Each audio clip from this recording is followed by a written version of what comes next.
The Path to Nibbana. How Mindfulness of Loving Kindness Progresses Through the Tranquil Aware Jhanas to Awakening. Written by David C. Johnson. Copyright 2017-2023, David C. Johnson. This is the latest revision, October 2023. All rights reserved. Other books by David Johnson. A Guide to Tranquil Wisdom. Insight Meditation. BTS Publishing. Annapolis, 2015. Co-written with Bhante Vimalaramsi. The Holy Life, Friend Visakha, is grounded upon Nibbana, culminates in Nibbana, ends in Nibbana. Majjhima Nikaya 44, Kulavadala Sutta. Acknowledgements. I want to acknowledge Venerable Bhante Vimalaramsi Mahathera, from whom I have learned this practice. He is the founder of Tranquil Wisdom Insight Meditation, or known as TWIM. Without his skillful guidance, this project would not be possible. Descriptions for many of the jhanas have come from evening talks on the Anupada Sutta, MN 111, by Venerable Vimalaramsi. It was his struggle through years of intense meditation practice and his discussions with many of the world's most venerable monks that led him in an entirely different direction. He went back to the earliest Buddhist teachings, the suttas in the Pali Canon, to practice what the Buddha himself had taught his own disciples. From this, he discovered TWIM and has given us this gift of true Dhamma. I wish to thank the Venerable for reviewing this work and correcting misunderstandings which may have occurred. I also acknowledge Bhikkhu Bodhi for his work, The Middle-Length Discourses of the Buddha, a translation of the Majjhima Nikaya, Wisdom Publications, Somerville, M.A., 1995, by Bhikkhu Bodhi and Bhikkhu Nyanamoli. This book, with some exceptions, is the basis for TWIM meditation practice. Thanks also to Brenda I. McCrae, who wrote down a one-page summary based on student interviews of what meditators experienced as they progressed through the meditation process. Seeing the need to document the levels of practice, I expanded her summary to the book you now are reading. Also, thanks to Terry Pohl, Paul Johnson, Mark and Antra Berger, Doug Kraft, Jeanette Delmar, Kirsten Jones, and Roberta Lynn, who helped with editing and for their many useful suggestions. Thanks to S. Jordan, who rendered the beautiful cover art from his own unique design. Table of Contents. Introduction. Chapter 1. What is Buddhism? Chapter 2. Mindfulness Redefined. Chapter 3. What is a jhana? Chapter 5. Beginning Practice. Chapter 6. First jhana, Joy. Chapter 7. Second jhana, Noble Silence. Chapter 8. Third jhana, Happiness. Chapter 9. Fourth jhana, The Beautiful. Advancing, breaking down the barriers, radiating to the 6 directions. Chapter 10. The Base of Infinite Space, Compassion. Chapter 11. The Base of Infinite Consciousness, Joy. Chapter 12. The Base of Nothingness, Equanimity. Distractions that arise, how to adjust. Chapter 13. The Base of Neither Perception nor Non-Perception. Chapter 14. The Door to Nibbana, the Neutral Zone, Disenchantment, Dispassion, Liberation, from Sutta MN 148. Entering the Stream. Chapter 15. First Stage of Awakening, Sotapanna. Attaining Nibbana. Path Knowledge, Magga. Step-by-step attainment of Nibbana, Sotapanna Fruition, Phala. Chapter 16. Second Stage, Sakadagami. Chapter 17. Third Stage, Anagami. Chapter 18. Fourth Stage, Arahant. Chapter 19. The Power of Jhana. Do you need to be in jhana when you die? Jhana-nagama or Jhana-nagamata. Chapter 20. After the Retreat. Refresh of the Radiating to Directions. Chapter 21. Review of Meditation Instructions and Stages of Progress. Biography. An additional book, Guide to Forgiveness Meditation. Introduction. This book aims to help the earnest seeker and advanced meditator understand the experiences and signposts on the Buddha's path, which has as its goal the destruction of craving and the elimination of ignorance. I want to document these experiences for the meditation community, so they may be studied and preserved as a guide to future meditators. This book was also written so that meditators without access to local teachers could have all the instructions to go down this path independently. Every instruction on how to meditate at every level is here. There are no secret techniques held back, just the words from the suttas and commentary by Venerable Bhante Vimalaramsi. I have added to the edition that you are now reading a review of all the instructions and progress steps and signposts in the last chapter of the book. So, if you forget some of the steps, go there for a refresher and perhaps a higher level overview of all the meditation instructions in the book. In this book are integrated all the instructions for the beginning meditator. If you are familiar with the starting instructions, you can skip ahead to the section on the advanced chapters on jhana states. But it's probably best to read the whole book, as you never know what you might pick up. Forgiveness can be a perfect prerequisite to experiencing warm, flowing loving kindness. If, when you are starting, you bog down and you just can't feel this loving kindness for yourself, take a look at the pamphlet provided at the end of this book by Bhante Vimalaramsi entitled A Guide to Forgiveness Meditation. Try this meditation and see if it doesn't loosen possible emotional blocks from past traumas, bosses, or other scary memories. At some places in the book, I will put meditation instruction to highlight for students who are using this book as an instruction guide, progressive directions on how to proceed with the practice. TWIM, or Tranquil Wisdom. Insight meditation is a fancy name for, basically, the Brahmavihara practice, starting with metta or loving kindness as the object. Breath may be used, but tends to have slower progress. These instructions are taken directly from the meditation methods described in the suttas, the earliest Buddhist teachings. TWIM is the practice that will lead us to Nibbana, as it is outlined in the texts. We will see that when the instructions are followed, there are immediate results precisely as the Buddha laid out. The path to Nibbana elaborates on both the goal and the practice of meditation, as explained by the Buddha. Its purpose is to follow the progress of the practice as it is explained in the suttas themselves. For that, the clearest map is the Majjhima Nikaya, MN, number 111, the Anupada Sutta, one by one as they occurred. This sutta shows how progress occurs step by step all the way to Nibbana. This is the map we will use as we go through the levels of insight in this book. The suttas of the Pali Canon are traceable back 2,150 years to the Buddha himself. They are considered by scholars to be the words of the Buddha as he originally spoke them. To put a finer point on this, it is thought that the Buddha spoke Magadhi. That was his native language. Pali is a form of that language, and later, all of the suttas were documented in Pali, first by reciting and then writing them down by members of the Buddhist order in Sri Lanka. They were written on palm leaves about 80 BC 1. As they were written down, monks who had memorized the suttas checked the written texts for any added or wrong words.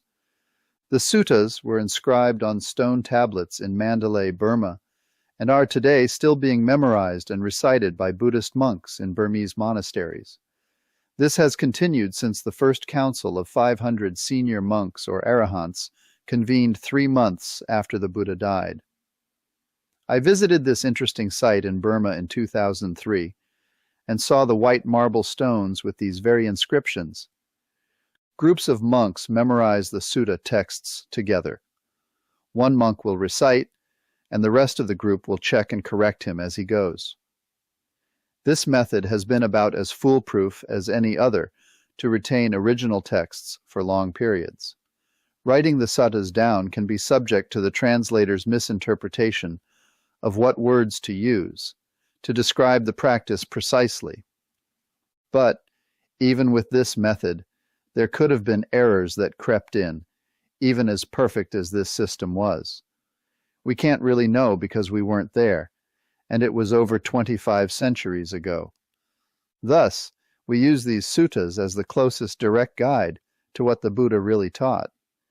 There are many Buddhist sects and many different beliefs and practices. All we can do is find what meditation practice matches the Buddha's words. The practice of tranquil wisdom. Insight meditation is new in the sense it has been rediscovered in the suttas. It is not practiced very widely yet, which seems rather surprising. In fact, Venerable Bhante Vimalaramsi and his approved teachers are the only ones who teach directly from the suttas in this way. Others reference the suttas but don't follow them precisely. Tranquil wisdom. Insight. Meditation is the actual and correct application of right effort. This is the reason for its resulting success. I will discuss more about this later. Changes have been made in other practices to allegedly improve upon the Buddha's meditation instructions. But hold on, he was the Buddha. Is it not just a little bit presumptuous to think that the instructions of a Buddha can be improved upon?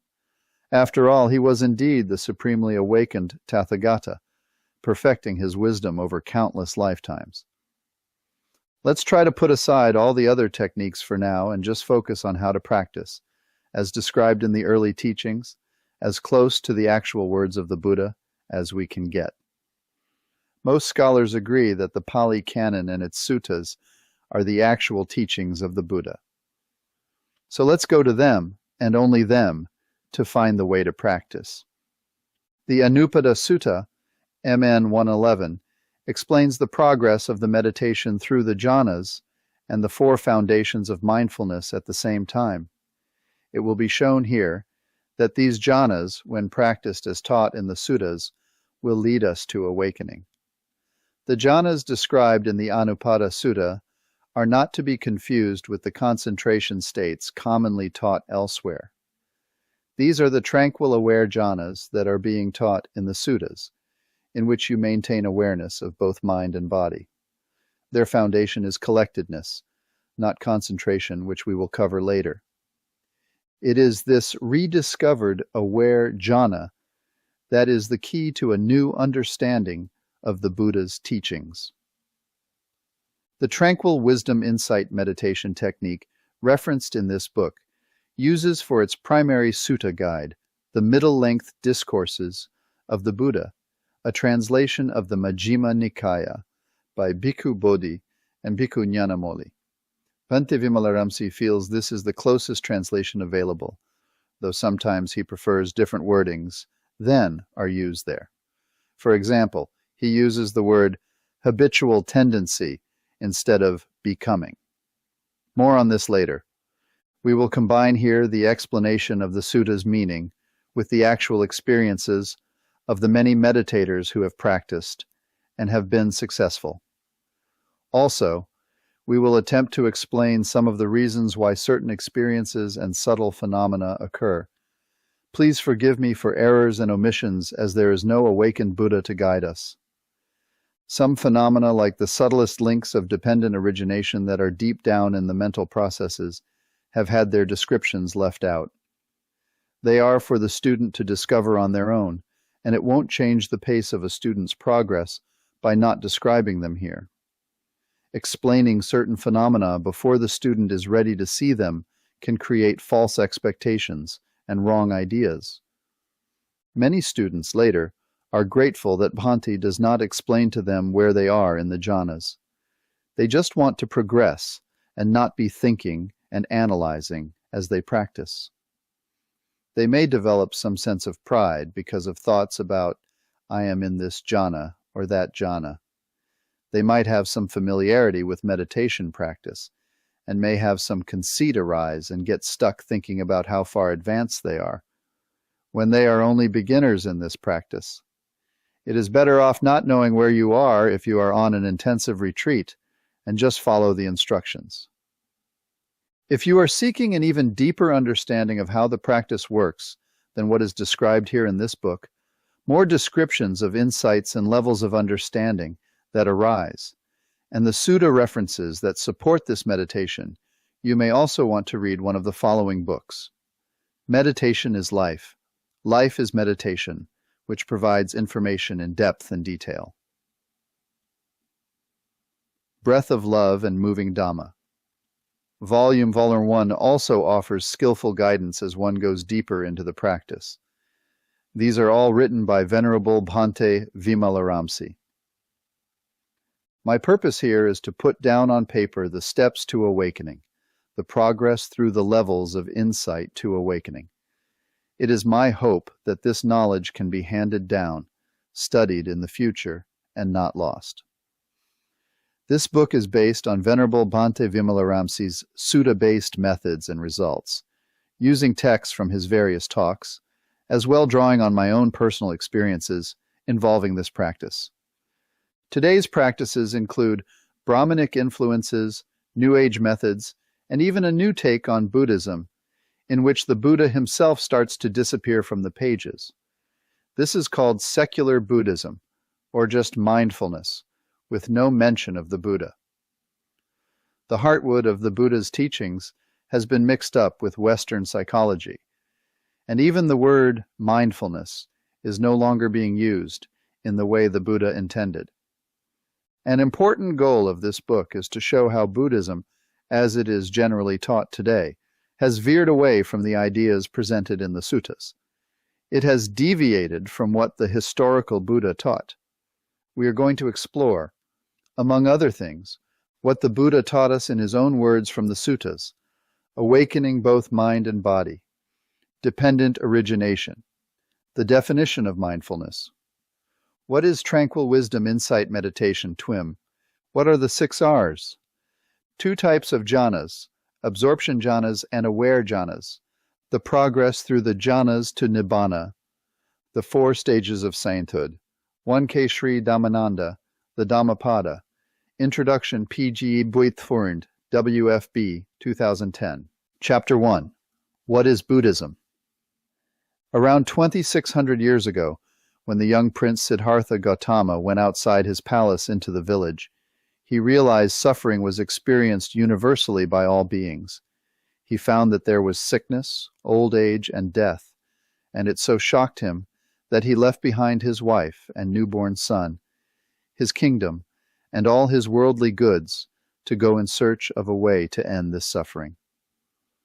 After years of searching, he finally discovered the path to the end of suffering, Nibbana, a path which he described as not only achieving release from suffering, but a path which was also immediately effective, or not taking that long, if practiced correctly. He then spent the next 45 years teaching that path to others. During that time, many people were awakened. The Mahavacchagotta Sutta, number 73 in the Majjhima Nikaya, MN, confirms and gives us more details about just how many thousands of people were awakened. In the sutta, when the Buddha is asked if there were any beings who had been successful, he clearly described the numbers and attainments of those he had taught. What is suffering? The Buddha stated the cause through his 4 noble truths. There are suffering and dissatisfaction in the world and in our lives. The cause and origin of that suffering is craving. The cessation of craving is the cessation of suffering. The Eightfold Path leads us to the end of that suffering. This is Buddhism in brief. Suffering, the cause of suffering, the end of suffering, and the path leading to the end of suffering. This is the heart of Buddhism. It is not about rites and rituals, prayers and incense. It is not a religion, but a scientific investigation into overcoming sorrow at all levels of mind and body. In modern times, it seems that few people reach awakening. Some teachers explain that people in the Buddha's time were more spiritually developed, and some say it was because of the Buddha himself. Others attribute the lack of success to the so-called darker times in which we now live. but the Buddha made it clear that if you follow the directions, awakening can be achieved in a single lifetime, even in as little as a few days. This is as true today as it was at the time of the Buddha. People are different culturally, but our minds and bodies all function in the same way. This means that if we follow the true path of the Buddha, we too can experience awakening in a short period of time. The experiences of our students who have followed the instructions from the earliest suttas precisely, without adding or subtracting anything, are proof of that. They have experienced the states I will talk about, and so can you. A supramundane science. Dr. Albert Einstein is attributed to have said that if he were ever interested in getting involved with religion, he would become a Buddhist. Buddhism, he said, is the religion that is the closest to science. He talked about a cosmic religion, which he felt Buddhism was closer to. Certainly, most people think of Buddhism as a religion. But what is religion? Religion is defined in the Merriam-Webster dictionary as follows: belief in a god or a group of gods, an organized system of beliefs, ceremonies, and rules used to worship a god or a group of gods. So, is Buddhism a religion? Many sects of Buddhism seem to treat it as such, and certainly most people consider it one. But the Buddha left out the whole concept of God, and what the Buddha taught is certainly beyond any religious belief system. Then is it science? Perhaps, but it may even be beyond science, at least the existing level of today's knowledge. Because the Buddha's concern was with the cause and the cessation of suffering, much of what he taught focused on the development of mind through deep meditative practices. There is a growing tendency currently in the scientific community to explain everything about mind in terms of neuroscience and the study of the brain. In fact, much of neuroscience sees mind as just a product of the functioning brain. But this is a limited understanding of mind. So in one corner you have practitioners of meditation wanting to find happiness with religious leaders' teachings and meditation, and in the other corner you have Western scientists wanting to find happiness through the study of the physical brain. There seems to be the goal, maybe hope is a better word, that by understanding the brain, we can somehow develop a therapy or pill to attain happiness. Studying the neural system will give us an idea of how neurons work and what they look like on an MRI and other medical measurement equipment. It may also show us what parts of the brain are used for certain mental functions, but it will never explain the insights that are experienced by mind. For our purposes, it does not give insights into the true nature of suffering and how, through seeing these insights, Nibbana can be attained. There is no way, at least that we know of now, to duplicate the process of awakening in the lab by any physical process, drugs, machines, etc. To achieve awakening, we must understand, at a very deep level, how body and mind working together is an impersonal process without any self or soul. The brain is not mind, and mind is not the brain. The brain is just part of the body, like an arm or a finger. Mind is something that sits in dependence upon the physical body. However, mind is something we cannot directly measure and can only indirectly understand. Why? Because we are dependent on the reported experience of the individual for this information. When studying another person to find out their actual cognition of something, we only have what they tell us. We cannot measure, for example, their understanding of reality. So, since science is defined by Merriam-Webster's dictionary as systematized knowledge derived from observation, study, and experimentation carried on in order to determine the nature or principles of what is being studied, then saying that Buddhism leans more towards science than belief is close, but still not quite right. The Buddha did leave us a clear set of methods and instructions that have come down to us from the suttas, which allow us to go deeply into our mind and observe things firsthand.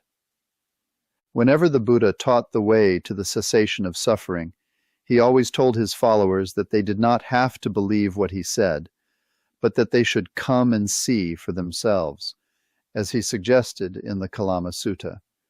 Do not take up his teachings with only faith.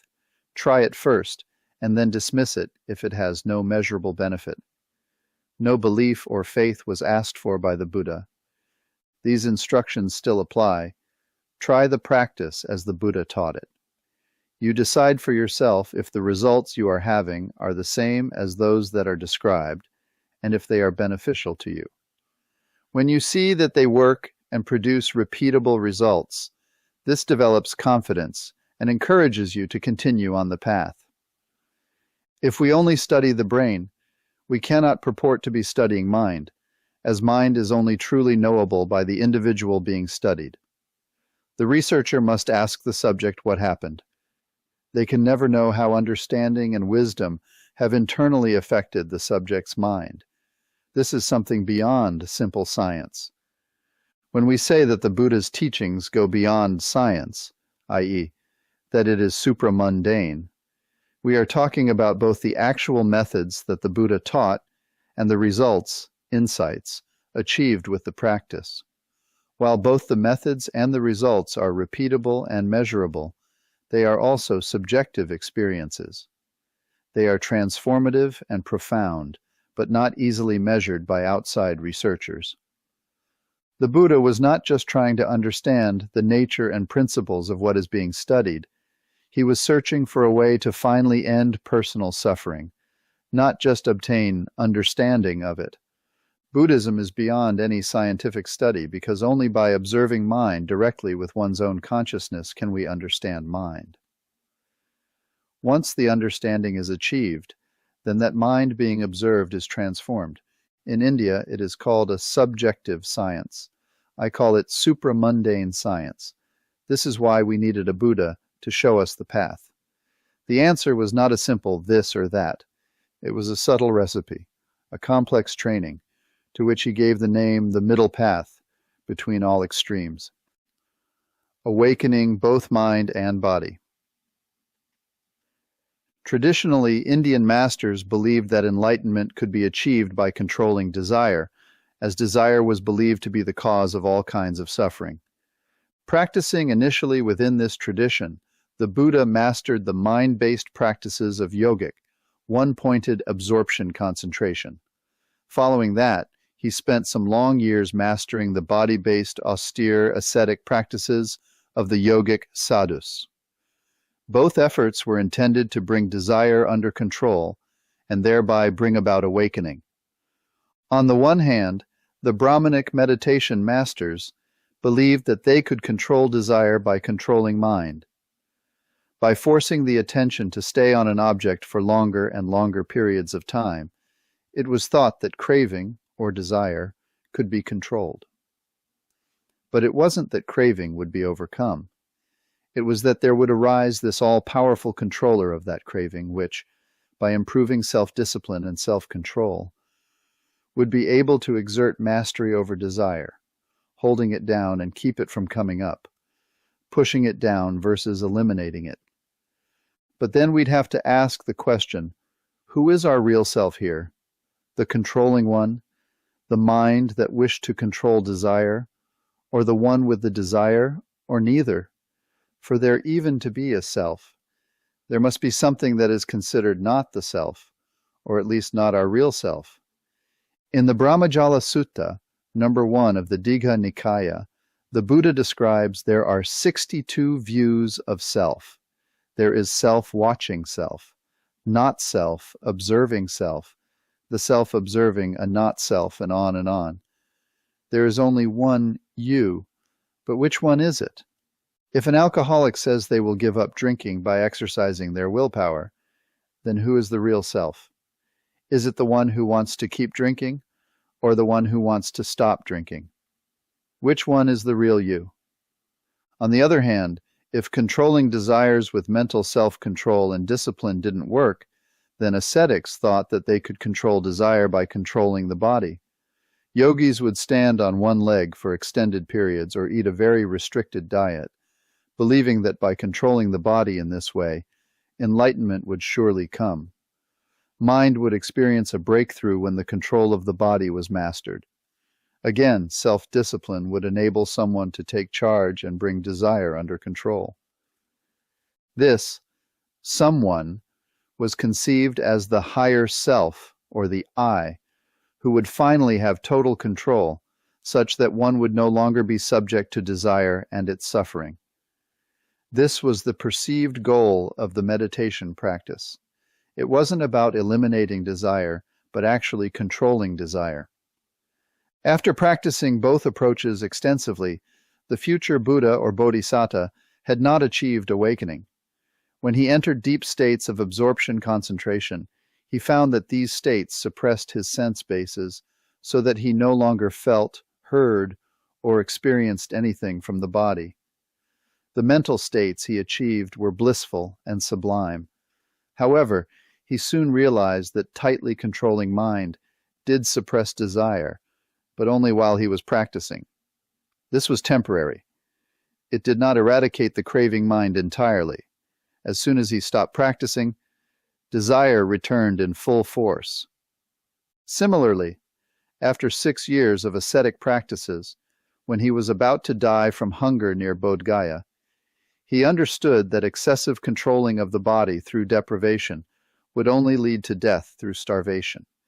It would not, however, lead to the elimination of desire. The cessation of suffering would never be achieved with these practices. When he had all but given up practicing concentration, meditation, and ascetic techniques to their absolute limit, he realized that control was not the answer. It was a futile practice that didn't lead to awakening, using craving to control craving.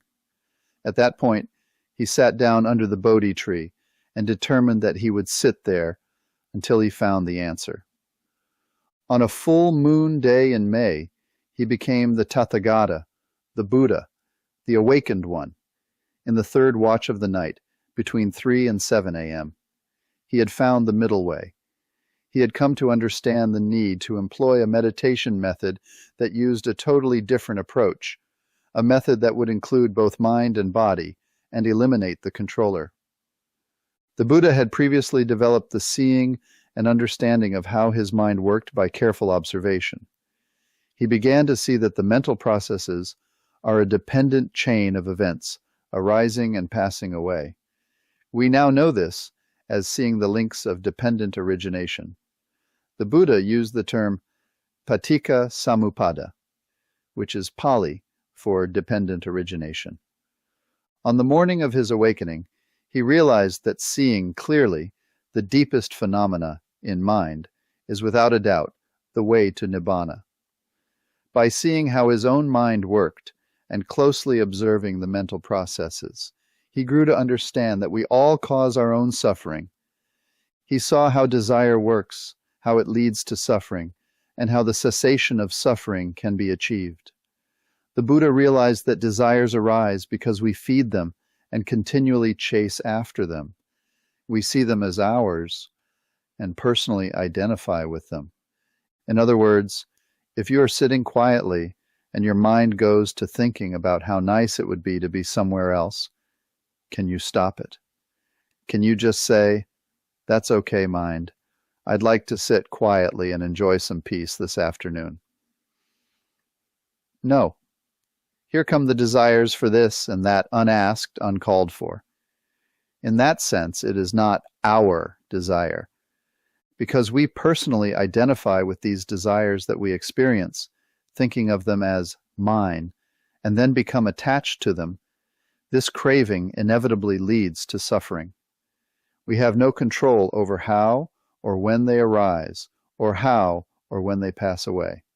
Craving and suffering occur because we identify with and personalize these desires and then cling to them. Dependent origination is the understanding that all things in both body and mind are conditioned. They are conditioned or caused by what came before, and they inevitably lead to what happens next. By seeing this chain of events clearly, we see that everything is impersonal. So, where are we in this process? Where am I? An important part of understanding dependent origination is that this thing we call self or ego is actually not a self or ego at all, but an impersonal process that happens completely beyond our control. In fact, there is no possibility of control because there is no continuous or permanent self capable of being the controller. The Buddha saw that there are only processes arising and passing away with no permanent self involved. Who controls anything? Who makes the decisions? Even decision itself is another conditioned mental process, which arises based on previous actions. Decisions aren't made by some permanent self, who has control of what's happening. They are the impersonal you at that moment. Our only possible input is to recognize the reality of the situation and not to take it personally, not to be attached to the outcome of any given situation. This is the practice of right effort. We call it the 6 R's, and we'll discuss this later. This was a unique and profound truth that the Buddha discovered and presented to the thinkers of his time. Once the Buddha fully and deeply realized what he had discovered, he found that craving and suffering ceased. And today, researchers have found that there are, indeed, measurable changes in both the mind and bodies of meditators as various types of meditation techniques are practiced. There are measurable positive results. The Buddha realized that he could not break through to awakening by controlling either mind or body independently. You can't turn off input from the body by suppressing the sense bases in some sort of deep concentration. On the other hand, you can't torture the body and expect this to lead to some sort of control of mind by controlling pain. The Buddha understood that mind and body worked together, but first, he tried controlling each one separately, as far as he could muster his energy and determination. It didn't work. The result was that he gave up trying to control mind and body to look for another way to solve this dilemma. Hundreds of years later, there came commentaries and opinions about the Buddha's teachings, like the Visuddhimagga, which started to split up practices, fundamentally discriminating insight and concentration, vipassana and samatha, into different techniques, whereas the original suttas had called for them to be yoked together. The Visuddhimagga was written in 430 CE, over 900 years after the Buddha lived. It is a large volume written by Buddhaghosa that attempts to lay out, mostly, the chief meditative practices that the Buddha taught. It is especially considered a very important document for the Theravada Buddhist sect. Since it is not the words of the Buddha, it is considered a commentary on his practices. In the Visuddhimagga, there are many methods involved in developing concentration. Some use kasinas or colored discs. Many use the breath to create a nimitta or sign on which to concentrate. We will describe the origins of the book later and how it fits with meditation practice. Then came dry insight practice, which avoided deep concentration entirely. Those teachers even told their practitioners to stay away from concentrated absorption practices because they might get attached. This dry insight method developed only enough concentration to start investigating the mental process, without the benefit of the stronger type of concentration. Teachers of such an approach said it was faster and more direct. The question here is, did the Buddha teach this? Here is the critical understanding of what the Buddha taught. In the suttas, he says that concentration, samatha, is yoked together with insight, vipassana. Samatha and vipassana, therefore, must be practiced together. This is what is actually taught in the suttas, and this is what Bhante Vimalaramsi rediscovered, hiding there in plain sight. He has named this Tranquil Wisdom Insight Meditation, or aware jhana practice. Before we get into meditation practice, let us look at how mind works by examining what the Buddha considered the most important concept to learn.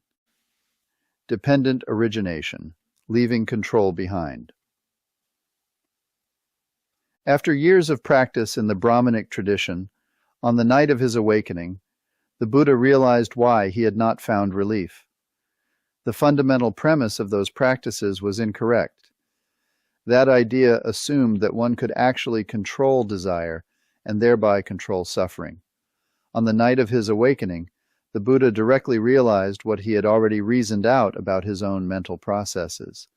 He understood that everything has craving in it and arises because of actions that took place in the past.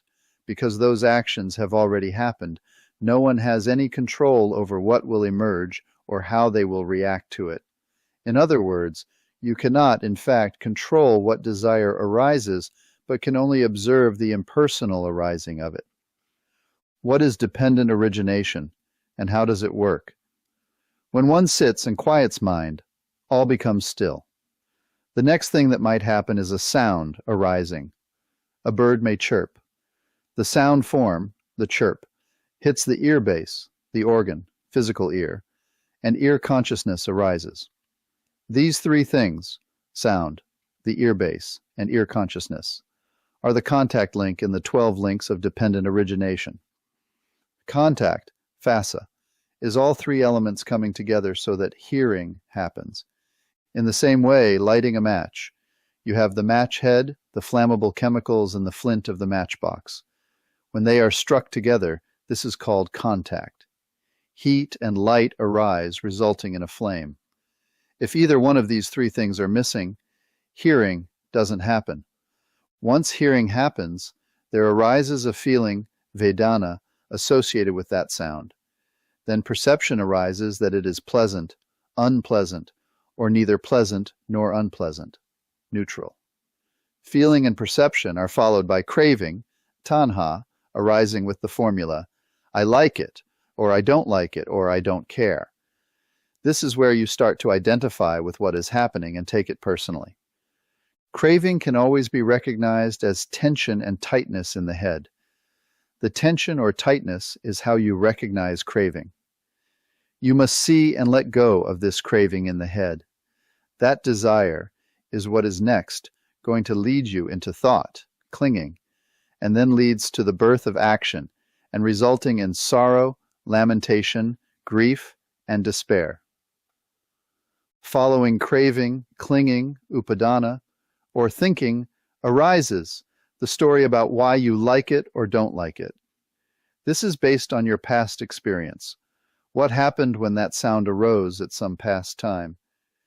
You remember a time when you were bird watching and heard a unique type of bird. Thoughts arise, and a story begins about the sound. Then there arises a drive, or energy to action associated with what you might do when that sound is heard. This is the habitual emotional tendency or behavior, bhava. For example, if you are a bird watcher, when you hear a bird, you have a habitual tendency to reach for your camera, or you might have a tendency to reach for your binoculars. A habitual emotional tendency is something you always tend to do in a certain situation. It can be your habitual reaction to a feeling you have. Someone comes in the room and complains about something. You always react in the same way, by not liking it and emotionally reacting to the person complaining. Your spouse calls and says she will be home late from work. You may get this kind of call quite a bit and react the same way every time with a negative reaction. It might be a judgment of, you are unreliable, or it might be a reaction to lash out because you think she isn't telling the truth. It is habitual. It tends to come up when this situation occurs. When this habitual reaction arises, this is where the strong tendency to try and control your feelings with your thoughts arises. You observe that mind is disturbed, and you react with frustration, trying to control the disturbing thoughts. This is the start of taking something personally. You become emotional. Mind has many factors or states of consciousness contained in it. There is a greedy mind, and there is a joyful mind. In the Anupada Sutta, the Buddha says that even the mental factor of decision is conditioned by previous actions from the past. This decision process is something that you might call a volition or intention, but we have to be careful to use those words because they might wrongly imply that there is a self making a decision. Decision is just a small, yet the most important factor of the coming to a decision. As stated previously, phenomena arise and pass like the sound of a bird and are dependent on that sound for its existence.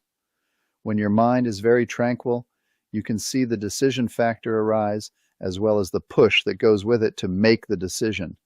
It's pretty interesting when you can observe your mind operating at this level and see how, truly, you, i.e., I, am not in charge. For example, a desire arises to get a cup of tea. You then continue to think about which tea might taste good. If you are very mindful, you can see the exact moment when you decide which tea to have. There is a moment in which your decision arises. If you back away gently, just allowing everything to arise, very carefully watching it, this is your mental investigation factor, you will see the decision, mental factor, arise entirely on its own, and then it also passes away. There appears this call to action arising through the craving attached to it. This craving is the push you feel to go into action. Is there really free will? Is there some soul or entity down deep making decisions? Kind of. Yet at the deepest level, there is only the deciding mind that arises and passes away. So, you have the decision there, but it is a conditioned decision. The phrase volitional formations used in the Sutta texts is inadequate, not precisely correct. Volition indicates someone is deciding, but there is no one there to do that. There are only causes and conditions. There is no you that makes the decision, just the deciding moment. The only real power we have is to allow and observe, releasing and relaxing into that decision, seeing it fade away.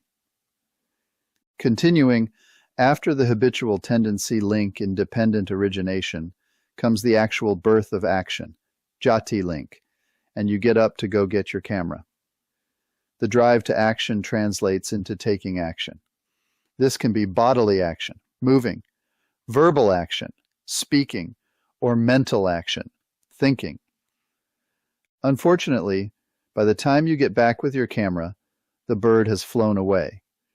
Due to the result of your action in getting the camera, dissatisfaction might arise because now the bird is gone. You think your actions always will lead you to what you want, but you can never really positively be sure of the results of any action. The best laid plans of mice and men. Then, what follows the birth of action link is the last link, sorrow, lamentation, grief, and despair. Yes, there are some happy moments here and there, but they are fleeting. Even if you get that picture, you'll wish the bird had stayed longer, or that you'd recorded its song, etc. In the 12 links of dependent origination, we just went through the last part of the process, the grosser and observable part. These are the last 7: contact, feeling, craving, clinging, habitual tendency, birth of action, and sorrow, lamentation, grief, and despair.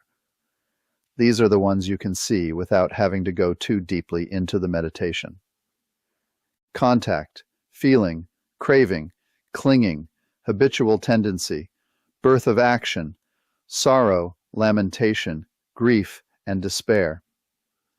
The first 5 links of the full 12 links of dependent origination come before the ones listed above and can be understood as potentials.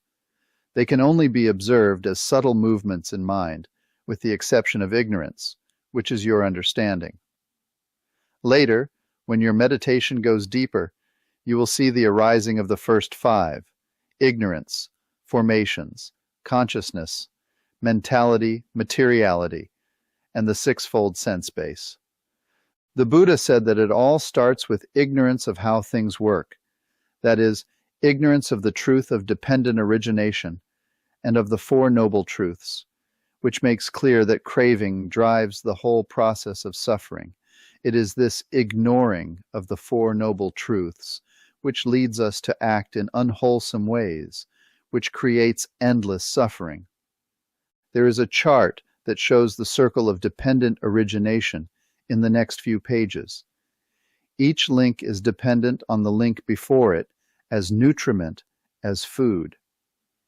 In each link, there is also a small additional amount of craving, which makes the whole process continue forward in a never-ending chain of events. The Samyutta Nikaya has a wealth of information about dependent origination and what it is. Here are the basics. SN 12.1. Monks, I will teach you dependent origination. Listen to that and attend closely. I will speak. Yes, Venerable Sir, those monks replied. The Blessed One said this, And what, monks, is dependent origination? With ignorance as condition, formations come to be. With formations as condition, consciousness. With consciousness as condition, name and form.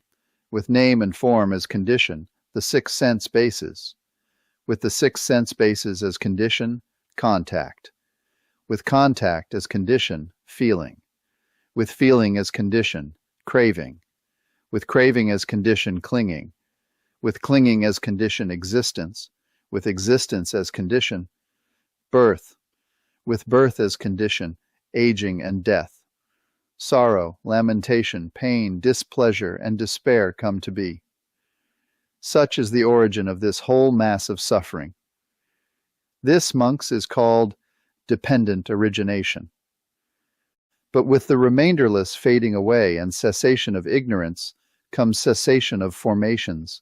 With the cessation of formations, cessation of consciousness. With the cessation of consciousness, cessation of name and form. With the cessation of name and form, cessation of the six sense bases. With the cessation of the six sense bases, cessation of contact. With the cessation of contact, cessation of feeling. With the cessation of feeling, cessation of craving. With the cessation of craving, cessation of clinging. With the cessation of clinging, cessation of existence.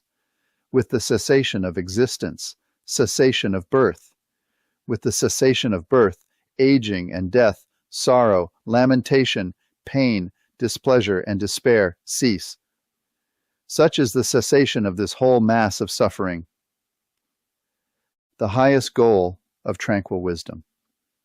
Insight meditation is to see how each link is dependent on or conditioned by the previous link. When one understands this process in a deep and profound way, the unconditioned state, Nibbana, arises for the first time. This first instance is the path knowledge. One realizes that there is no personal self or ego, just an impersonal process dependent on conditions. From this realization comes tremendous relief, because, as the famous Zen saying goes, no self, no problem. No one is there, so nobody to control. It's as if we see a dark figure walking toward us. Fear might arise because our mind throws up this concept of a villain from our past. Yet when we get closer, we see it as our friend, and that fearful image is replaced by another happy image. Just in the same way we thought there was a self there, and now we see that it was an illusion. We can follow the links of dependent origination in our own behavior in much the same way we look at a town and trace it back over the last 100 years. The first buildings led to more buildings. Then they deteriorated and were replaced by different buildings, and so on and so forth. This arising and passing away of conditions is like the arising and passing away of a great city, flourishing and deteriorating, and constantly changing. Finally, it disappears because of countless causes depending on each other. There is no controller making decisions and taking actions there in that city. There are only changes occurring, conditioned by what has happened in the past. Similarly, you have no personal self or soul controlling your progress through life. There are only changes that happen due to causes and conditions arising and passing away. This is what we mistakenly call ourself, me, myself, and I. It's an impersonal process, an endless chain of causes and conditions that flow like a river that we mistakenly take as ourselves. Dependent origination is, indeed, the most important principle of Buddhism, along with the Four Noble Truths. Understanding that the source of suffering is craving, and understanding with direct knowledge and vision how dependent origination works, leads to the elimination of that craving. Comprehending that the Noble Eightfold Path is the way to this goal is the heart of the Buddha's teaching. Chapter 2. Mindfulness Redefined. What is mindfulness? Just what does mindfulness mean? There was an article in a Buddhist magazine where this question was posed to 4 meditation teachers. By the end of the discussion, a satisfactory answer still had not been reached. They decided to take it up again in next month's magazine. Mindfulness does seem to be all the rage these days and has gone from its strict Buddhist origins to a more general acceptance, anywhere from use by psychologists to children and even by the military. It even has its own magazine, Mindful. Mindfulness is used to be aware of one's thoughts and one's general state of being, and is used to calm one down and relax. These are all good uses. But is it what the Buddha taught? Is the actual procedure of mindfulness being taught today the process he intended? I have a theory, and you won't find it anywhere else, so please bear with me. The Pali word for mindfulness is sati. When the Pali texts were translated, the translators ran into this word sati and had to pick out an appropriate English word to translate it to. The problem is that some of the things the Buddha taught were brand new ideas and never had been exposed to European culture. There never were any English words that represented these Eastern concepts. Buddhism had never come to the West. Thus, no English vocabulary had been developed. So, what to do? Pick the closest word. Sati had to do with observation and to know what was happening, so the word mindful was selected. Made sense, but did it? The problem was that mindfulness already was a solid concept in the English language. Be mindful of the opening and don't bump your head. That sort of definition became applied to sati, and thus, to be mindful meant to remember to look where you are going and watch carefully the process of getting there. What happened here is that the English word has exerted powerful undue influence over the Pali term. Now it was almost as if the Pali term was created to represent the English word and not the other way around. Because the translators were not meditators, they could only guess what sati really meant. That would be fine if that is how sati is defined and used in the suttas, but it may not be. You are now going to get a new definition of the word mindfulness that is quite different in its application. When tested against the sutta texts, you will see that it works better. The definition of mindfulness is remembering to observe how mind's attention moves from one thing to another.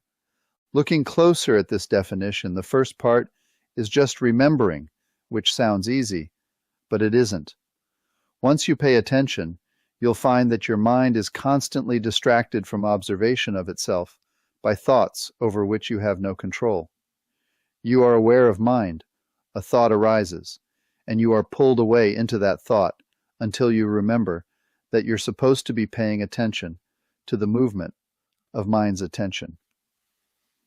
You bring your observation back to mind, and then maybe a few seconds or minutes later, another thought pulls your attention away. It's important to remember what it is you're supposed to be doing, observing the process of mind's attention and its movements as part of an impersonal process, which leads us to the second part. On retreat, you go for a walking meditation. As you start your practice and you slowly walk down the path, your mind wanders.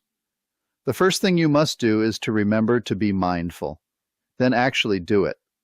So the second part of mindfulness means to become aware of how mind's attention moves from one thing to another. The Buddha intended that the meditator be mindful of what arises in the present, whatever that may be, and that they specifically see how it arises. He didn't care what the feelings or sensations were or whether we peered at them that closely or not, only to know they had arisen. He did not intend for the meditator to pick out specific parts of the 4 foundations of mindfulness or the 5 aggregates of mind and body and only observe those. That would have been a concentration practice, focusing in on those individual parts. Rather, he wanted you to watch the activity of mind's attention and to observe 1. How it arises and passes away without any control on your part, and 2.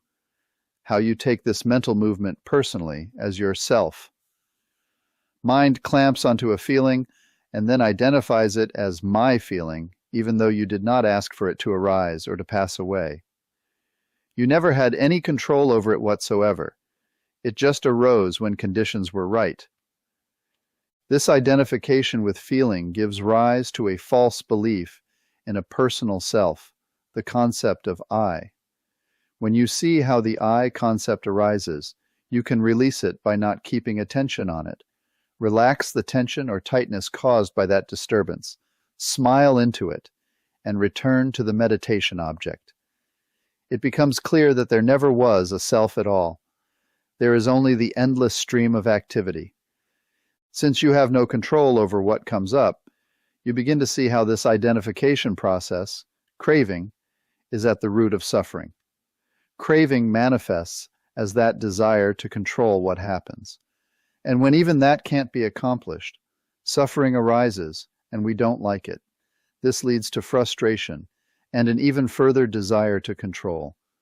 So again, what is the definition of mindfulness? Mindfulness is remembering to observe how mind's attention moves from one thing to another as things arise unasked, and they then completely pass away when they have run their course.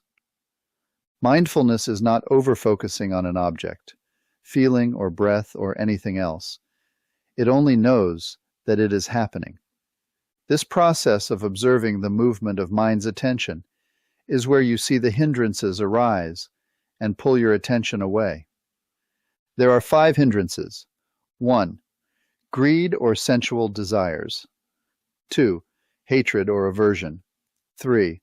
Sloth, laziness, sleepy, and torpor, dullness. 4.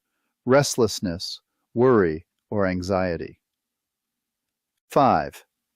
Doubt, in yourself, the teacher, the practice, or the Buddha. As you stay with your object of meditation, this is where you will find craving rearing its ugly head. It is your goal to fully understand how craving arises, and by understanding the process, you let go of this craving and stay with the object of meditation. And you don't do this by clenching your teeth and pushing it away. You want to make the hindrances your friends. They are your teachers. They show you where you are attached. When you fully understand them, you will need no more instruction. You will graduate to awakening. You will see the 4 foundations of mindfulness with pure, clear observation power. You will see them free of craving and free of your taking them personally. It will be a relief to give up the control of those things that are uncontrollable. The 4 foundations of mindfulness. As we investigate deeper into Tranquil Wisdom Insight Meditation, it is important to understand the 4 foundations of mindfulness and how they are correctly applied to the meditation practice. MN 10, the Satipatthana Sutta, tells us to observe the 4 foundations of mindfulness. The sutta says to observe the 4 foundations and let go of craving and clinging, letting go of taking the foundations personally. The 4 foundations are body, feeling, mind, and mind objects. They are also known as the 5 aggregates: body, feeling, perception, formations, and consciousness. When the 4 foundations are used instead of the 5 aggregates, perception and feeling are joined together. The 4 foundations and the 5 aggregates are different ways of saying the same thing, but it depends on whether you are talking about meditation or talking about the impersonal process of the existence of mind and body.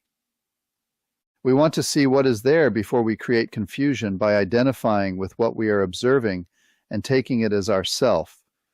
We want to see the body only as a body, feeling only as feeling, consciousness only as consciousness, and so forth. We need to observe impersonality or anatta for ourselves. The Visuddhimagga explains that the Satipatthana Sutta methodology is to break up these four foundations and practice them separately. If you want to observe the body, then only observe the breath, part of the body. If you want to observe feeling, then only observe feeling, and so on. The Vipassana Insight Meditation practice breaks up the four foundations as described above. You observe and focus in on just one of them separately. For the most part, you watch breath going in and out, but some teachers will try to explain that you have to watch feeling or mind objects separately in a different iteration of the practice. As you focus in on feeling, for example, you only see feeling and not the rest of the aggregates that go with it. You are not truly mindful, which means to see how your attention moves from one thing to another. It isn't to just look at the objects themselves in a concentrated way, but the relationship between the object of meditation and the other objects moving around it. That explanation is not what is in the suttas. You don't break the four up. You can't. You observe all foundations because they all occur together. All of the foundations exist in every moment, or you would not exist. You cannot have body arise without feeling it, perceiving it, and cognizing it. You can't have a mind with no mind objects, body or feelings. The foundations arise and are observed as being conjoined. They are not separate things. We have a mind and a body dependent on each other, clearly observable in even the earliest stages of the meditation. You can't observe body without consciousness or perception to cognize what is there, or without feeling to know what feeling is there in the body. It is like disassembling a car down to its parts and observing it running. It can't be observed in operation without all its parts assembled and running together. Feeling is not feelings. Let's stop here for a minute and talk about the feeling foundation. To be clear, we are talking about feeling, not feelings. In the suttas, the aggregate of feeling, Vedana, is without the S. It is just sensation with a feeling tone to it, just feeling itself, that's all.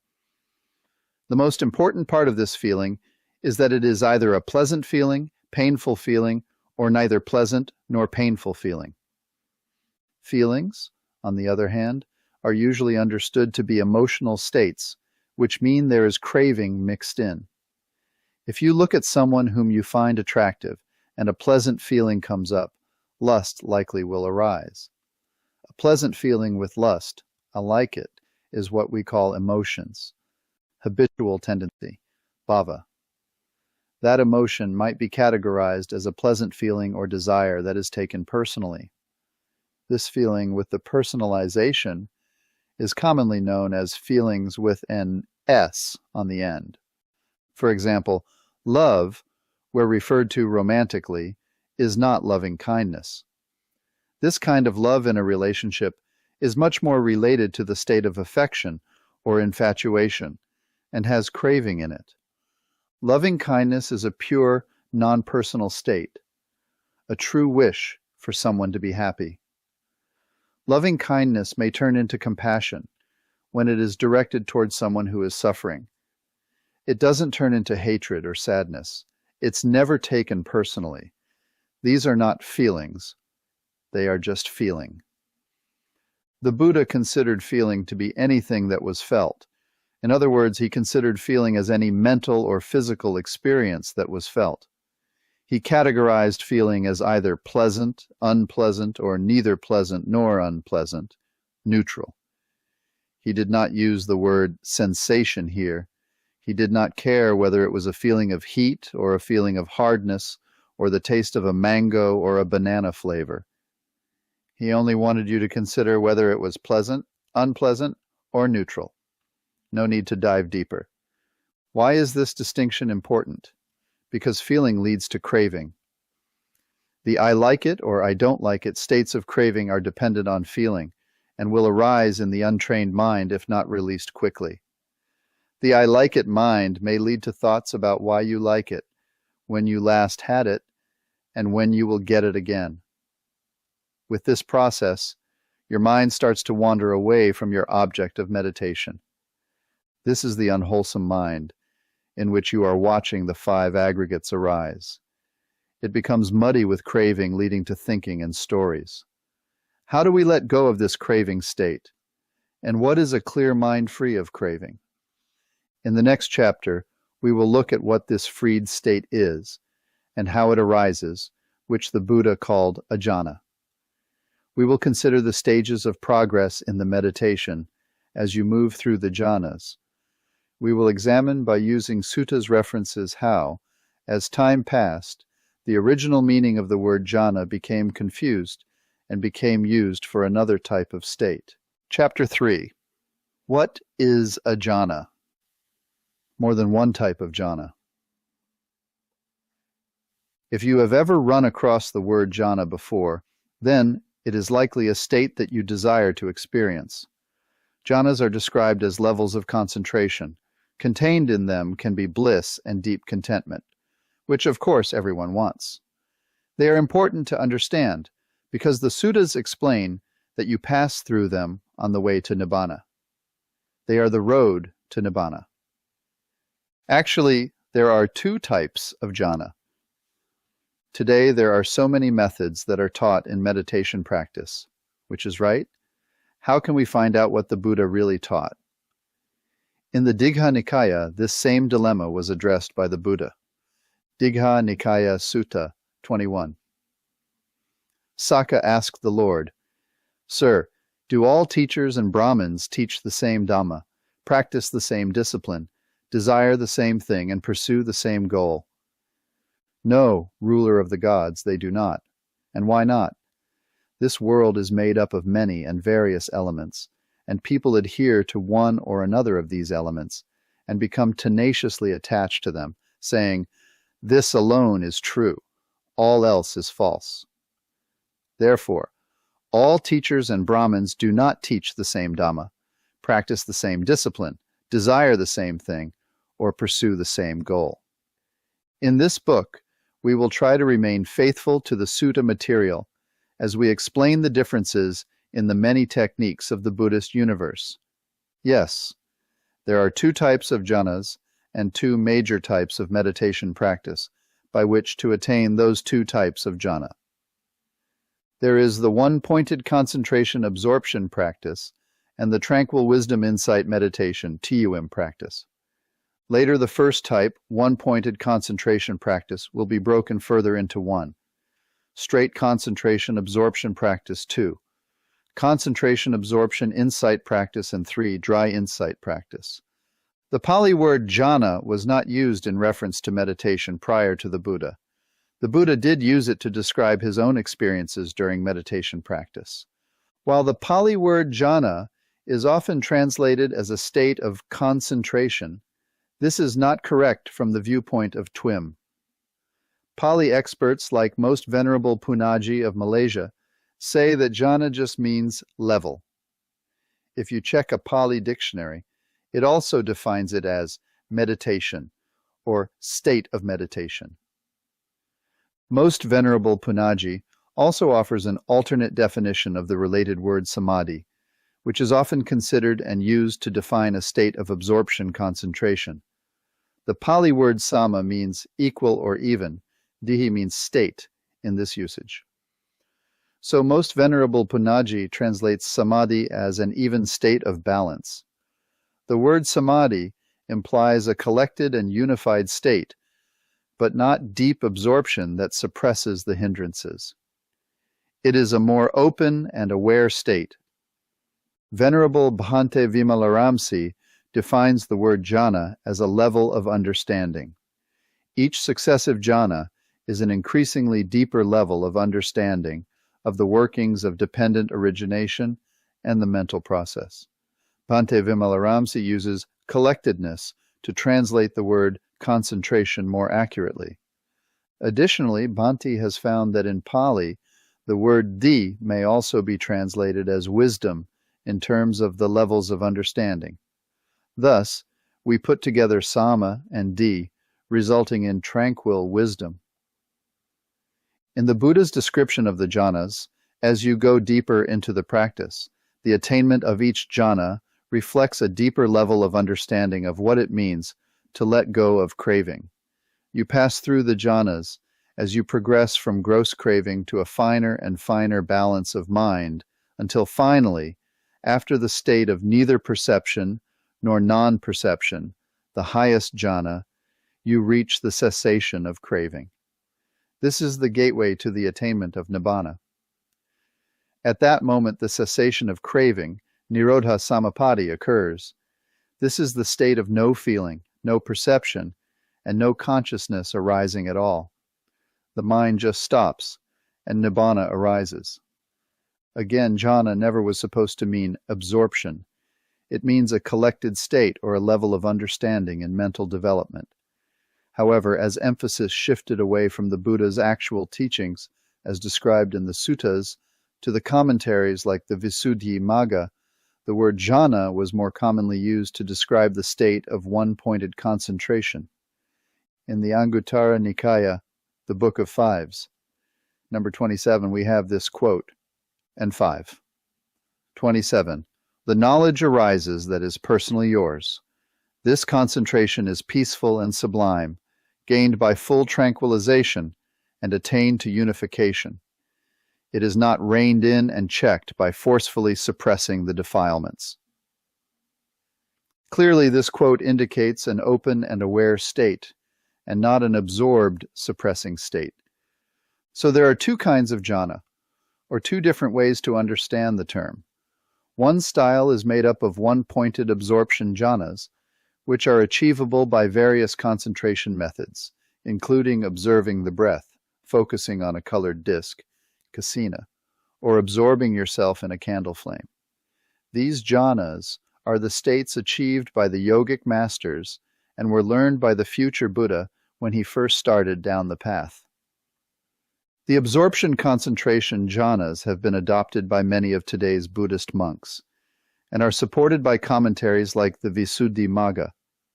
Bhante Vimalaramsi explains, the Visuddhimagga was written by Venerable Buddhaghosa Acharya in the 5th century, 1,000 years after the Buddha died.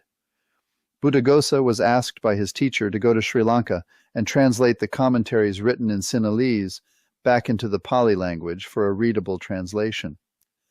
Venerable Buddhaghosa also had the task of bringing 4 different sects of Buddhism together, so all of the different sects would stop arguing.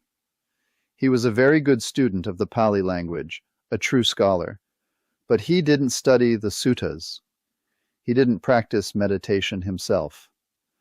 Before he became a Buddhist monk, he was a Sanskrit scholar who had memorized all the Vedas, the ancient Brahmin texts. Unfortunately, because the author wasn't a practitioner of meditation, he relied heavily on what was in other commentaries for his information about how to do the meditation. He mistakenly divided and pulled apart the Buddha's teaching into 2 separate types of practice, concentration or samatha, and insight or vipassana. The suttas, on the other hand, will always talk about samatha vipassana being yoked together. Nevertheless, the Visuddhimagga today, more than the suttas, is considered as the encyclopedia of meditation for Buddhism and has become the basic instructions for the entire system of Theravada Buddhism. It is the Bible and textbook for how to practice. One of Venerable Bhante Vimalaramsi's teachers told him that to be a Theravada monk, he must subscribe to everything in the Visuddhimagga. Bhante reflected for a moment and said, I guess I am not a Theravada monk, I am a Buddhist monk. Even though he used some of the advice in the Visuddhimagga, he couldn't go along with all of it because of the many contradictions and discrepancies with the suttas. In MN 36, Mahasakaka Sutta, the Buddha says that he tried concentration absorption practice and rejected it as not being the way to awakening. This is why we who are following the suttas cannot say that we are truly Theravada. We call ourselves Suttavada, following only the sutta texts, or just plain Buddhists. The second type of jhana is the tranquil aware jhana, which is the jhana actually described in the suttas. Bhante Vimalaramsi rediscovered these when he studied what had been written in the original texts. By practicing from Thesis Suttas, Bhante found a step-by-step diminishing of craving while progressing through the tranquil, aware jhanas, as it is described in Sutta MN 111, the Anupada Sutta. This is what the word jhana really means: states in which one successively lets go of craving. It is helpful to understand that the jhana factors, these are the wholesome states that arise when one is in jhana, in a tranquil aware jhana or in an absorption concentration jhana, are very similar in nature. The difference is that in a tranquil aware jhana, the hindrances are gently released, and in the concentration state, the hindrances are suppressed and pushed aside. The resulting states that arise are similar, but definitely not the same. The chief characteristic of the first jhana is joy. The second jhana, deeper joy and confidence. The third jhana, happiness and contentment. And the fourth jhana, very deep balance and equanimity. What is confusing is that both concentration absorption jhanas and tranquil aware jhanas both have these same qualities. They manifest differently, however, in each of the two types of jhana. In the absorption type, they are more pronounced and very intense. In the aware jhana, they are more balanced with more equanimity and not as extreme. The fourth jhana is further split into four bases: the base of infinite space, which has the feeling of expansion; the base of infinite consciousness, in which consciousness is seen in its infinite arising and passing away; the base of nothingness, in which there is a feeling that there is nothing; and the base of neither perception nor non-perception, in which mind is barely noticed at all. Later, we will investigate these further. The fact that similar yet different states arise in both the absorption and aware jhanas speaks to the confusion about the two types of jhanas. How can there be two different jhana types that have similar characteristics but are attained with different techniques? No wonder after 2,500 plus years, things have become murky. Before we look at the sutta texts regarding the jhanas, let's look more deeply at how the two types are generally taught. We'll start with one-pointed absorption jhanas. Concentration. Absorption jhana. Absorption is attained through the powerful concentration of one's mind on a single object, ignoring and pushing any distraction that pulls mind's attention away. One-pointed concentration. Jhana is the so-called yogic state, where one reaches a level of absorption in which they have no sense of the outside world. You do not hear or feel anything, and you are only aware of mind. The concentration absorption states are deep and can take years of practice and discipline to achieve. The meditator is constantly reminded to bring his mind back to his object if it wanders away. You might pull it back, and sometimes you end up pushing so hard you jerk it back to the object. There is no real letting go and allowing. With the absorption jhanas, the Visuddhimagga explains the preliminary state of concentration is called upakara, or access concentration.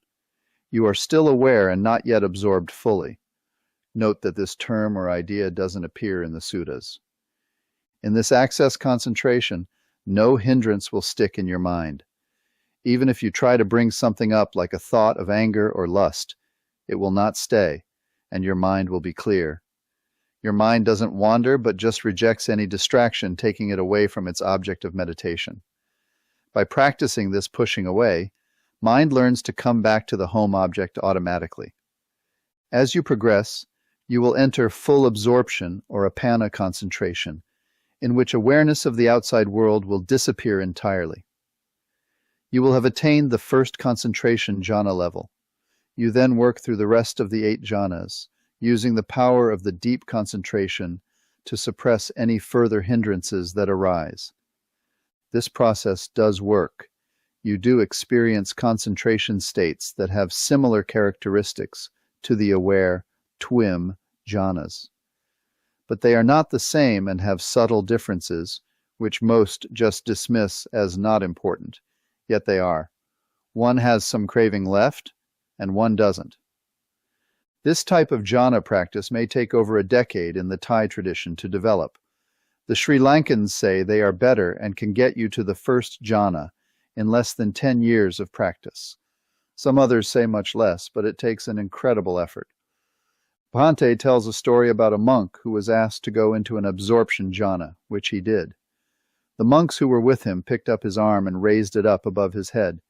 It stayed there, just hanging in the air. They asked the monk later if he knew they had done this, and he said no. The meditating monk was completely unaware of his body at that time, and was only aware of his object of meditation. When one is absorbed, one cannot hear sounds, feel anything in the body, or sense anything at the physical 5 senses. So desire at the physical level is suppressed because it isn't there.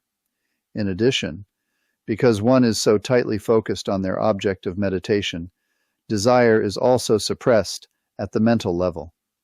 At the 4th absorption jhana and higher, it is said that the meditator even stops breathing through his mouth and nose, and breathes through his ears. This is not the case with the tranquil aware jhana, in which one is aware of the outside world and continues to breathe normally. The tranquil aware jhana. In MN 26, The Noble Search, and MN 36, The Greater Discourse to Sakkaka, the Buddha describes his path to awakening.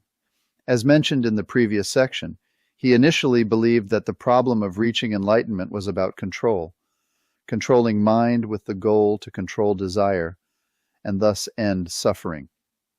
The suttas go on to describe in some detail how the Buddha first tried meditation as the primary way to end suffering. He sought out and studied with the most skilled Indian yogic masters of the time, learning everything they had to teach. He initially trained with the absorption jhanas, as most yogis were doing at the time.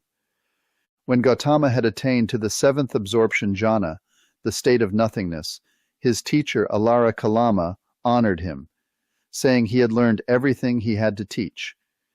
He invited him to stay and teach at his side. Gautama declined, for he knew there was more left to do.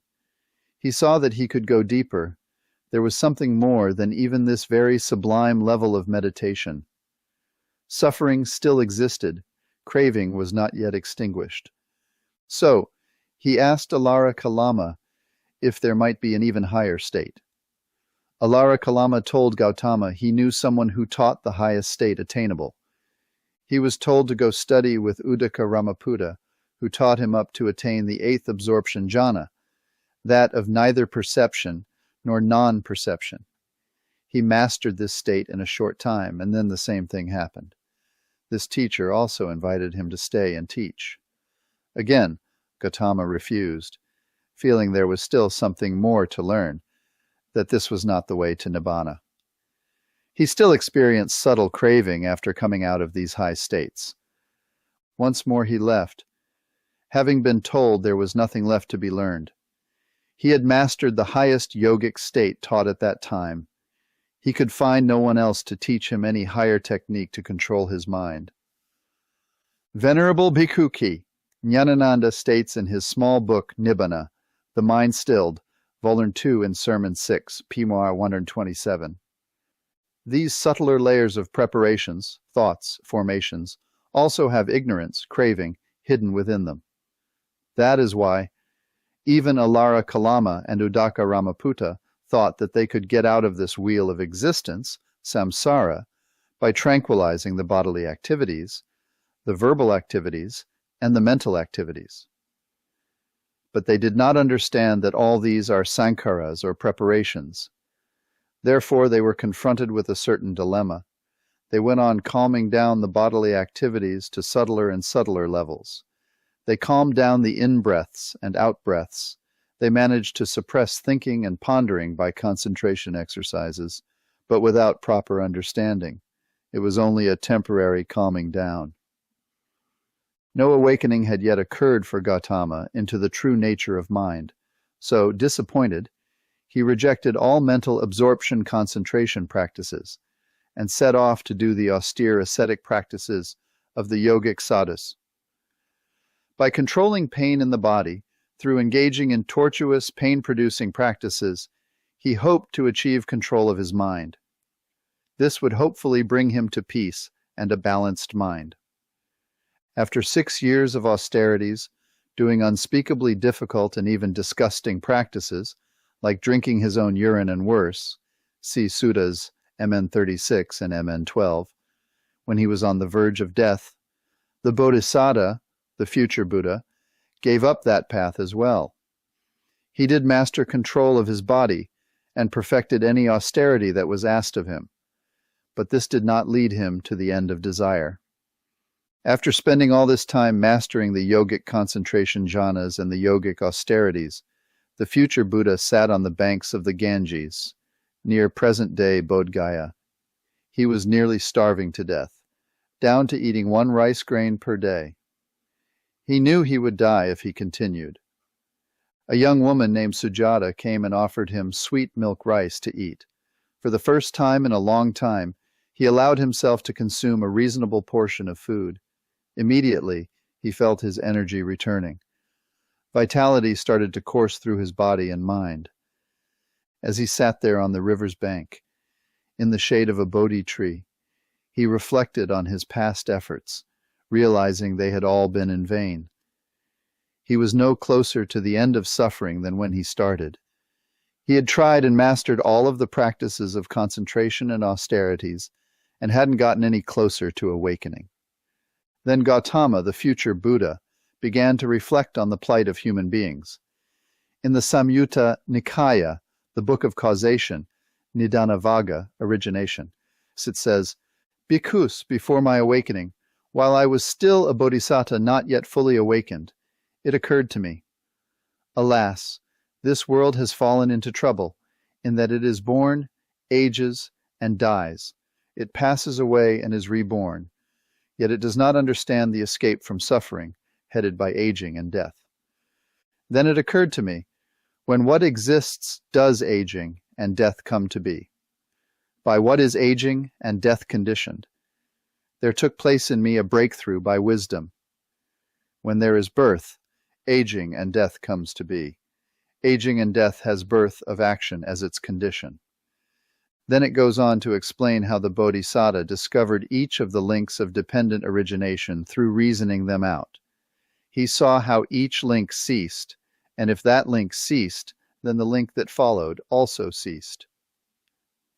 Following the cessation of the last link of ignorance, then the unconditioned arose, Nibbana. Then the Bodhisattva had a memory arise from a time when he was a young boy. He had been left by himself on a sofa under a rose-apple tree, while his father, the king, was at the plowshare festival. He remembered as he became completely tranquil and relaxed. He naturally had fallen into a very peaceful and energetic state, where his mind let go of all hindrances and desires. He entered a completely wholesome, joyful state. Fully observant and aware, a special tranquil state had arisen. He had let go of all striving at that moment and just observed what was happening. He just let everything be and relaxed even further into it. This was the state the Buddha would later refer to with the Pali word Jhana. As the future Buddha sat beneath the Bodhi tree and reflected on this childhood memory, he realized that this was a different kind of state. As he contemplated this condition of mind, he entered this state again naturally. By completely relaxing both body and mind without trying or controlling, just being there in the present, content and joyful, as he had been as a young boy, he achieved the same tranquil, open, and light-minded state. What the Buddha-to-be had found were what Bhante Vimalaramsi calls the tranquil, aware jhanas. This was different from the concentration states he had practiced with his teachers before, and it can accurately be more described as a state of collectedness. Collectedness is defined in English as the state of being calm and composed. He is the very picture of collectedness and confidence, Webster's Dictionary. Then he went even deeper. And in the third watch of the night, from 3 a.m. to 7 a.m., he became the Buddha. Buddha is a title for a fully awakened one. This is not his name, but rather his title. After all, Buddha Gautama was not the first Buddha, nor will he be the last. I did once have the experience of going into a concentration jhana. By accident, ironically, wasn't following instructions. Typical. On a Tranquil Wisdom Insight Meditation retreat with Bhante Vimalaramsi. When I came out, there was a very high, powerful state of awareness, with a lot of happiness. It was interesting because it felt very holy, or sacred and secluded, very much as what I envisioned a holy monk would feel. It dissipated in about an hour and just faded away. The next day it was completely gone, and it felt like nothing had been gained at all by having the experience. I felt empty, in fact, at having gained nothing from such a powerful experience. It was strange that something so potent had no effect on my personality. I wanted to believe otherwise, but really no positive change had taken place. This was an insight to me. I went back and reviewed the instructions again, and found that I hadn't been mindful enough. I had let myself become absorbed in the object. On another TWIM retreat, I purposefully did the breathing meditation using concentration to focus on the breath at the belly, in the way I had practiced Mahasi-style Vipassana. I found a very different experience happened when I forced my mind to stay on the breath. Mine became very concentrated. I saw what looked like a border of lights, like a window frame, as if I was looking out a porthole on a ship. There was absolutely nothing inside this ring, just void and silence. Yet when I came out of that state, I did not feel the same clarity of the Tranquil Wisdom Insight Meditation method.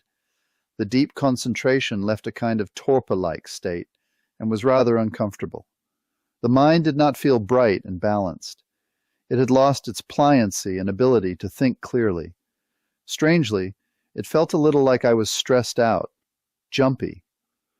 I went to the Dhamma talk, and it was a bit hard to follow the talk. Gradually, however, mind returned back to a more balanced state. With the TWIM meditation, you start by establishing an easy, open, light-minded state. This is accomplished by using the feeling of metta, or loving kindness, as the object of meditation, and by smiling. Radiating metta outward keeps our attention light and open, while smiling is a wholesome movement that keeps us from taking the meditation too seriously, thereby creating tension and tightness, or, as the suttas call it, craving. We prefer the loving-kindness object as it leads to faster progress, but breath can also be used if we employ the relaxed step properly. Below we will use the Satipatthana Sutta to understand the meditation process in terms of breath and the relaxed step needed. The most essential step toward experiencing the TWIM or aware jhanas is the correct practice of right effort, in particular the tranquilized step as defined in the suttas, or what we call the relaxed step. In Pali it is pasambhayam. The relaxed step is the key to removing hindrances and craving through true right effort, which allows this different kind of jhana to arise, an aware jhana. In both the Satipatthana Sutta and Anapanasati Sutta, it says, "As the student breathes in, he knows that he breathes in. When he breathes out, he knows that he breathes out." You don't focus on the breath alone, but simply know that you are breathing. You simply understand that you are breathing. The Pali word for this is sati, which is to observe and to know. You know what a long breath is, and you know what a short breath is. This just means to observe whatever is there in a light-minded way, without trying to control it. You don't make a short breath long or a long breath short. You don't breathe in deeply, or change the breath in any way, and don't focus tightly on the breath. You just understand what is happening. If someone said to you, "Do you know where you are?" you would look around and say, "Yes, I am in my garden." You don't focus and concentrate on the garden. You don't peer inside the bushes, look under rocks. You just know you are in the garden. The Buddha makes this process even clearer with the next step, where he says that breathing in and out, he experiences the whole body, He's not saying to observe the breath. He's saying that as he breathes, he is experiencing the whole body. He is mindful of what is happening, both inside and outside. This softens the attention to encompass a greater field of awareness. But then there comes the most important step in the Satipatthana Sutta's instruction, which is omitted or overlooked by other methods and practices. The student tranquilizes the bodily formation on the in-breath, and he tranquilizes the bodily formation on the out-breath, italics added. This is the critical step that will lead you to the elimination of craving and the attainment of Nibbana. Why is this relaxed step ignored or just treated as a general relax the body step? Other methods don't value the importance of this. It isn't seen as an active step in practice. It is just understood as a general relaxing but not an active relaxing of tension in the head, a tension that is actually contained in the thought itself. In fact, it is a critically important step that runs counter to deep concentration, because focusing tightly creates tension, not tranquility. What is it that you are relaxing? You are relaxing the tension and tightness which are signs of craving that gives rise to thinking and to all kinds of habitual emotional tendencies, causing mind to wander away into daydreams and thoughts. What is all this? They are mental formations. The Buddha addresses all this noise of the distractions and asks us to relax and tranquilize this also. Here is the quote from the Anapanasati Sutta MN 118. This follows the instruction to tranquilize the bodily formation. Men 118. He trains thus, I shall breathe in experiencing the mental formation. He trains thus, I shall breathe out experiencing the mental formation. He trains thus, I shall breathe in tranquilizing the mental formation. He trains thus, I shall breathe out tranquilizing the mental formation. So here we see the Buddha is asking us to specifically relax both the body and mind as a total process, and specifically to relax the thoughts, which are the mental formations that come up. Why does the thinking come up? Everything draws your attention to it. Thoughts, feelings, sensations, etc. Pleasant feelings are beckoning you to come and taste them, and unpleasant feelings are poking you to dislike them because they are painful. It is how suffering is born. The mind is running free after this and that with no restraint. Gradually you come to see how this really is suffering. Noticing distractions or hindrances arise and ignoring them or pushing them away, or following the advice to clench your teeth and put your tongue up against the roof of your mouth, to remove them and to destroy them. Free is not the way to let go of distractions. Why? Because you haven't let go of the cause of that distraction, which is craving, the pulling of mind into thought. Adding a step to actively relax into the tension and tightness in the head that pulls your mind away is what the Buddha found steadily reduces the energy of those distractions. The distraction will fade away naturally on its own because you've relaxed the tightness and tension feeding it. The more we pay attention to something, the greater our attention is drawn, and thoughts are created. Releasing your attention reduces thoughts and tension. We want to actively release our attention to distractions. We don't want to push them away. That just makes them stronger. In Majjhima Nikaya, MN, number 36, the Mahasachaka Sutta, it clearly states that after the Buddha tried to control his mind through clenching his teeth and so on, he found that his efforts, rather than getting control over his mind, led to the tiring out of his energy and brought on restlessness. I crushed mind with mind, and sweat ran down from my armpits. But although tireless energy was aroused in me, and unremitting mindfulness was established, my body was overwrought and uncalm, because I was exhausted by the painful striving. This exertion did not work. Attempting to control the hindrances in this extreme way is just using aversion to push away what you don't want. There's no letting go here, but only pushing away. We have created another hindrance. How many times have you heard some meditators say, "Darn it, I just can't make my mind do what I want it to do. It's really making me mad." You can't use a hindrance to eliminate a hindrance. In other words, control will not work. Something else must be the correct path. There is an article on the internet in which a jhana meditation teacher wrote about his self-retreat, practicing concentration meditation. He said he did a 9-month retreat, and the first 4 months were spent fighting with his mind to stay on his breath. What? Fighting? How does that bring tranquility? Isn't there a faster way to get progress? Yes, there is. Hold on, did you just say 4 months to get concentrated? Concentration practice tries to control mind and push away distracting thoughts and sensations. It both focuses down onto the object and then pushes away the wandering mind. The Buddha in the texts tells us not to suppress what he calls the defilements. In the Anguttara Nikaya, Samadhi Sutta in several places, this is quite clear. And 527. 4. The knowledge arises that is personally yours. This concentration is peaceful and sublime, gained by full tranquilization and attained to unification. It is not reined in and checked by forcefully suppressing the defilements. And notice the word above, concentration in Pali, is actually samadhi, which Venerable Panaji already has translated as tranquil state of wisdom, or a state of collectedness. The above is the Samadhi Sutta, and it is named and translated as concentration, and that is wrong.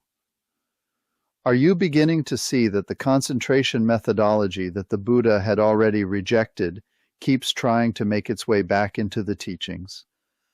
Since what you are trying to achieve is the removal of craving, you must see and understand it, not push it away.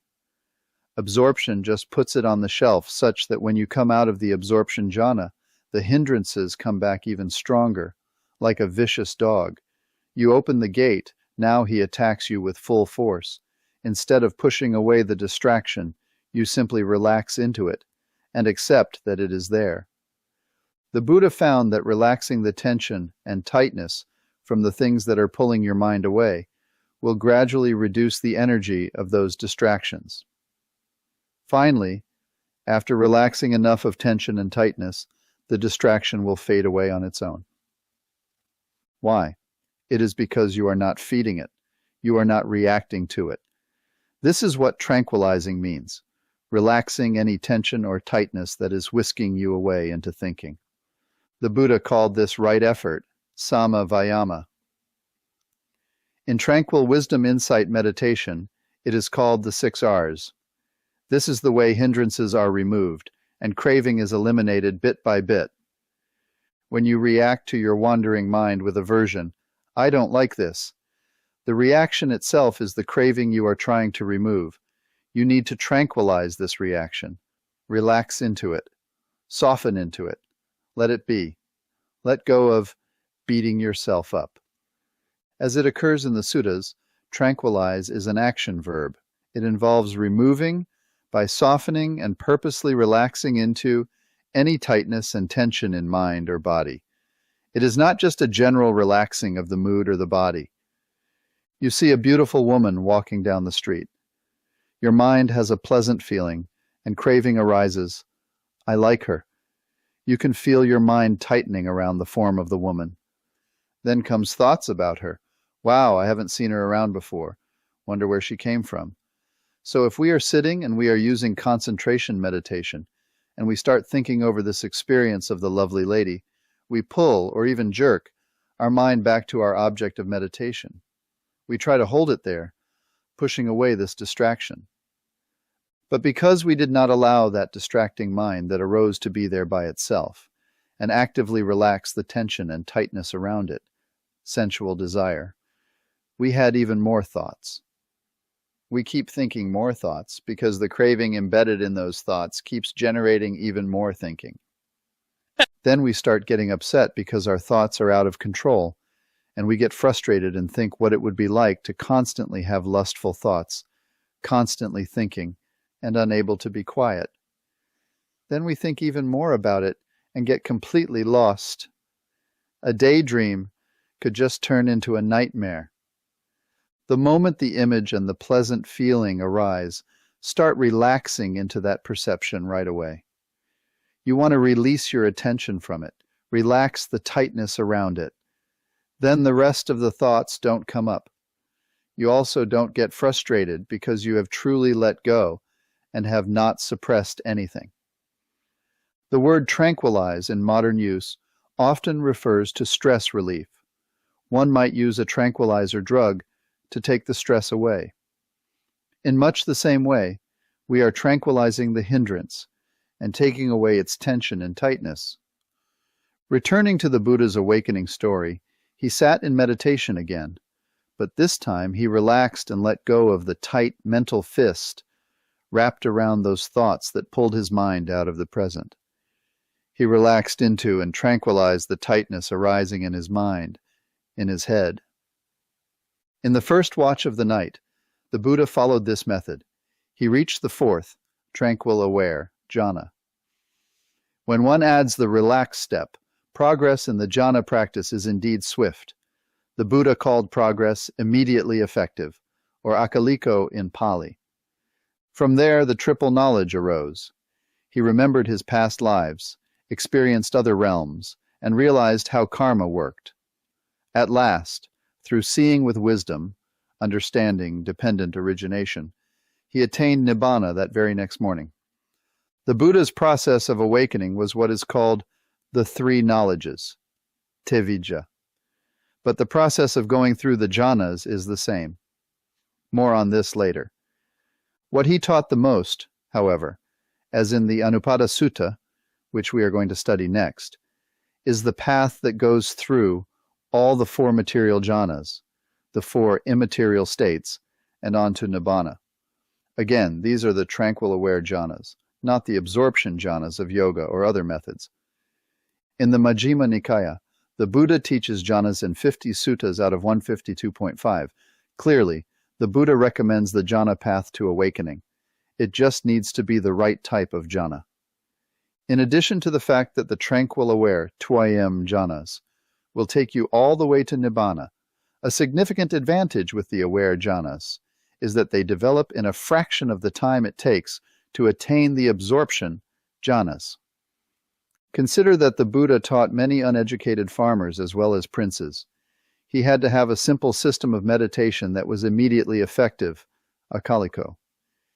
These farmers didn't have the time for or interest in a practice that took a long time to understand and master. Relaxing tension and tightness eventually eliminate hindrances. With one-pointed concentration practice, all you are doing is suppressing hindrances for a short period of time. The same ones just keep coming back after your concentration power diminishes, so you must drive them away again each time you sit. With the absorption jhanas, meditators dislike being disturbed from their meditation. For example, a loud sound arises and dislike comes up. For the most part, the reaction to a hindrance is aversion or restlessness. You try to beat that hindrance away. In TWIM, you are treating the illness right there, removing the tension and tightness from the hindrance so that it loses its power. Comparing aware and concentration jhana. As we sit in the aware jhanas, we can still hear sounds, and if the teacher calls us, we hear this and can respond right away. Someone might tap us on the shoulder and say something. We will feel it, and we can choose to respond or not. At the same time, when a loud motorcycle is outside the meditation hall, the mental balance is there. We hear it but pay no attention to it. Mind uses the relaxed step to observe, accept, and let go of the hindrance that pulls our attention away. When you get into the higher aware jhanas, you do experience a sort of pulling away from the body because in the immaterial, arupa, jhanas where there is only mind, it is operating on a subtler level.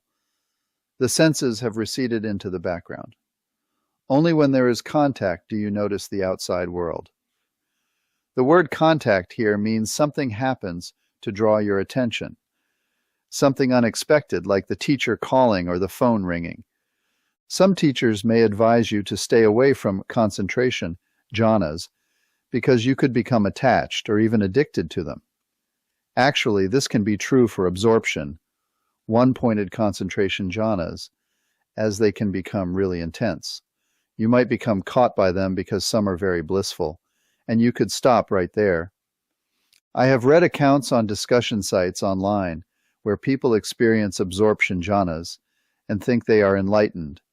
They talk about how blissful it is, yet they have only attained the first jhana. There is still so much more to be learned. But why would the Buddha give you a practice that had potential pitfalls like this? And wouldn't a student naturally want to move on and see what's next?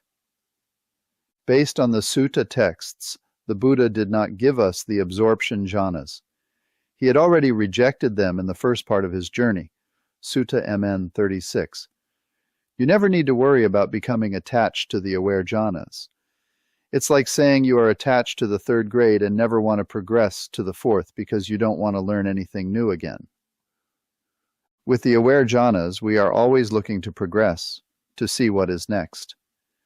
In the suttas, many times it is said that the meditator can easily experience this or that aware jhana state, but that he knows this is not the final experience, that there is more to be done. So, the meditator keeps going. Progress does not stop.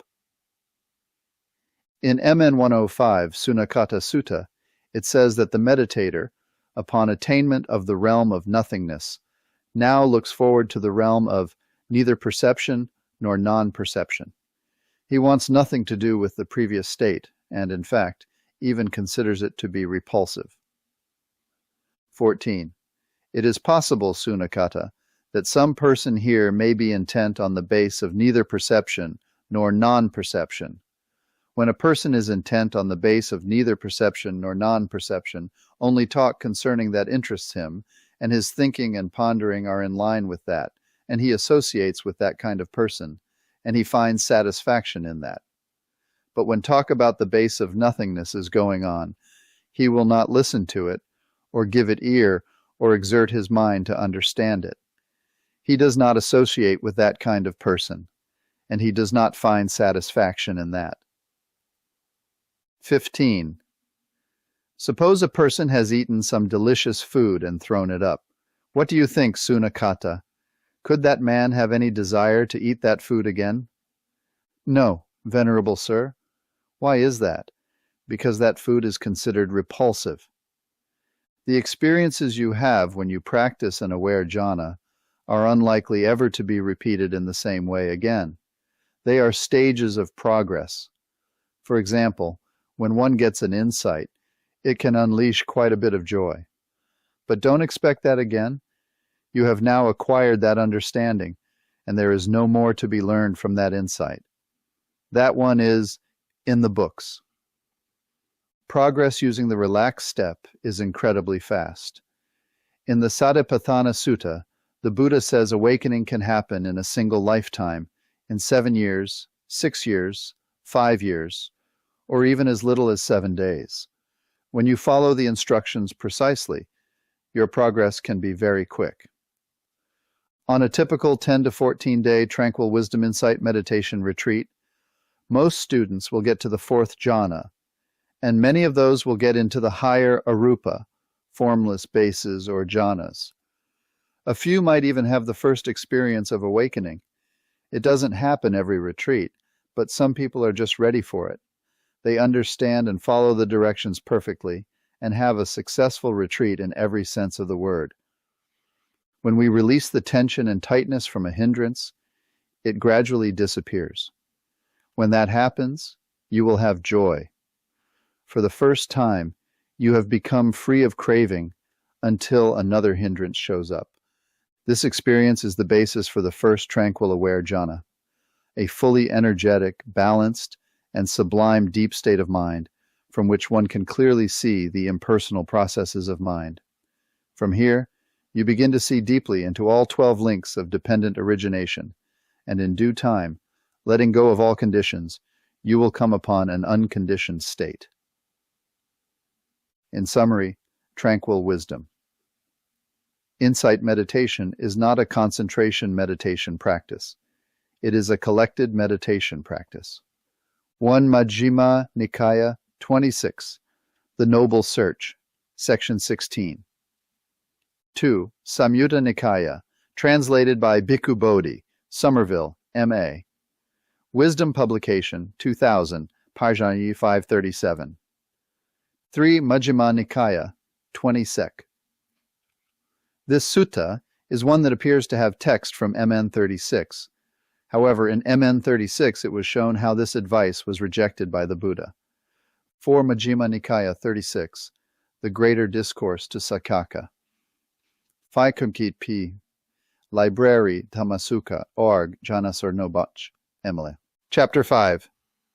Beginning Practice. Now let us see how the TWIM meditation practice can take us through the 4 tranquil aware jhanas, including the 4 formless bases contained in the 4th jhana, culminating with the attainment of Nibbana. If you follow what the suttas say without any added interpretation, then this is what will happen. This is the progress of Tranquil Wisdom Insight Meditation, or TWIM. The jhanas described from here on are the tranquil aware jhanas. In this type of jhana, you are aware of both mind and body. The Buddha said we cannot ever understand ourselves unless we look at the totality of who we are and see the impersonal nature of everything that arises. We can't control anything by pushing it away or trying to stop what comes up. Only through acceptance of what is in the present, not fighting or controlling it, seeing it clearly without mental noise or craving, can we achieve release. A word here about morality. The Buddha's system is built on a moral view of the world. If you do unwholesome actions, then painful results and mental states like hindrances follow. Do wholesome and wholesome follows. Meditation is completely wholesome. If you wish to be successful in your meditation, you should be following the 5 precepts as a minimum to achieve the best progress. What are they? Not killing, not stealing, not lying or cursing, not being involved in sexual misconduct like adultery, and not taking intoxicants or alcohol. It isn't hard, and it's said that following these simple guidelines brings you a prosperous and happy existence in this life and the next. Following these 5 precepts prescribed by the Buddha as your moral baseline will help your meditation to go very deep. By not committing any further harmful acts, you will become free of guilt and remorse, and your mind will be peaceful and tranquil. For retreats, there are an additional 3 precepts to help you fine-tune, including not eating after noon, not engaging in entertainment, and not using perfumes or makeup. Summary of the meditation instructions. The beginning meditator will spend a few days or weeks cultivating loving kindness toward themselves and a spiritual friend by using phrases to help bring up the feeling of loving kindness. May I be happy. May I be peaceful. As I am happy, I wish you to be happy. This process will take them to the 4th jhana. As they progress, they will move on to radiating metta to the 6 directions and progress from the 4th jhana to the base of nothingness and beyond. Beginning posture. Before meditating, it is helpful to find a relatively quiet place and to sit comfortably and upright. Sitting cross-legged is not required. The full lotus is certainly not necessary. A sitting posture that is familiar to your body will be less distracting and more helpful than one in which you are uncomfortable or in pain. In the West, many meditators find sitting on the floor difficult. In that case, use a chair rather than causing yourself undue pain and discomfort. There is no magic in the floor. Avoid leaning heavily back into the chair. Sit with your vertebrae stacked one on top of the other. The posture should be comfortable. The goals are to reduce any real physical cause of tension and pain and to improve alertness. We will have enough mental obstacles to keep us busy. Beginning loving kindness instructions. When you practice the mindfulness of loving kindness meditation, begin by radiating loving and kind feelings to yourself. Remember a time when you were happy. When that happy feeling arises, it is a warm, glowing feeling. Some of you may complain, we actually do hear this a lot, that you cannot recall any good memories. So then we ask, can you imagine holding a baby and looking into its eyes? Do you feel a loving feeling? When that baby smiles, do you? Another idea is to imagine holding a cute little puppy. When you look at the puppy, you naturally want to smile and play with him. The feeling you are creating is a warm, glowing, and sincere feeling radiating from your eyes, your mind, and your heart. Once you have established this feeling, use this feeling to wish yourself happiness. Just as I was happy then, may I be happy now. Continue with phrases like, may I be peaceful, may I be happy, may I be calm. Do you know what it feels like to be peaceful and calm? Then put that feeling and yourself in the center of your heart and surround yourself with that happy feeling. When that feeling fades, bring up another phrase to remind you of the feeling. May I be tranquil. May I be content. May I be full of joy. Now give yourself a big heart hug. Really and sincerely, wish yourself to be happy. Love yourself and mean it.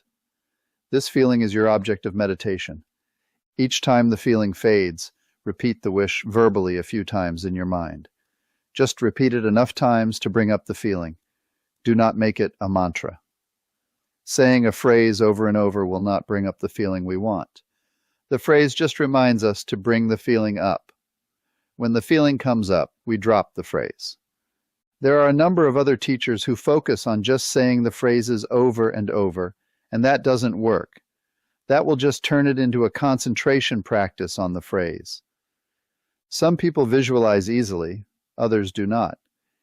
It is not important that you clearly see your object of meditation. Just know it is there.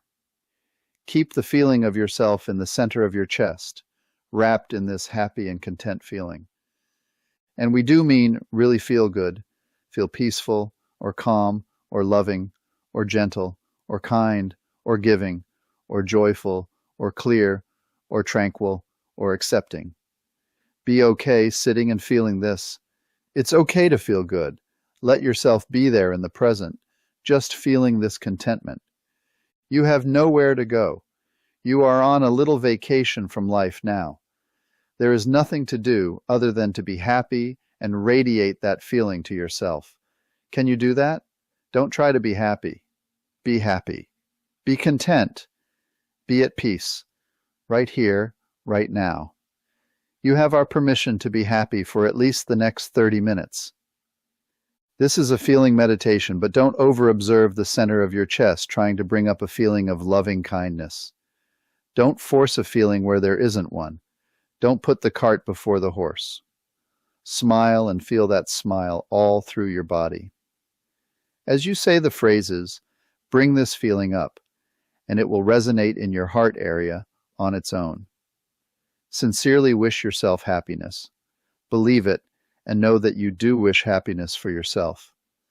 Just be with this feeling, know it is there, and smile with it. There may be some blocks that come up, such as saying to yourself, "No, I don't deserve to be happy like this."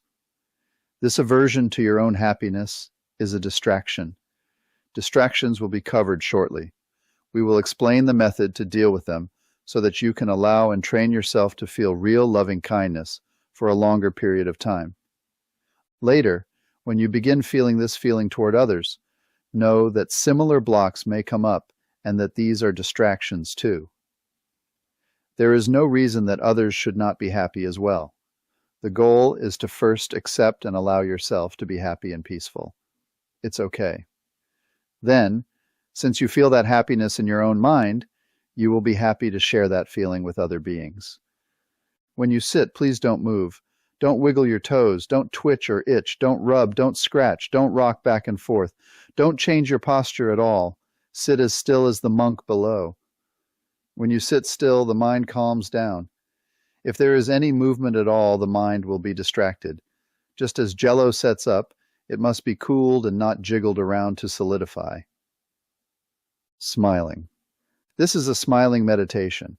The reason that you should smile is because it has been found that when the corners of your mouth go up, so does your mental state. When the corners of your mouth go down, so does your mental state. Put a little smile on your lips, but don't stop there. Put a smile in your eyes, even though your eyes are closed. You'll notice there can be a lot of tension in the eyes. Put a smile in your mind, and especially put a smile in your heart. It can be a mechanical smile at first. Eventually, it will turn into a sincere, happy feeling. It should be a smile that conveys loving kindness. It's important to believe it. Smile with your lips, smile from your mind, and smile from your heart.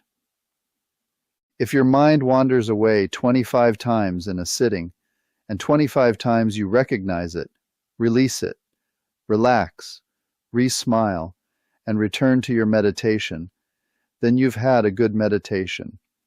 It definitely might not be a quiet and calm meditation, but it is an active meditation, and that can still be a good meditation.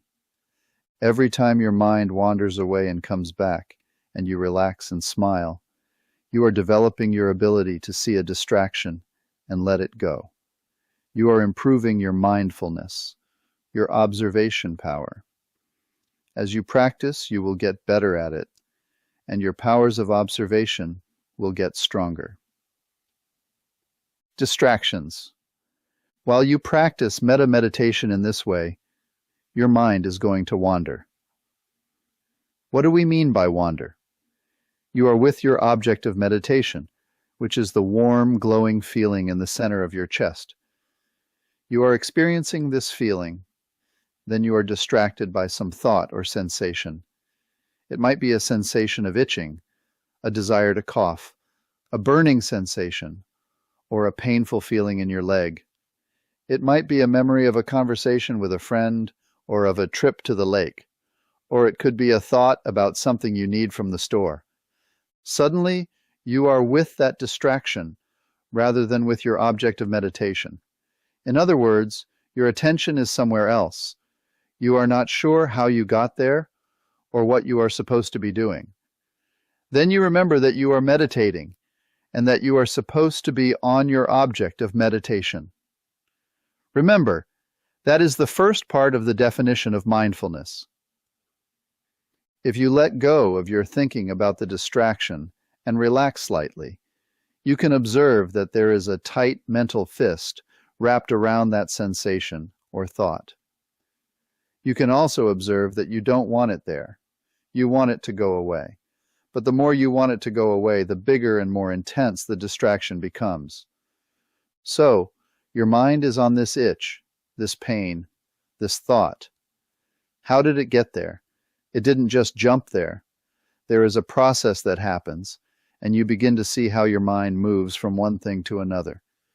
Don't think about that, but observe carefully how the process happens. We aren't talking here about analyzing why anything happens. Simply observe what is happening. Observe the way the mind moves and reacts in the present. That is the second part of mindfulness. The truth is that when a sensation is there, it's there. It's okay for it to be there. You are going to have distracting thoughts and sensations come up, and that's okay. Thoughts are not your enemy. In fact, they are opportunities. Every thought, every feeling, every sensation that arises and distracts your mind also causes tightness. The first noble truth is that there is suffering. The second noble truth is that suffering is caused by craving. The third noble truth is that there is the cessation of suffering. The fourth noble truth is that there is the path to the cessation of suffering. This path is the eightfold path. This tightness is how you can recognize the very start of craving, and, as you may know, the second noble truth says that craving is the cause of suffering. Life is not suffering. Craving is what makes it so. Distractions are telling you what you crave, the things to which you are attached. Seeing and understanding what you like and dislike is the first step toward letting go of those attachments. Your brain has two lobes that are contained in three membranes called the meninges. It is like a bag wrapped around your brain and spine. Any time that there is a distraction, seems to be a movement in the brain, a tension or tightness, and something, some will disagree with this, but something is felt, seems to move or stretch. Thinking causes this tightness or tension to arise. We are able to observe this for ourselves when we see the arising of a thought. Anytime you notice this tension and tightness, you want to actively relax and soften into it. By relaxing, you are releasing the craving. More on this when we get to the 6 R's. When craving is released, there is a slight feeling of expansion in your head. Right after you relax, you will notice that your mind is very peaceful and calm. Your mind is alert, and there are no thoughts. At this time, you have a pure mind. Now bring that pure mind back to your object of meditation. The feeling of loving kindness and smiling, that warm, radiating, happy feeling. Now make another wish for your happiness. Put that feeling into your heart and radiate that happy feeling to yourself. It does not matter how many times your attention is pulled away by a distraction. Thoughts and sensations don't go away the first time you notice them, and that's okay. As these distractions come back again and again, you will become increasingly familiar with how they arise. With practice, their intensity and frequency will subside. Hindrances. The Buddha talked about 5 hindrances to meditation. Hindrances are distractions that will pull you away from your object of meditation. 5 troublemakers who will surely come calling. Every distraction is based on at least one of the 5 hindrances. Often they come 2 or 3 at a time and gang up. The 5 hindrances are: 1. Sensual desire. I like that, otherwise known as lustful or greedy mind. You will hang on to things that are pleasant and want more. This will cause attachment to pleasant states of mind that have arisen in the past, and desire for pleasant states to arise in the future. 2. Anger, aversion, fear. I don't like that. You will want to push away states of mind that you don't like, or you might experience fear or anger over unpleasant or painful feelings that have already arisen. You will try to push away and control anything causing you pain. You will even try to force your mind to experience things in a certain way that you think is right when you actually should just observe what is there. Now that is really overly controlling. 3. Sloth and torpor, dullness and sleepiness. These will cause lack of effort and determination because you've lost interest in your object of meditation. You will experience a mental fog. When you look at it closely, you see that it has tightness and tension in it.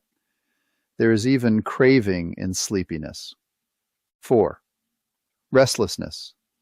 With restlessness, you constantly want to move and change, to do something other than what you are doing, to be somewhere other than here. Restlessness can manifest as very tight, unpleasant feelings in the body and mind. 5. Doubt. You're not sure you are following the instructions correctly, or even if this is the right practice. It makes you feel unsure of yourself, and may even manifest as a lack of confidence in the Buddha's teaching or your teacher or both. When the hindrances arise, your job is neither to like them nor to fight with them. Your job is to accept them, to invite them in, and to offer them tea. Don't feed them with your attention. Forcing and not liking their being there just gives them the attention they crave and makes them stronger. That's what happens with one-pointed concentration meditation. You force the hindrances away by practicing intense concentration. However, as soon as you stop meditating, they come back, sometimes even stronger. If you just let hindrances be there, turning your attention to something that is wholesome instead, the energy inherent in them will gradually fade away. They will disappear like a fire that runs out of fuel. That's how you overcome the hindrances for good. The fire just goes out.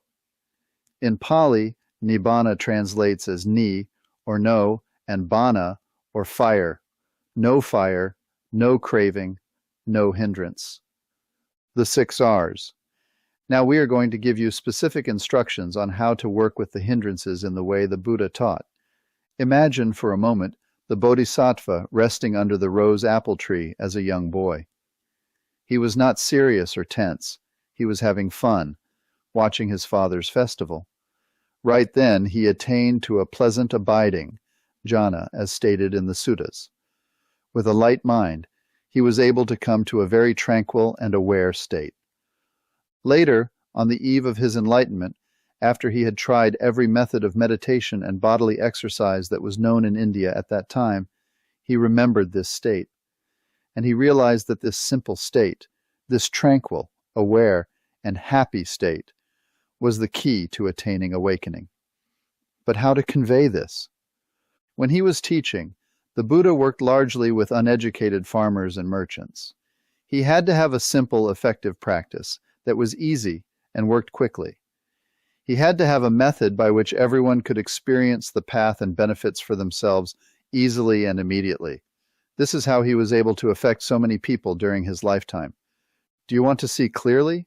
It's easy. Lighten up, have fun exploring, relax, and smile. Relaxing and smiling leads you to a happier, more interesting practice. That sounds like great advice, but how do you do it? When you have been carried away by distraction and you lose your smile, just follow these steps. 1. Recognize that mind's attention has drifted away and that you are lost in thought. You have forgotten what you were doing. You are no longer on your object of meditation. 2. Release your attachment to the thought or sensation by letting the distraction be, by not giving it any more attention. Just stop feeding it. Just back away from it. 3. Relax any remaining tension or tightness caused by that distraction. 4. Re-smile. Put that smile back on your lips and in your heart. Feel that happy feeling of loving kindness again. 5. Return or redirect. Gently redirect mind's attention back to the object of meditation, that is, to metta. Continue with a gentle, collected mind to stay with your object of meditation. 6. Repeat this entire practice cycle. Repeat this practice whenever your attention is distracted away from your object of meditation. We call these the 6 R's. They are drawn directly from the sutta text as part of right effort. The first 4 R's are the 4 right efforts, with the last 2 R's to remind you to return and repeat as needed. Notice that you never push anything away. You never try to control anything. Trying to control is using craving to eliminate craving. Please don't do the 6 R's for some slight noise in the background or a minor bodily feeling. As long as you are still with your feeling of loving kindness, just stay with that feeling and let it deepen. Ignore those slight distractions in the background. As a beginner, do the 6 R's only if your attention is completely gone from the object.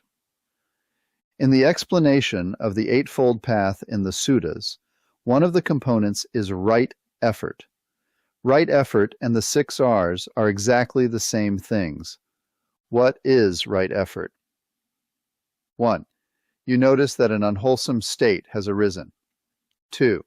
You stop paying attention to that unwholesome feeling, letting it be there by itself with no pushing away or holding on to it. 3. You bring up a wholesome feeling. 4. You stay with that wholesome feeling. The 6 R's just add the return and repeat to complete the cycle. We are practicing right effort by repeating the 6 R's cycle again and again. We see and experience for ourselves what suffering is and how to relieve it. You notice what causes you to become tense and tight, and then how to reach its cessation by releasing and relaxing and bringing up a wholesome object. You discover how to exercise the direct path to the cessation of suffering. This happens each time you recognize and release an arising feeling, relax, and re-smile. Notice the relief. When you look at the benefits discussed in the sutta about the Dhamma, There is a phrase that says, the Dhamma is immediately effective. By practicing the 6 R's, you fulfill this statement. When you relax the tension or tightness caused by a distraction, you immediately experience the third noble truth, the cessation of suffering. In other words, you are purifying the mind by relaxing and letting go of suffering. You see this for yourself. Then you bring up a wholesome object by smiling and return mind's attention back to metta, which is a wholesome feeling. You do not have to practice for long periods, months or years, to feel relief. You can see it right after the relaxed step of the 6 R's. You notice the moment of a pure mind, free from craving. By repeating the 6 R's over and over, depriving the hindrances of attention, their fuel, you will eventually replace all of the unwholesome mental habits with wholesome ones. In this way, you bring up only wholesome states and will eventually achieve the cessation of suffering. To be successful in meditation, you need to develop your mindfulness skill and observation power. Also, keeping up your sense of fun and exploration is important. This helps to improve your mindfulness. The 6 R's training develops these necessary skills. Sometimes people say this practice is simpler than they thought. Some have actually complained to the teacher because they want this meditation to be more complicated. Now let us go through each of the steps in more depth. Recognize. Mindfulness remembers to observe and recognize movements of mind's attention from one thing to another, that is, from the meditation object to the distraction.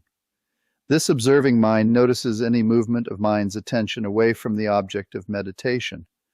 One can notice a slight tightness or tension as mind's attention begins to move toward the arising phenomenon.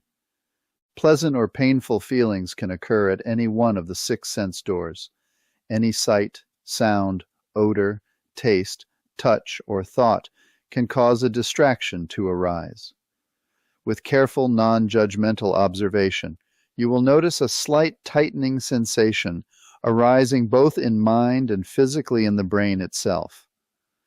Recognizing early movement of mind is vital to successful meditation. You then continue on to release. When a thought about something arises, release it. Let it be there without giving any more attention to it. The content of the distraction is not important at all, but the mechanics of how it arose are important. Don't analyze it or try to figure out why it is there. Let it be without keeping mind's attention on it. Without your mind's attention, the distraction loses energy and passes away. When you do not keep your attention on it, a distraction and the mental chatter about it ceases. Mindfulness then reminds the meditator to relax. After releasing the thought and allowing it to be by itself without trying to watch it or get involved in it, there is a subtle, barely noticeable tightness or tension remaining within mind and body.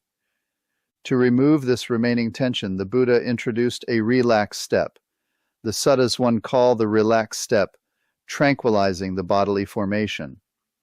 This is true especially in your head, which is part of your body. It means to unclench your attention from and around the thought. It is more than just letting it go. It actively softens and relaxes, and lets the distraction be there, which then weakens its power. Gradually, it disappears completely on its own. Please do not skip this step. It is the most important part of this meditation. It is the missing step we talked about in the introduction. It is the key to progress. Without performing this step of relaxing every time you are distracted from your meditation object, you will not experience the close-up view of the cessation of the tightness caused by craving. You will not feel the relief as this tension is relaxed. Remember that craving always manifests first as a tightness or tension in both your mind and body. The relaxed step gives you a kind of mundane Nibbana. You have a momentary opportunity to see and experience the true nature of and relief from tightness and suffering while performing the release and relax steps. Mindfulness then continues to remember to re-smile. If you have listened to the Dhamma talks on our website, you might remember hearing about how smiling is an important aspect of the meditation.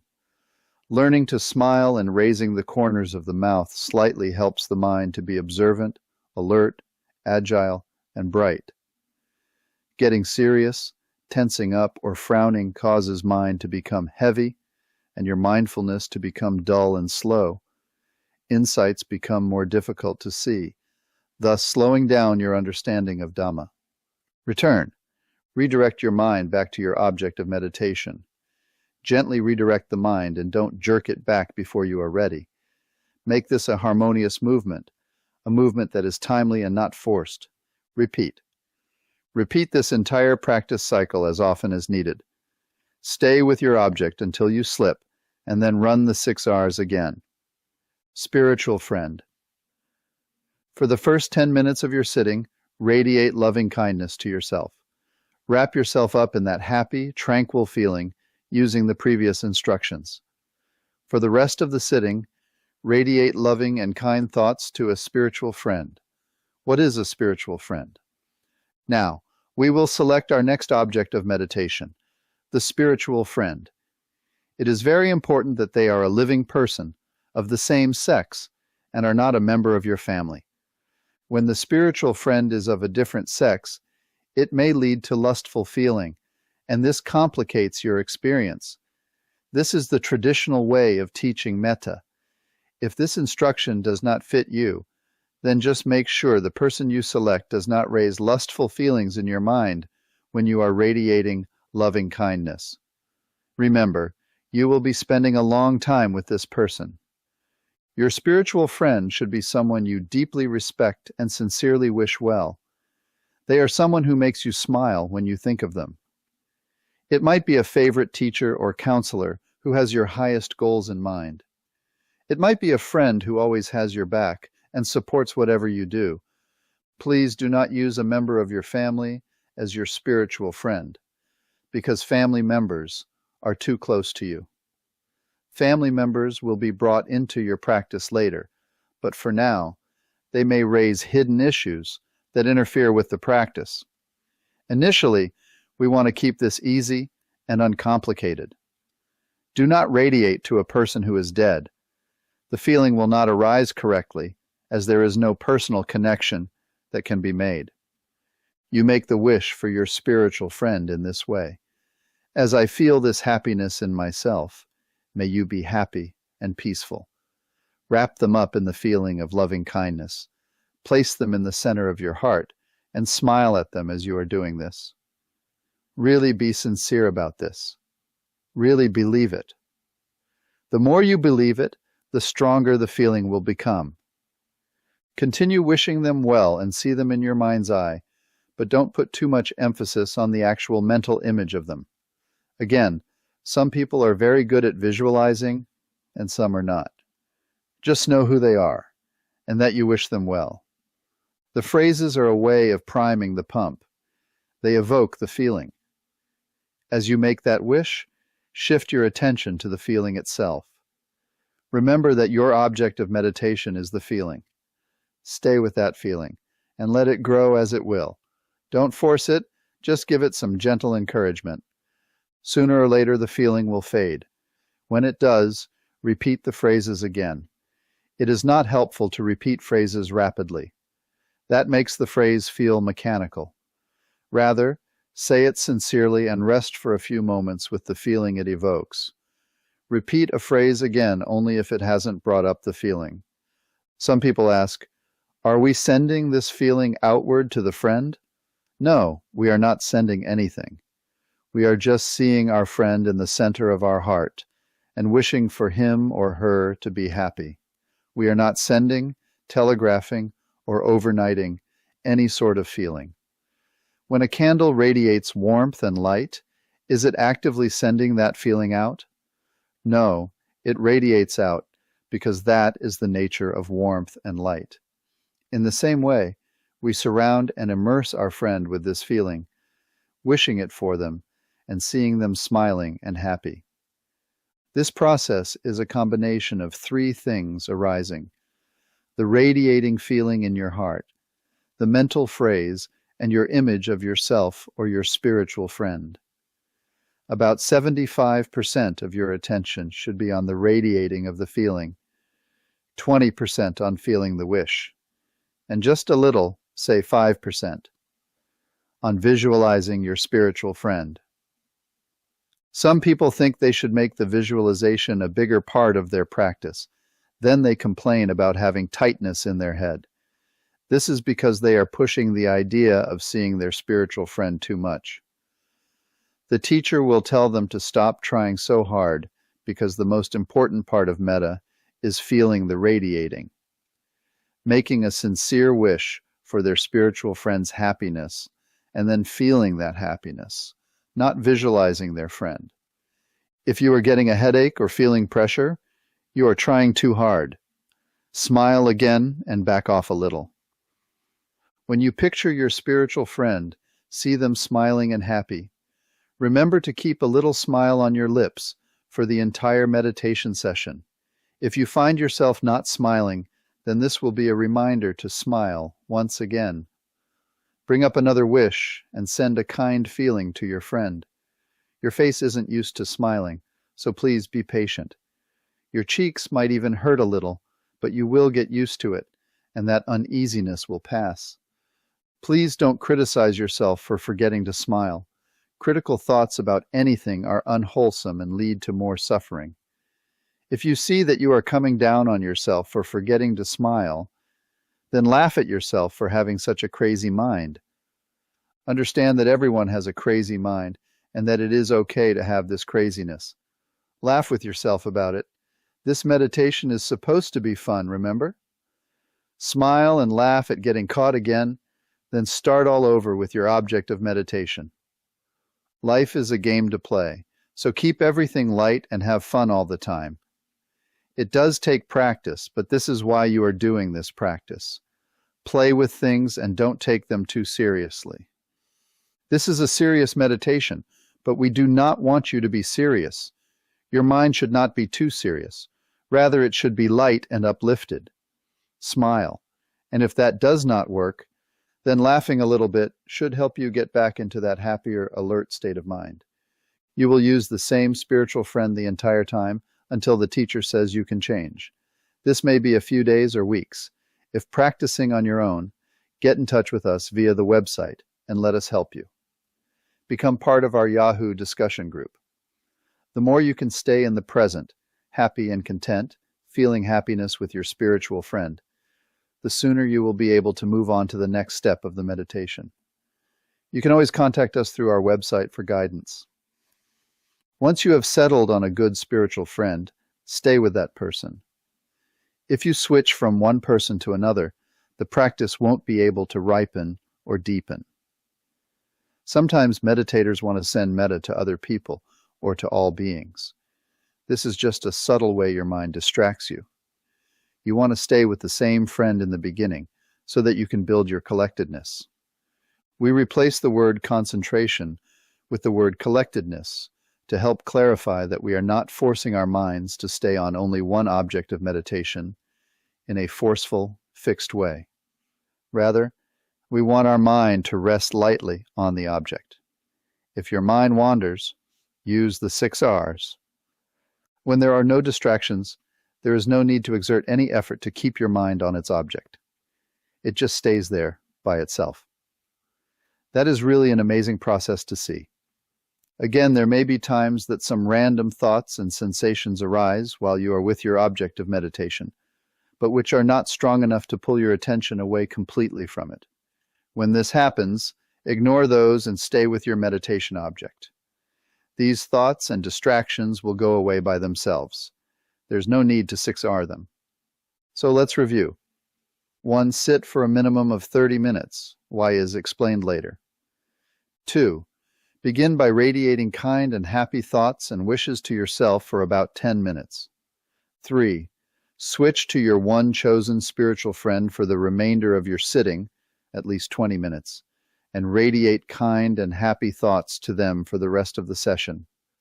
Stay with just the same friend, and do not switch to anything or anyone else, even if you think they deserve your attention. Such desires are just more distractions. The mind can be very sneaky. 4.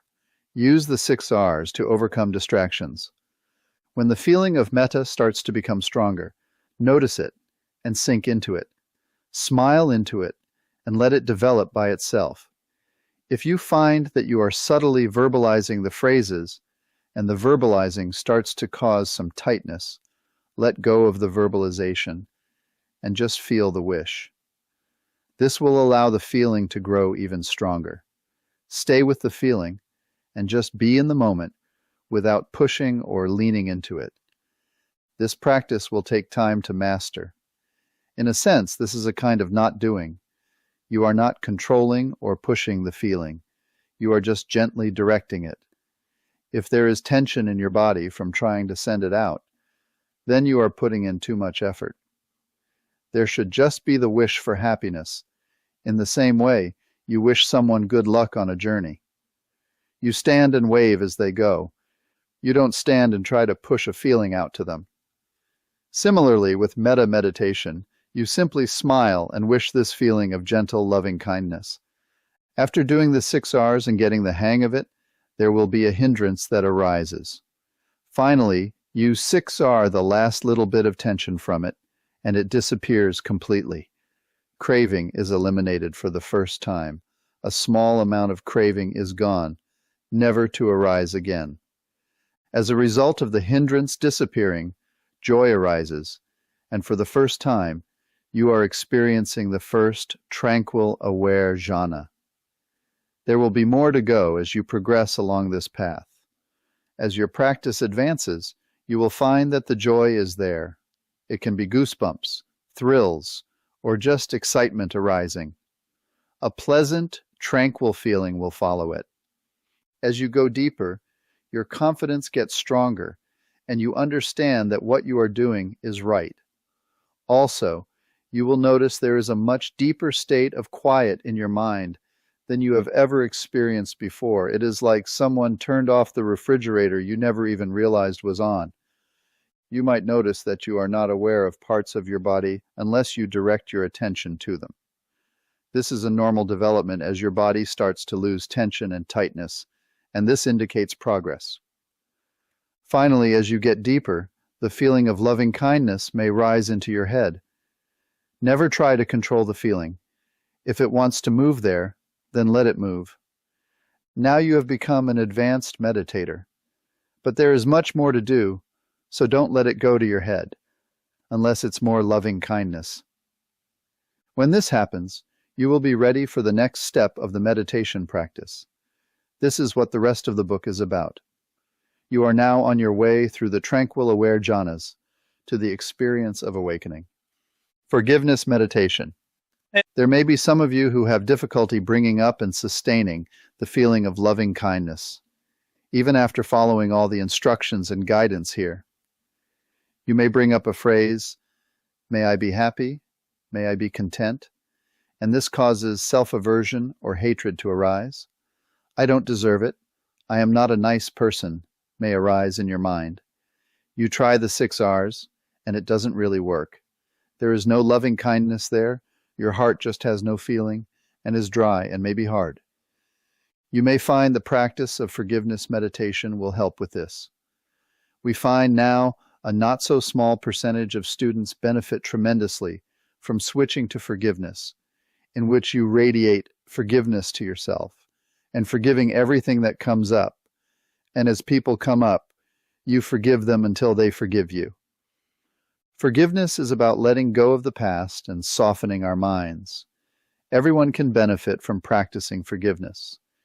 You can find out more about this practice at the Dhamma Sukha website and in a book called Forgiveness Meditation by Bhante Vimalaramsi, which is included in an appendix of this book. Walking meditation. An important part of the metta practice is walking meditation. Please do not ignore it. You need to walk to keep your energy up, especially after longer sittings. You can use walking meditation to build energy or uplift your mind before sitting if you feel sleepy or have low energy. Sometimes, when your mind is distracted, walking will make it easier to calm a restless mind so that you can go back to sitting. Walking meditation, on the other hand, can add energy to your sitting by getting your blood flowing. Walking meditation is a powerful meditation on its own, but in conjunction with metta meditation, it helps you to incorporate metta into your everyday life and activities. Please do remember that this is an all-the-time practice. Find a place to walk that is at least 30 paces and is straight and level. Walk at a normal pace, as if you are taking a stroll in the park on a Sunday afternoon. Not slowly like a turtle, but at a speed that is neither too fast nor too slow. Your eyes should be directed down in front of you 6 to 10 feet ahead. Do not put your attention on your feet. Instead, stay with your spiritual friend. Please do not look around, as that will distract you from your meditation. This is not a nature walk, but part of the actual practice where you are radiating kind and happy thoughts to your spiritual friend. As much as possible, stay with that practice the entire time you are walking. It is just like when you are sitting, with the only difference being that you are walking instead of sitting. You may do this inside or outside as the weather permits. It is best done outside in the open air, but try to avoid the heat of direct sunlight. You can also walk inside, in a circular path around a room or down a hallway. Some meditators make a lot of progress while walking. It can go quite deep. Do not take this instruction lightly, as it is an important part of the practice. It also helps us learn how to practice metta in our everyday life, where we are more active out in the world. Walk for about 15 to 30 minutes and never more than an hour, as this much walking will tire your body out. However, do walk at a good pace so that by the end of it, you will feel your heart pumping and you may be slightly out of breath. Then you can sit and be fully alert. Walking can bring calmness, clarity, or energy, depending on what you need at the time. Keep it going. 30 minutes of meditation a day is the minimum to start. From our experience, it takes 15 to 20 minutes to get the mind to settle down. Then you are giving yourself another 10 productive minutes, where you can truly watch and observe. 45 minutes is better. Just the fact you are sitting and not moving permits the mind to calm down. The longer you sit, the more your mind will calm on its own, without you doing anything else. So sitting longer and not moving is vital to progress to deeper states. On retreat, you will at first sit at least 30 minutes, walk 15 minutes, then sit again, alternating like this for the whole day. Your sittings will naturally get longer and longer throughout the retreat and may eventually last as long as 2 to 3 hours. In your daily life, sitting twice a day is very helpful. Once you're comfortable, try to stay completely still throughout the sitting period. If the mind insists on moving, 6R the desire to move. The 6Rs are very helpful in dissolving tension and finding deeper ease. If pain arises, please watch how it arises. You can tell if the pain is genuine by noticing what happens when you get up from sitting. If the pain goes away very quickly, it is a meditation pain, which is in fact a mental pain and is not caused by anything harmful. It is just a distraction. If it returns when you sit, try to remain still in 6R. If, when you get up, the pain lingers and stays with you, it is best not to sit that way in the future, because this would be actual physical pain manifesting. If we try to get rid of painful or unpleasant feelings forcefully, whether mental or physical, we just add more greed and aversion to the mind.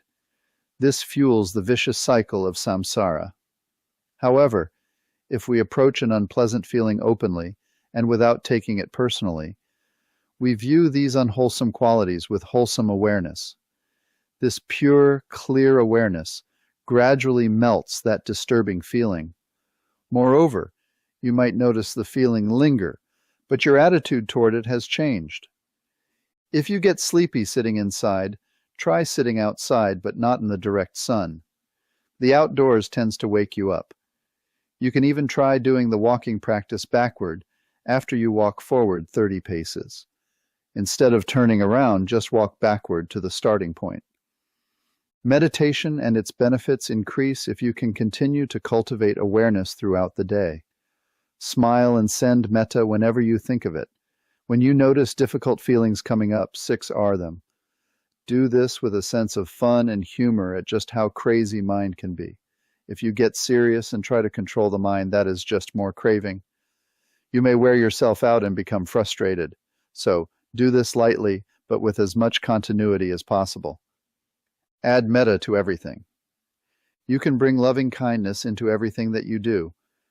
Generally, you will do your sitting at home, but you can also smile and radiate well-being and happiness to all beings when you are out and about. If you are just going out walking or shopping, you do not have to stay with a spiritual friend. Stay with a general feeling of metta. Smile more. Notice and 6R emotional upsets that arise. When unwholesome states of mind arise, see them as opportunities. Let them be, and bring up wholesome ones. This is the meaning of right effort in the Buddha's Noble Eightfold Path. Progress and jhana. As you make progress with the meditation, you will see all kinds of new phenomena. Joy and other pleasant experiences will arise. Some of them will be really worth the price of admission. The first time you truly and completely let go of a hindrance, you will have your first experience of the jhanic state and be on your way to going even deeper. You will start to be friends with fun stuff like joy, contentment, equanimity, and more. Good times are on the way, Brahma-viharas and Nibbana. The Buddha talked about 4 divine qualities of mind that are particularly wholesome. They are called the Brahma-viharas and consist of loving kindness, metta, compassion, karuna, sympathetic joy, mudita. We actually prefer just joy, and equanimity, upekkha. This is the practice you are starting now. You will gradually go through all these states very naturally as metta becomes quieter and turns to compassion, and so on through joy to equanimity. You do not need to change the practice as you go. The states themselves will develop and arise on their own. Once you become an advanced meditator, you just have to keep the meditation going. The Brahma-viharas develop naturally, one by one, without you having to bring up each of these states as its own separate meditation object. When the next state arises, then you take that state, whether it be compassion or joy as the feeling, to be the object of meditation, and continue radiating that out now. This is another important difference from how other practices work to develop metta. The Buddha taught that when the meditation is properly practiced, all 4 divine states arise on their own, one after the other. You will learn how to radiate any of these 4 states to all of the 6 directions, and then to all directions at the same time. As this happens, the jhanas will arise naturally on their own as well. The word jhana is a loaded word. It has been translated in many different ways, but we refer to the jhanas as levels of understanding. We do not want to confuse them with their one-pointed absorption jhana cousins. They are related, but these are ones in which the meditator keeps awareness of their body, whereas the others do not. The Buddha taught that the key to understanding craving and distractions is to realize that mind and body are one process that cannot be separated. Tension and tightness are bodily processes, while thought and images are mental processes. We not only want to pay attention to the mind, but also be aware of what is happening in the body, and not ignore or repress this awareness through one-pointed focused concentration. We call the jhanic states that we experience with this meditation the tranquil aware jhanas. There are 8 of them, 4 rupa or material jhanas, and 4 arupa or immaterial jhanas. Beyond the highest immaterial jhana lies the experience of Nibbana itself. Your mind will become so quiet that it just stops. When the mind comes back from that cessation experience, it will be incredibly bright and clear, with no disturbance, like a blackboard with nothing on it. At that point, when the next mental process arises, you will see with astonishing clarity every link and part of this process that we call life as it arises and passes away. This process is what the Buddha called dependent origination. There are 12 links in each moment of experience, and you will see how all of these arise and pass away. You will see how all of these dependently arise, one upon the other.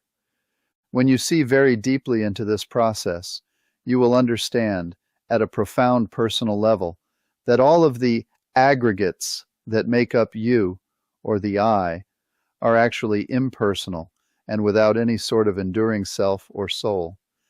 This experience is so profound that Nibbana will arise, and you will understand the true nature of all existence. You will have attained awakening in this very life. There will be so much relief. Experiencing awakening, Nibbana, happens for many people who follow these simple directions. It does not take years or decades. The Buddha said that this practice is immediately effective. In the Satipatthana Sutta of the Majjhima Nikaya, he says that this experience can take place in as little as 7 years, or even 7 days. It can truly happen that fast. We have seen it take place within a single 8-day retreat. So, start now, and you too can experience the initial stages of awakening. Just follow the instructions exactly.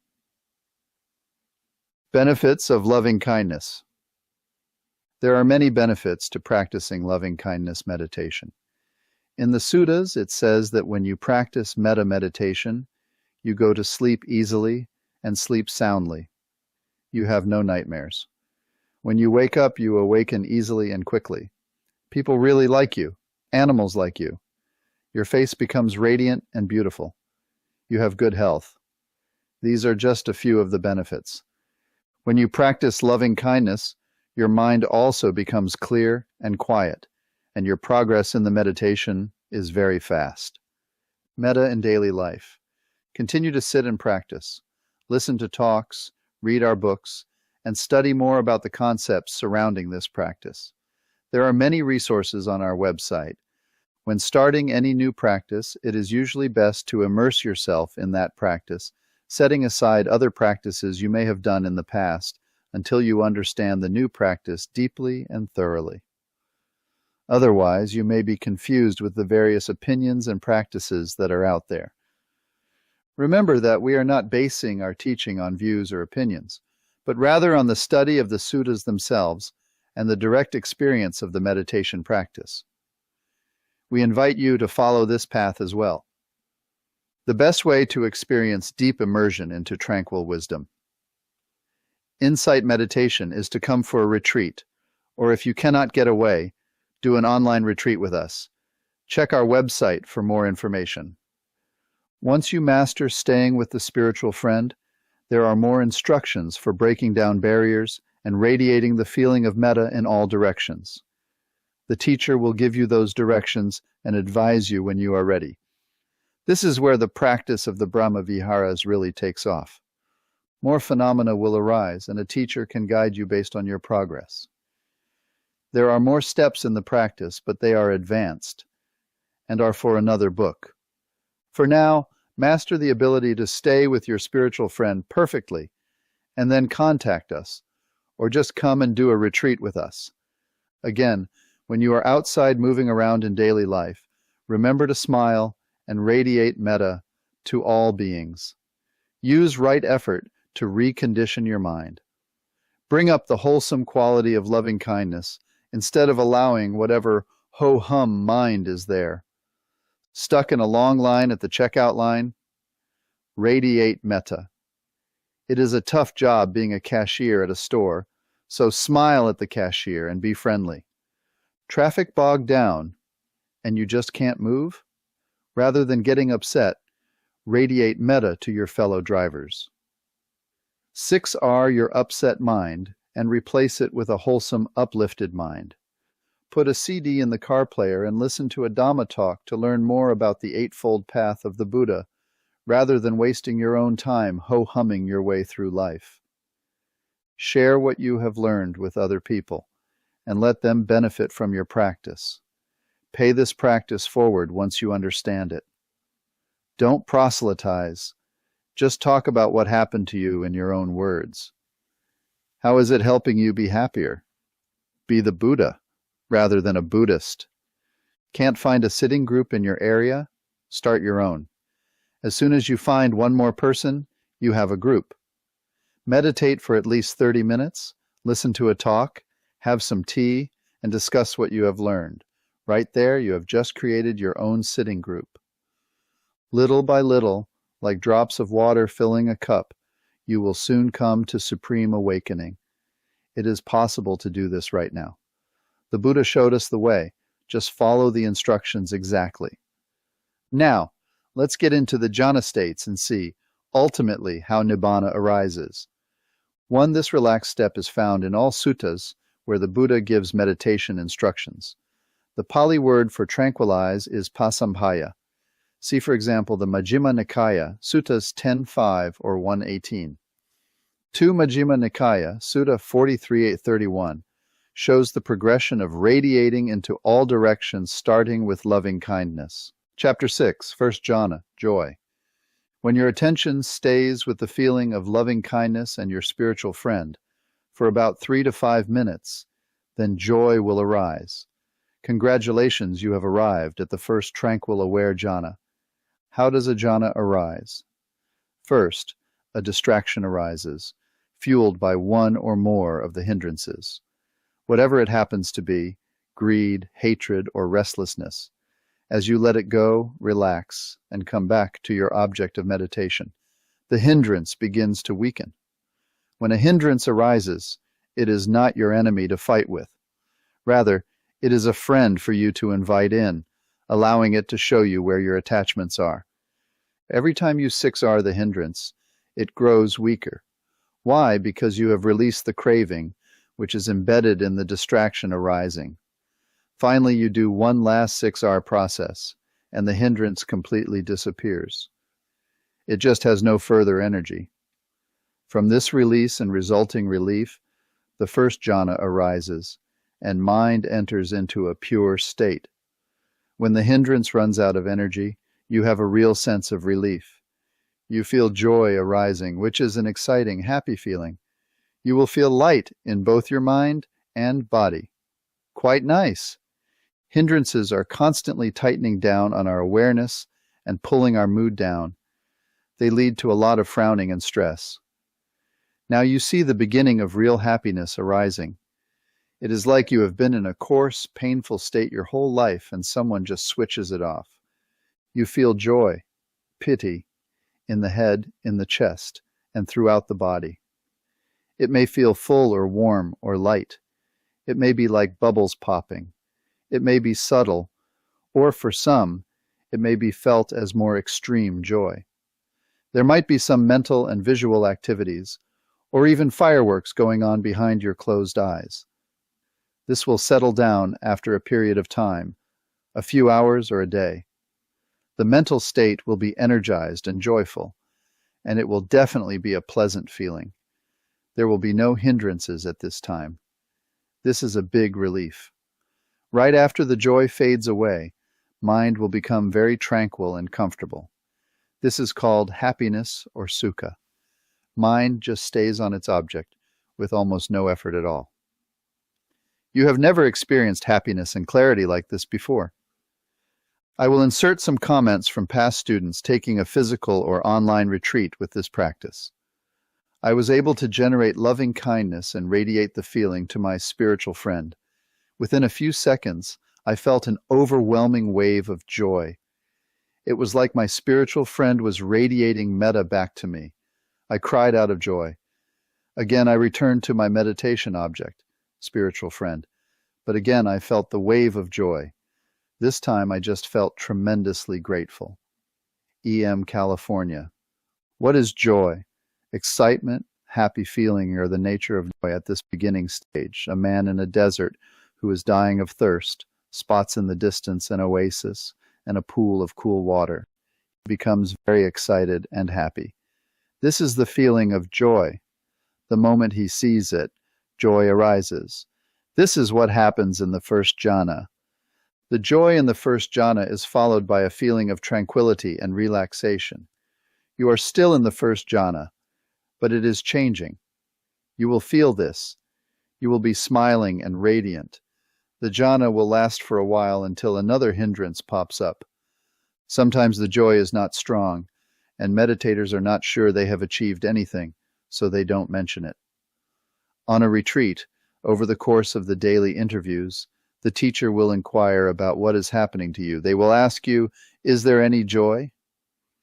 The teacher will get a hint when you say you can stay on your meditation object for a longer period of time. Let's follow this simile a bit longer and do a brief explanation of the next 3 jhanas so you can see how the practice develops. As you continue meditating, your joy from the first jhana will deepen. There will arise a feeling of strong confidence. This is a quieter, deeper joy, where both mind and body become very light, almost like floating. Both mind and body become very tranquil, comfortable, and peaceful. This is the second jhana. When the man finally arrives at the pool of cool water and jumps in, the temperature of the water is just right. Both his mind and body kind of give a gentle sigh of relief. This is where he experiences happiness and contentment. This is the feeling of happiness, sukha, and a developing sense of mental balance that occurs in the third jhana. This happiness will fade away, just leaving a stability of mind that is a feeling of equanimity, upekkha, which is the fourth jhana. The suttas explain the jhanas. The Anupada Sutta, one by one as they occurred. Number 111, from the Majjhima Nikaya, MN, explains the entire process and all the characteristics of the jhanas up to the attainment of Nibbana. I will use this sutta to explain throughout the rest of the book the jhanas one by one and the subsequent progress to awakening. The Sutta MN 111 starts, and the states in the first jhana, the thinking and examining thought, the joy, the happiness, and the unification of mind. You have let go of a hindrance, and joy arises. There are 5 different kinds of joy. The first kind of joy is like goosebumps. It is there for just a moment, and then it goes away. The next kind of joy is like a flash of lightning. It's very intense for a very short period, and then that fades away. The third kind of joy is as if you are standing in the ocean, and you have these waves of joy washing over you. It's just wave after wave. These 3 kinds of joy can happen to anyone for any reason when the conditions are right. The last 2 types of joy only arise from mental development. The fourth kind of joy is called uplifting joy. You feel very light in your mind and light in your body. You feel very happy, and there is excitement in it. This is the joy of the first and second jhanas. The fifth and last kind of joy is called all-pervading joy. It just kind of comes out of everywhere.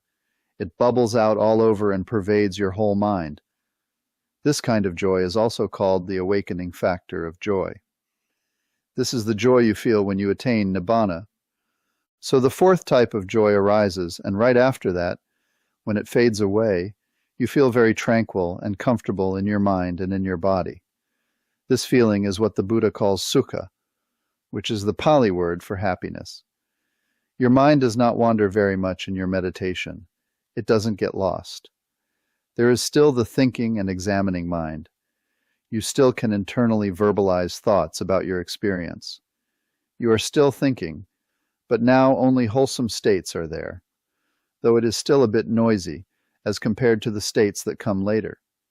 You are not carried away by unwholesome thoughts. There is no craving now. Thoughts that occur are thinking and examining thoughts that have to do with what you are feeling right now, in the present. You feel very peaceful and collected. In Pali, the word for this state is ekaggata, and if you look up the word in the Pali dictionary, ekagga means tranquility, peacefulness, and stillness of mind.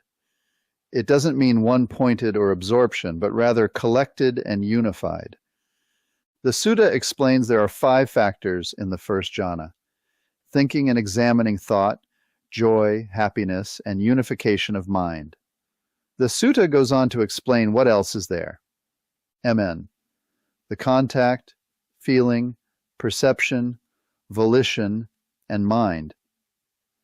The 5 aggregates, body, feeling, perception, formations, volitions, and consciousness, are also present in this jhana.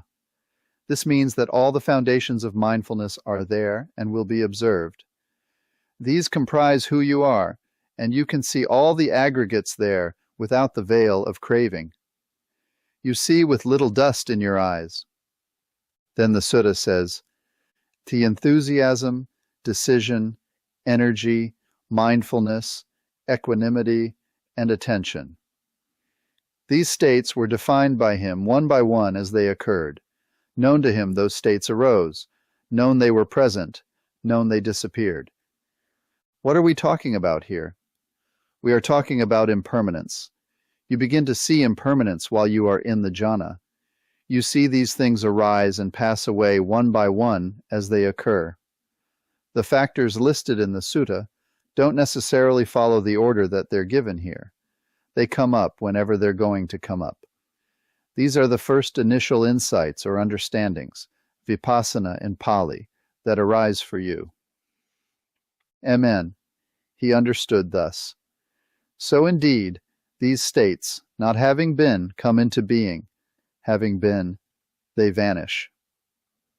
An obstacle that sometimes comes here is that some meditators will try to 6R the joy and happiness that arises, thinking that they might get attached to it.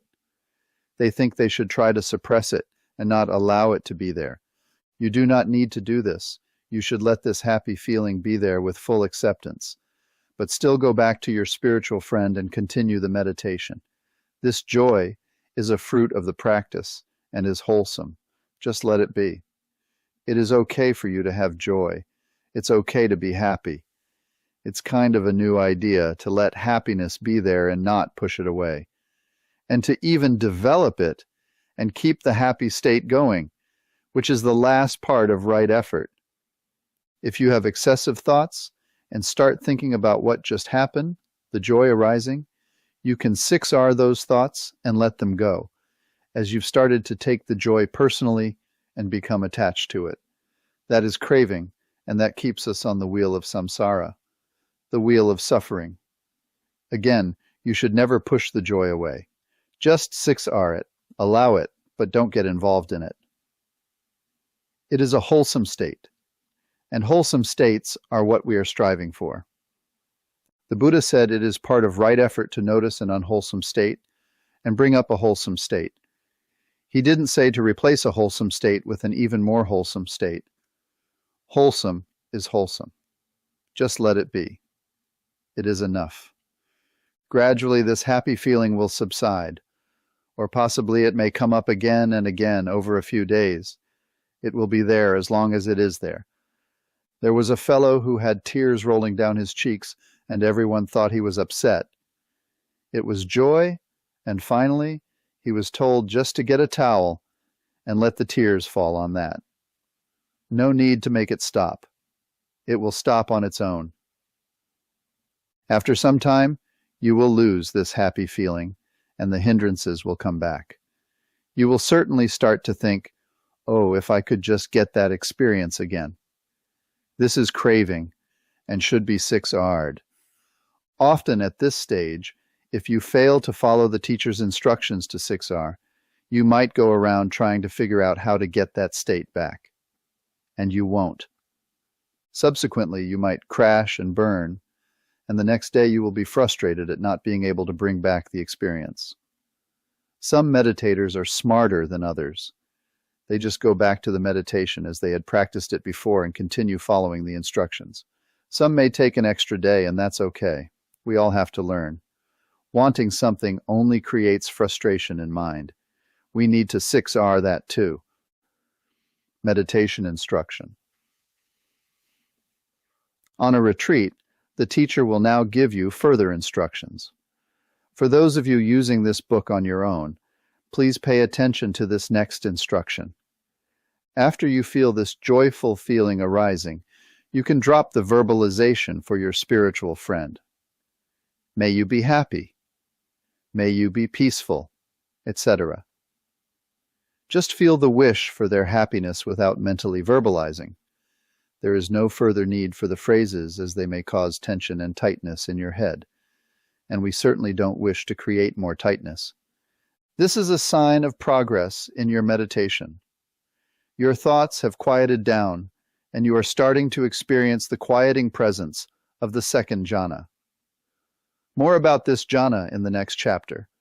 The teacher will not tell you what jhana you are in until you have gotten to the fourth jhana. At that stage, you will have a firm grip on the technique and how to 6R distractions. You understand that these are just levels of understanding and tranquility that you are going through. As your meditation progresses, you start to develop some equanimity and won't care so much what state you are in. At that point, the teacher will tell you that you have become an advanced meditator and congratulate you on your progress. But there is more to do.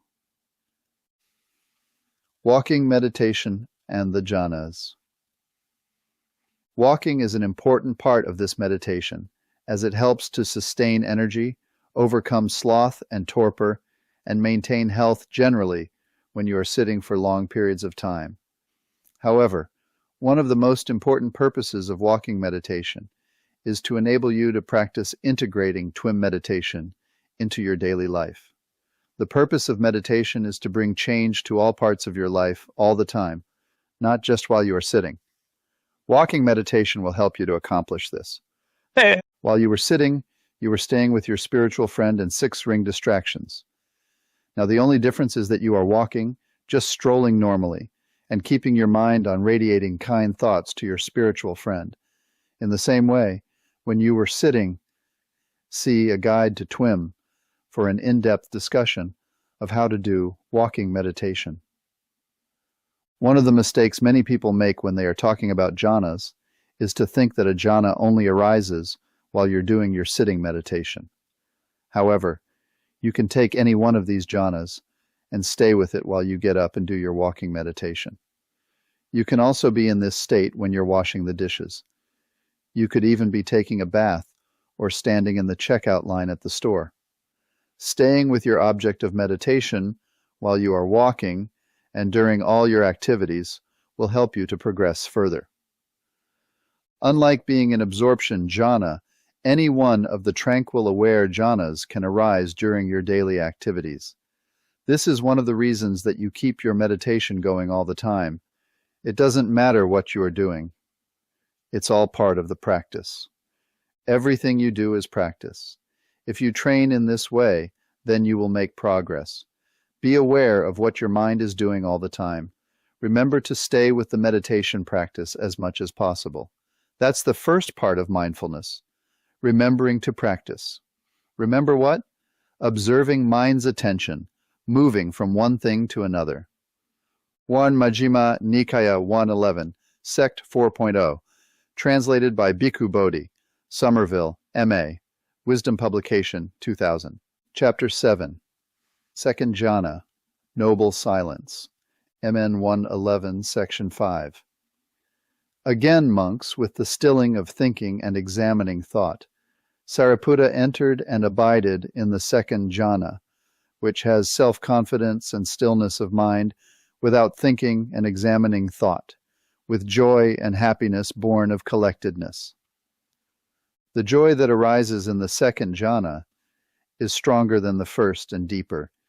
You feel much lighter in your mind, much lighter in your body. Sometimes it feels like you are floating in your chair. There are students that say they felt so light that they had to open their eyes because they thought they were going to hit the ceiling. This is the uplifting type of joy from attaining a meditative state. The happiness you experience is a comfortable peacefulness. There is a calm feeling in your mind and in your body. Mind quiets down, like when a refrigerator turns off. You hadn't even noticed it was on, and then the compressor clicks off. It's a level of quiet that you never thought possible. Confidence appears. You feel you are really starting to understand the meditation. You feel like you have no more doubts about how to do this practice.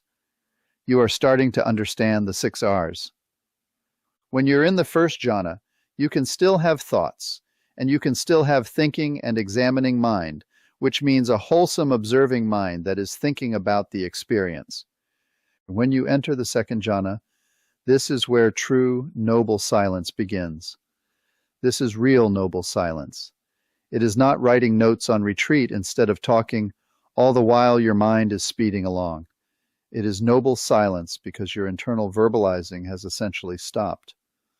While you are in this state, if you try to make a wish like, "May I be happy," this will cause more tension and more phrases, mentally repeated, will cause your head to get tight. You then are advised to stop making verbal wishes, as it explains below. Meditation instruction. Again, for meditators using this book as a guide, now let go of internal verbalizing of the wishes. Simply wish loving kindness for your spiritual friend. Bring up the feeling without the phrases. When you are in the second jhana, and you repeat phrases, you will find it causes tension in your head and mind, and you can't do it comfortably. That is your signal to let go of internal verbalization. Chapter 8. Third Jhana, Happiness. Men 111, Section 7. Again, monks, with the fading away of joy, Sariputta abided in equanimity, and mindful and fully aware, still feeling pleasure, happiness, with the body. Still feeling happiness with the body, he entered upon and abided in the third jhana, on account of which, noble ones announce, he has a pleasant abiding, who has equanimity and is mindful. When you get into the third jhana, you start losing body awareness. This is a way to mark your progress. You'll be sitting and all of a sudden you think, "I don't feel my hands," or "I don't feel my leg," or "my shoulder disappeared," unless you consciously put your attention there, and then you feel them. You feel very tranquil, and sometimes it can be a heavy yet pleasant feeling. This is a sign that you are starting to truly understand the use of the 6 R's. This is not a state of absorption, where if someone pokes you, you will not feel it. This is a state where your attention is not on the body unless there is contact. It can be an outside force demanding your attention, as in the teacher calls you, or someone taps your shoulder. Whenever the attention is drawn somewhere, it is because there is craving there. When a feeling arises, you want to feel it and check it out. There is a little craving in every part of the mental stream. If a pleasant feeling arises, craving arises, and we launch into liking or disliking that feeling. Then the thoughts and stories come up about the feeling, what the feeling is about, the perception that comes with the feeling, and the story about the feeling. Again, we 6R and continue. When you get into the third jhana, you let go of a lot of mental tension. When you let go of that mental tension, you start letting go of physical tension as well. Bhante said that one meditator came to him and told him she felt just like her head was sitting on the floor. There was nobody there, just a head rolling around. At one point I couldn't feel my extremities, not because they were asleep or anything. They just disappeared. I was much less distracted and was able to focus more. I studied the 6 R's more and was able to really use them when needed. C.G., Missouri. A loud noise like a motorcycle might be heard outside, and you know that this happened. You have a balanced mind about it. There is much more equanimity in the third jhana. Sounds don't make your mind shake. They don't make your mind flutter. Your mind just says, "Okay, there was a sound. Never mind. Relax. Come back to your object of meditation." There is this strong balance that occurs. You feel more comfortable than you've ever felt, very much at ease in your body. Bodily tension has all but disappeared. Whereas in the first and second jhanas, you had joy coming up. Now it starts to fade away. You will ask, "Where has the joy gone? I like that. I want it back." You have gone beyond that coarser level of excitement and arrived at a deeper, more content state. The word used here is happiness, sukha, along with contentment. This is not joy anymore. Sometimes the student needs to be reassured. It's okay not to have joy. This is progress. Your mind is going deeper. Mind becomes very tranquil and very unified, not in a one-pointed way where the senses are shut out, but it stays on one object. It just sits there, and there is no need for control. It is happy there. Everything is okay. You are starting to see with a quieter mind. You can notice when mental movements first start to arise. You can let them go and relax. You'll start to see that mind begins to flutter a little bit, and then it flutters faster and faster, and then it gets completely distracted away. You'll begin to observe how that process works. When you first notice this fluttering, if you relax right then, your mind stays on your object of meditation.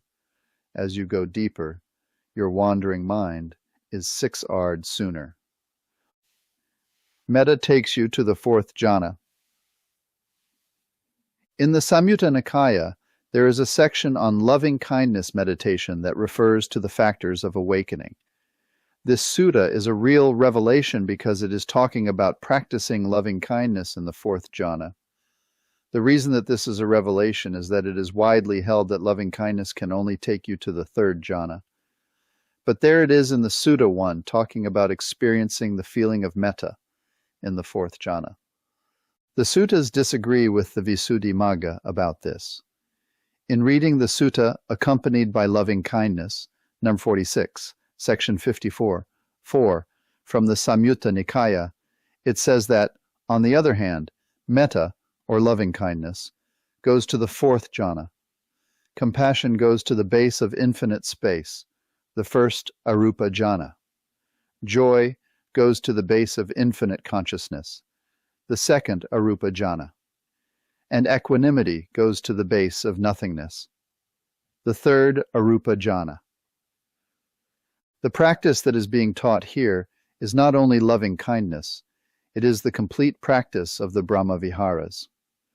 There are 4 abodes, or divine abidings of Brahma, that make up the Brahma Viharas, which are loving-kindness, metta, compassion, karuna, joy, mudita, and equanimity, upekkha.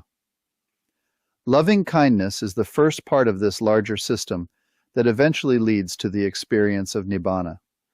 The loving-kindness meditation that we are talking about here is not just a side meditation to help us calm down after a long day at the office, or to prepare for our meditation on the breath. It is a powerful system in its own right as part of the Brahma Vihara meditation path, and does indeed culminate in full awakening. Bhante Vimalaramsi talks about some of his Malaysian students who would come off a difficult vipassana retreat and request to take a metta retreat with him. He said that they said their minds had been hardened by those retreats, and that they needed to return to a more balanced, happy state. Who could think that a method that Buddha taught would cause hardness, not lead directly to the goal, and need metta to recover from it? Were these other retreats being taught in the way the Buddha instructed? If they had added the relaxed step, then this could have been avoided. Metta is a very important practice that the Buddha taught, which can take you directly to Nibbana. That misunderstanding that it will not take you to the goal needs to be corrected. Metta is just the first part of the Brahmavihara system that you experience as you go deeper into your practice. It automatically leads to the other 3 viharas, but you have to continue the practice. Metta is indeed the doorway to the unconditioned. After all the definition of right effort is to 1, recognize there is an unwholesome state. 2, to let go of that unwholesome state. 3, bring up a wholesome state. 4, keep it going. 4 parts. And what is more wholesome than metta? You just keep it going, and it will lead you to Nibbana with no other methods needed. This is what it says right in the texts themselves. First Samyutta Nikaya, SN 5446 Bhikkhu Bodhi, Wisdom Publications, Paja 1607. Chapter 9, 4th Jhana, the Beautiful. MN 111. Section 9. Again, monks, with the abandoning of pleasure and pain, and with the previous disappearance of joy and grief, Sariputta entered upon and abided in the fourth jhana, which has neither pain nor pleasure and purity of mindfulness due to equanimity. In the fourth jhana, the loving-kindness energy moves from the chest and heart area up to your head. It is like the feeling of metta is starting to radiate from the top of the head. The spiritual friend smiles back, and there is no more warmth in the chest area from the loving-kindness. Under no circumstances should you try to push the feeling back down to your heart area again. It should be allowed to go where it wants to based on the sincerity of your loving-kindness. Some meditators make the mistake of trying to make a feeling arise by focusing on their heart and chest area. That's not right. They should be bringing up sincere wishes of loving-kindness, which they really mean and honestly believe. Then the feeling appears on its own, and it goes where it needs to. In the fourth jhana, the contentment turns into a deeper, peaceful feeling, full of equanimity. It is a non-reactive state of balance.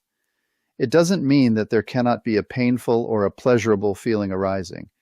It means that it doesn't make your mind shake. You see it for what it is, and you have this beautiful balance towards it. The fourth jhana in some texts is called the beautiful. Ultra-strong balance. When I finished the meditation, I was blissed out, not intense joy, just very relaxed. A strong feeling of equanimity, totally still and silent, and lots of automatic smiling. In the meditation itself, it was very easy to see the people I sent loving kindness to smile. The loving kindness stayed in the head, and once again I lost perception or sense of body consciousness. Just felt floaty, light, and expansive. SD California. You don't notice sensations arising inside your body, but you do notice external contact. If an ant walks on you, you know it. You have such balance that nothing bothers you. A mosquito comes around and he bites you. It's okay. So what? No big deal. Mind is in balance to all feeling. In the fourth jhana, pain in your body will disappear as your mind no longer reacts with an I don't like it mind. Of course, when the next hindrance occurs, you can fall out of that state and the pain will come back. Also, there are reports of golden light pervading your mind and this wonderful feeling pouring out of the top of the head. In the fourth jhana, because there is contact with the ground while you're walking, you will feel sensation from your feet. This is because of contact with the ground. Bodily sensations will not draw your attention. Your sense of self-awareness will have moved up to your head area now. You have now given up your beginner status. You're not a novice anymore. You've become an advanced meditator. But interestingly, you are balanced and not overexcited with that. It's just more self-discovery, and you don't get a big head about it, whereas at the first jhana, you might have thought you were pretty good. Now, it is just another step on the path with no looking back. Advancing, breaking down the barriers. You are now told that you have developed the meditation skills to a higher level. You are told this so that you have confidence in the practice and gain more enthusiasm. Previously, you weren't informed of what was happening because it would just lead to more mental wanderings. Now that you have some more equanimity and your mind has calmed, you are told where you are day by day, what exact jhana you are in, as it happens if you ask about it. You see that Sutta MN 111 is real, and, like Sariputta, you are just watching the progress step by step as it occurs. Meditation instruction. Now you are to change your spiritual friend. You have completed the practice to this point and have now advanced. It's time to move ahead. Let go of the friend you have been working with and change to the people listed below. Go through each group one at a time until you see them smiling and happy.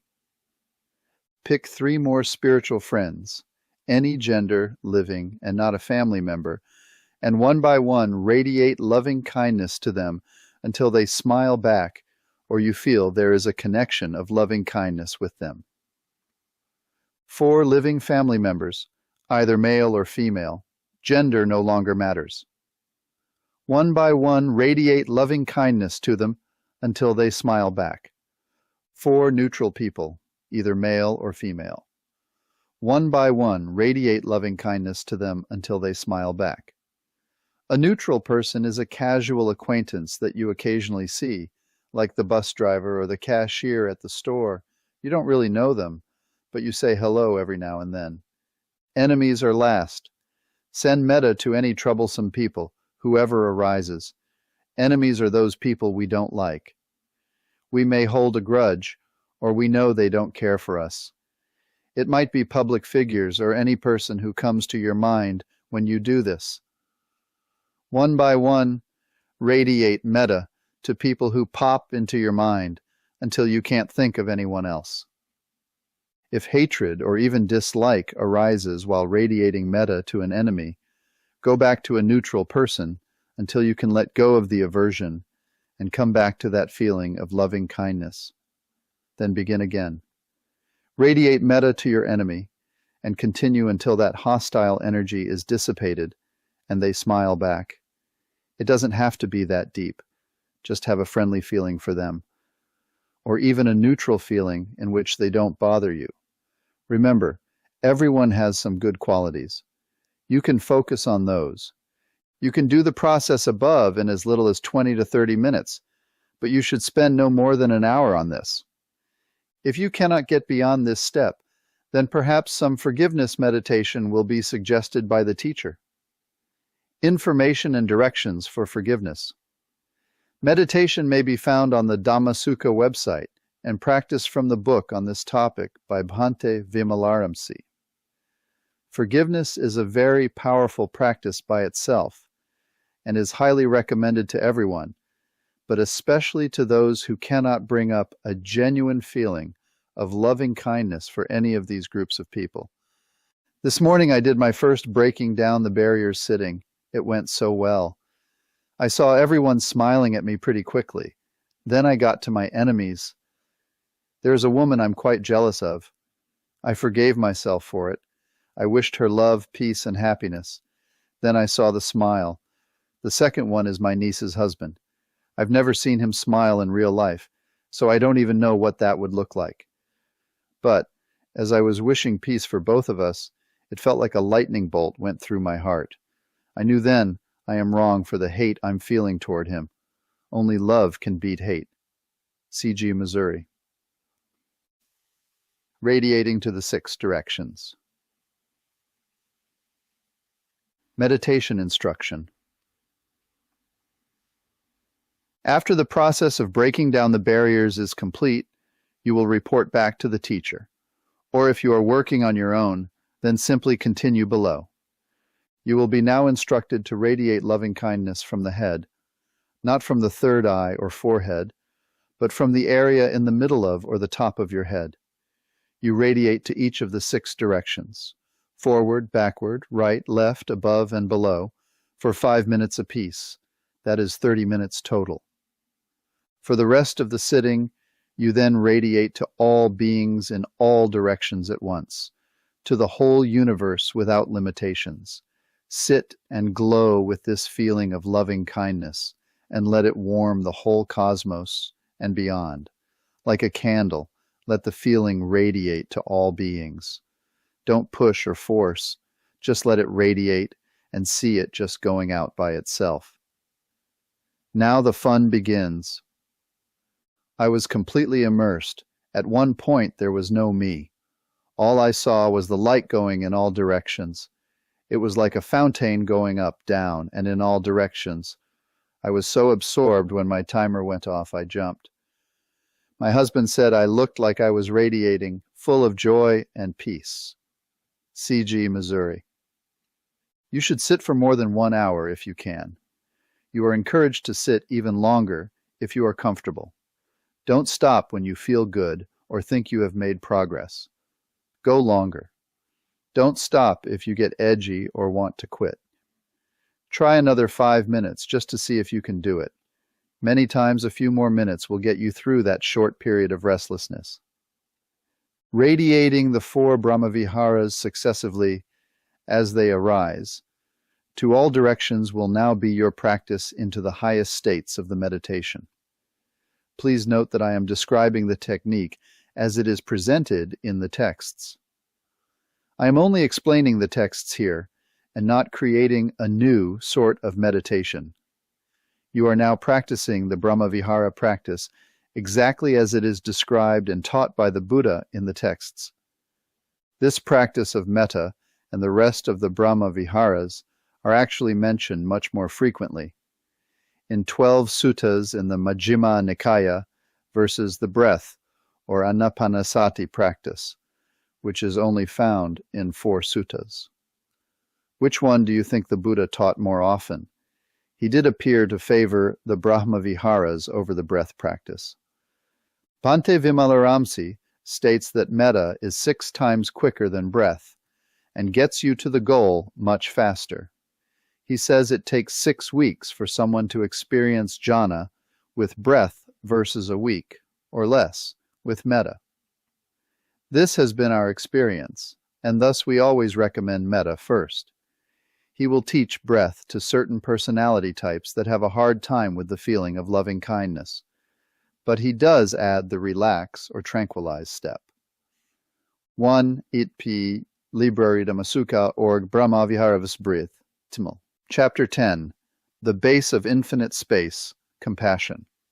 The Buddha taught that there are 4 major jhanas, but he broke up the 4th jhana into 4 more parts. The suttas call the last 4 parts bases or realms. We will primarily use the term bases, but will shift back and forth at times between base and arupa jhana, just to make sure you understand the connection. Now, you have arrived at the arupa or immaterial jhanas. The first 4 jhanas are called rupa or material jhanas. Rupa means realm of the body, and arupa means realm of mind. More precisely, the A in arupa means no, so not of the body. The word realm is also used in addition to base for these higher parts of the 4th jhana. This is because the Buddha stated that if one were to attain any of these 4 jhanas, including the 4 immaterial realms, then the power, merit of that act would cause them to be reborn into a realm of existence that corresponds to the meditation level attained. There are 31 planes of existence, and the jhana-based Brahma realms are the highest, most pleasant, and longest lasting. The higher the jhana, the longer the lifetime in that corresponding realm, and the more sublime the state. MN 111, Section 11. Again, monks, with the complete surmounting of gross perceptions of form, with the disappearance of gross perceptions of sensory impact, aware that space is infinite, Sariputta entered upon and abided in the base of infinite space. This means you have surmounted the physical and now are entering the subtler mental realms. You are no longer paying attention to the 5 senses and are paying attention to what's in your mind only. You start feeling a quieter loving kindness now. You will realize that there is less warmth, less movement of the metta. It is softer, like cotton. This is karuna, or compassion. You have gone beyond the coarser state of loving kindness and entered a more sublime, tranquil state. You report back that the feeling of loving kindness has no limit, but is very big. It is as immense as the sky. Your head feels like it gets larger. You feel like things are expanding outward. Maybe you feel as if the floor drops away and you are suspended in space. You may even feel like you are flying up into space. This is a very pleasurable kind of feeling. It is pretty awesome. There is a continuous expansion outward. There is no center point to be seen. There may be an exclamation of, "Oh, wow!" when explaining this delightful state to the teacher. Wow! As I progressed through the 4 meditation sittings today, each an hour or so long, it was like the spaciousness became larger, larger, and larger. I did the radiating of metta for the 5 minutes in each of the 6 directions, and then radiated outward throughout the rest of the meditation to all 6 directions at the same time. The sphere of metta grew in size and just kept growing without stopping. The metta itself also transformed. It was magnetic, as if intensifying, and creating a strong energetic force field. Floating feeling intensified. Never felt such spaciousness and expansiveness before. There was insight into how awareness of feeling and perceptions arose and ceased infinitely, and how I was not in control. SD, California. Meditation instruction. You will now change from metta to compassion as your new object of meditation. You expand this new feeling outward with no limits to the 6 directions as you have been doing with loving kindness. Begin each meditation session radiating compassion for 5 minutes in each direction, and then radiate compassion to all beings in all directions at the same time for the remainder of the sitting. Loving kindness has now automatically switched to the state of compassion. Bhante Vimalaramsi tells us that this is the state that so many teachers refer to when they talk about the Buddha's infinite compassion. Bhante's opinion is that when the Buddha refers to compassion, the state that he is talking about is the base of infinite space, or the first arupa jhana. It is not just a general state of caring or nurturing, but actually the jhanic state of compassion. Bhante further explains that the Buddha did this practice every morning, getting into the jhana of infinite space with compassion as his object of meditation. From this state, the Buddha would then survey the world for people who needed his compassion and were ready to understand his teachings. He would then go to them and instruct them in the Dhamma. He saw people who had little dust in their eyes and were ready to attain awakening. MN 111, Section 12. And the states in the base of infinite space, the perception of the base of infinite space and the unification of mind, the contact, feeling, perception, volition, and mind. You still experience the 5 aggregates, even though you're in an arupa or mental jhana. This says that you're still practicing the 4 foundations of mindfulness, even while you are in the arupa jhana state. You are now in a mental realm, and awareness of your body has faded away unless there is contact. Notice that the sutta quoted above no longer includes experiencing pleasure in the body. Now you are told you have no body, so please don't pay attention to it anymore. 6 are any tugs and pulls back into any awareness of the body. Now, you know your body is still there, sitting quietly, but your awareness is very much focused on mind. Men 101, Section 12. Kant. The enthusiasm, decision, energy, mindfulness, equanimity, and attention. These states were defined by him one by one as they occurred. Known to him those states arose, known they were present, known they disappeared. He understood thus, and with the cultivation of that attainment, he confirmed that there is still more. Meditation. Instruction. Continue sending your compassion to the 6 directions to see how it expands outward. The Brahmavihara meditation develops in sequence through the 4 divine abidings, automatically. These states will arise on their own when you are ready. Don't bring them up. They will come up. Just keep going and see what happens next. 1. Even if the meditator attains a jhana just once in this lifetime, then they will be reborn into at least that corresponding jhana realm. The act of attaining a jhana is so powerful that it temporarily wipes out all evil karmic results, except for the 5 heinous acts: killing either one's mother or father, killing an arahant, causing a schism in the order, or wounding a Buddha. One supporting reference is found for this in the Samyutta Nikaya, SN 42.8. The Conch Blower, p. 1340, http www.accesstoinsight.org, Tipitaka, SN 42, SN 42, Pod 008, Than, TML. Chapter 11, The Base of Infinite Consciousness, Joy, Men 111, Section 13. Again, monks, by completely surmounting the base of infinite space, aware that consciousness is infinite, Sariputta entered upon and abided in the base of infinite consciousness.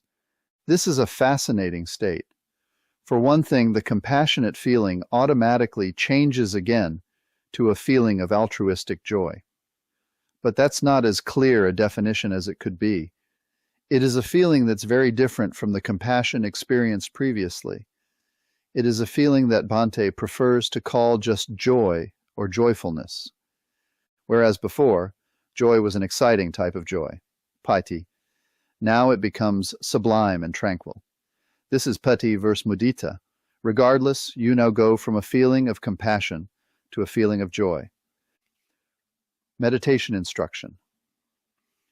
Now you start radiating joy in all directions instead of compassion.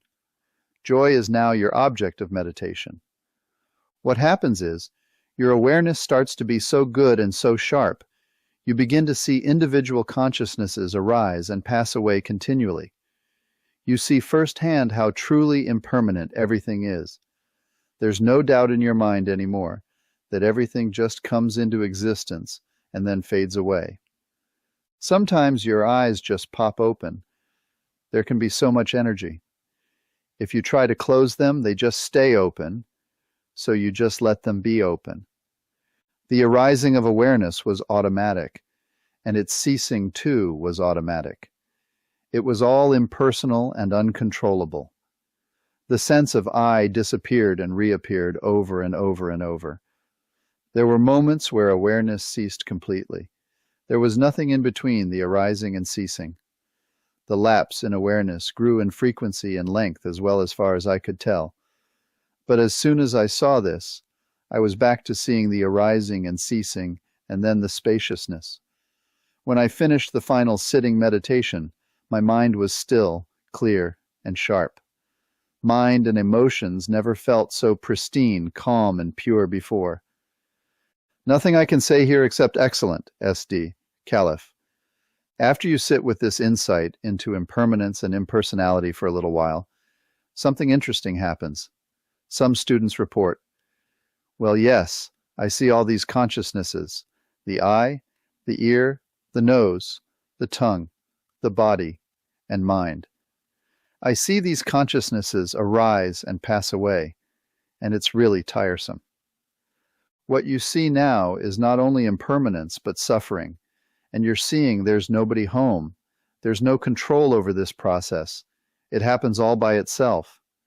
You see anicca, impermanence, dukkha, suffering, and anatta, non-self, up close and personal, while you're in the arupa jhanas. In Buddhism, these are the three signs of existence. Anything that exists has this nature, and now you see it. It isn't on a thinking level, but in a direct way. You know it. Bhante Vimalaramsi tells a story of a monk who is a famous monk in Burma. He is invited to a person's home for lunch, and is offered the finest of curries and rice. The entire time the monk eats, he says, dukkha, dukkha, suffering, suffering. He is trying to think his way to see the signs of existence, and that doesn't work.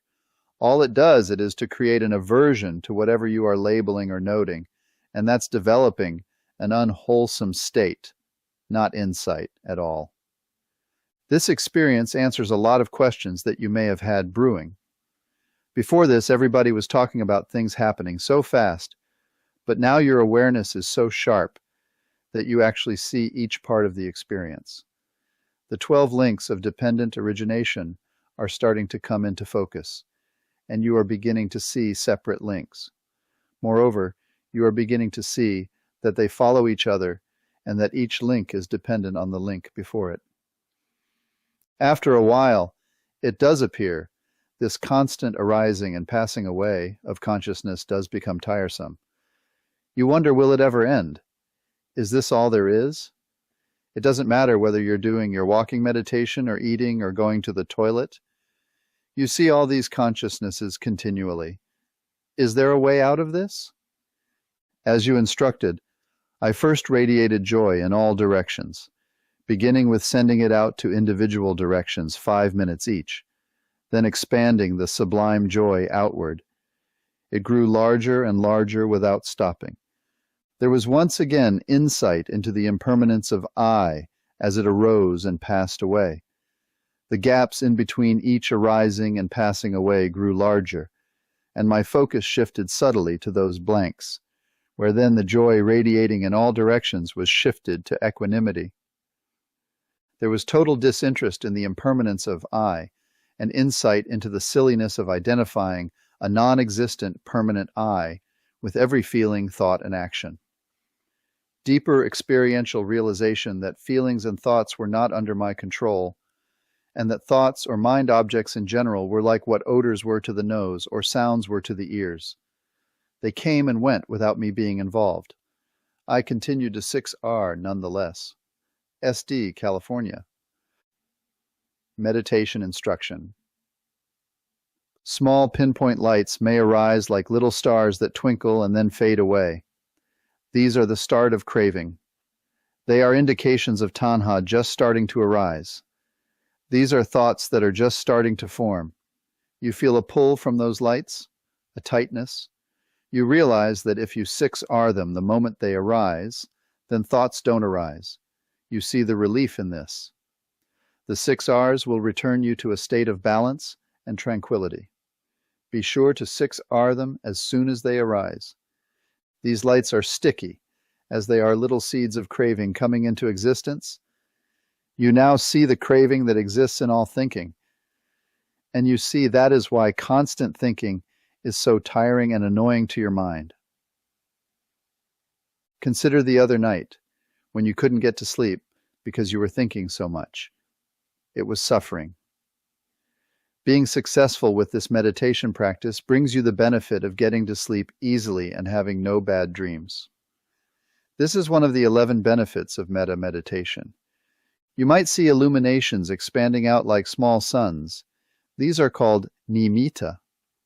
No, we are not talking about the nimitta, or what some practices call signs that are used as focus points in concentration meditation, but these are merely forms and shapes that arise. This is the true meaning of nimitta. Let go of these and 6R them. You do not switch over and start focusing on them. They are just interesting phenomena that might distract you. Don't get involved with them. If you were to take these lights as your meditation object, then that would be a concentration, absorption, meditation practice, and that is not in the suttas. The Buddha had previously tried all these types of meditation, and he rejected that practice as leading to true awakening.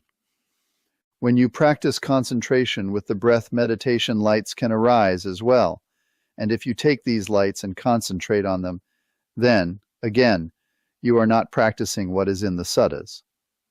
Please, 6R them. This is the influence of the commentaries like the Visuddhimagga. The Visuddhimagga has included many practices that are not in the suttas. This conflict should cause us to question which one is right. In the base of infinite consciousness, some people have visions of devas, Kuan Yin, Buddha, Jesus, or Muhammad. This is based on their belief systems. That all needs to be 6R'd so you can progress. If you feel very happy and joyful, sometimes there will be tears of joy. Allow the tears to come out. That is the sign of the mudita, or joyful state in which you are abiding. You may feel like things are slowing down, like watching a movie in slow motion. You may see each frame of consciousness arising and passing away, whether it is at the eye door or ear door. You may wobble and feel like you are woozy. Don't get attached to any of this. 6R all of it. None of these experiences are to be taken personally as me or mine. They should just be allowed. Your mindfulness is now getting very sharp. sharp enough to see individual consciousnesses. Meditation instruction. You will then be asked to start noticing the spaces between the consciousnesses. Try to become more aware of the silence and the tranquility that is there, and dwell in this quiet. Let everything else go. You will think, there is nothing. Patiently, let this state deepen. This will lead you to the next base and the last of the Brahma Viharas. This is upekkha, or equanimity. Sometimes around this level, the meditator may have the thought, if I have no self, then I should just die. Fear can arise. I have no control over anything. What can I do? You just do what you always have. You never had a self in the first place, so nothing has changed. This is insight. It isn't suicidal thoughts by any means, so don't worry. The teacher will remind you that this is just your mind playing games. Have a good laugh and lighten up. You won't die, not even close. Soon, you are moving into deeper, even more exciting territory. I was able to get more solidly into the realm of infinite consciousness, in which I observed various things such as swirling colored geometric patterns interrupted by strobe lights. Sometimes I saw millions of tiny colored lights flashing randomly. The swirling patterns with strobe lights were the most common. I remembered you advised me to pay attention to the stillness. Between consciousnesses, I looked between the strobes, and 6 red. The colors came to a halt and disappeared, but I found if I looked closely, there were subtle ripples in the black nothingness. I 6 read these and found the slowed or disappeared, but never for long. My mind was in an incredibly still state, and yet I was not quite sure I was still in the meditative state. I reasoned that if I was still meditating, that I should be able to return to radiating joy. So I brought up joy, and the colored patterns and strobe lights returned. Again, I 6 read that and returned to stillness. R.M., Japan. There was once again insight into the impermanence of I as it arose and passed away. The gaps in between each arising and passing away grew larger, and my focus shifted subtly to those blanks. Then the joy radiating in all directions was shifted to equanimity. SD, California. Chapter 12. The Base of Nothingness, Equanimity. MN 111, Section 15. Again, monks, by completely surmounting the base of infinite consciousness, aware that there is nothing, Sariputta entered upon and abided in the base of nothingness. Previously, you saw the world existing as outside of yourself. Now you see things as all in mind only. You still see different movements of mind, but they're not outside of mind.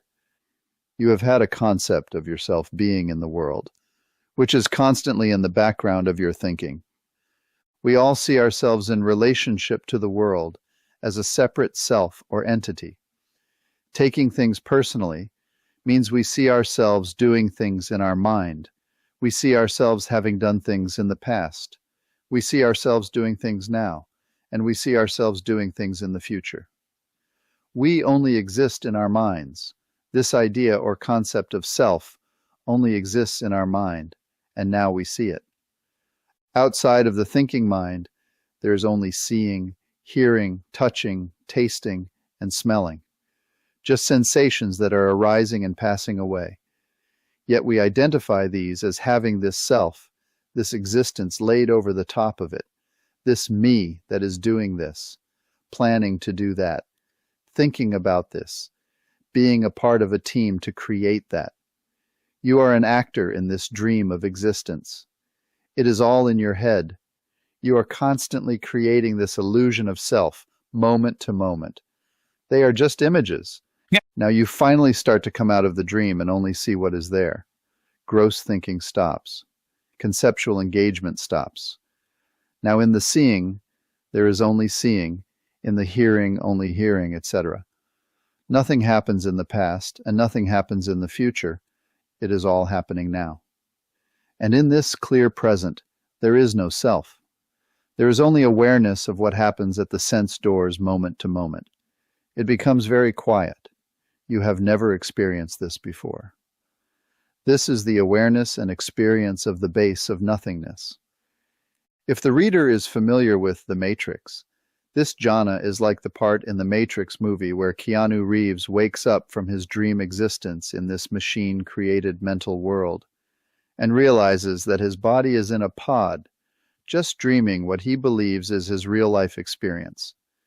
Like him, we are waking out of our dream of self to find nothing but an impersonal process, a never-ending stream of events.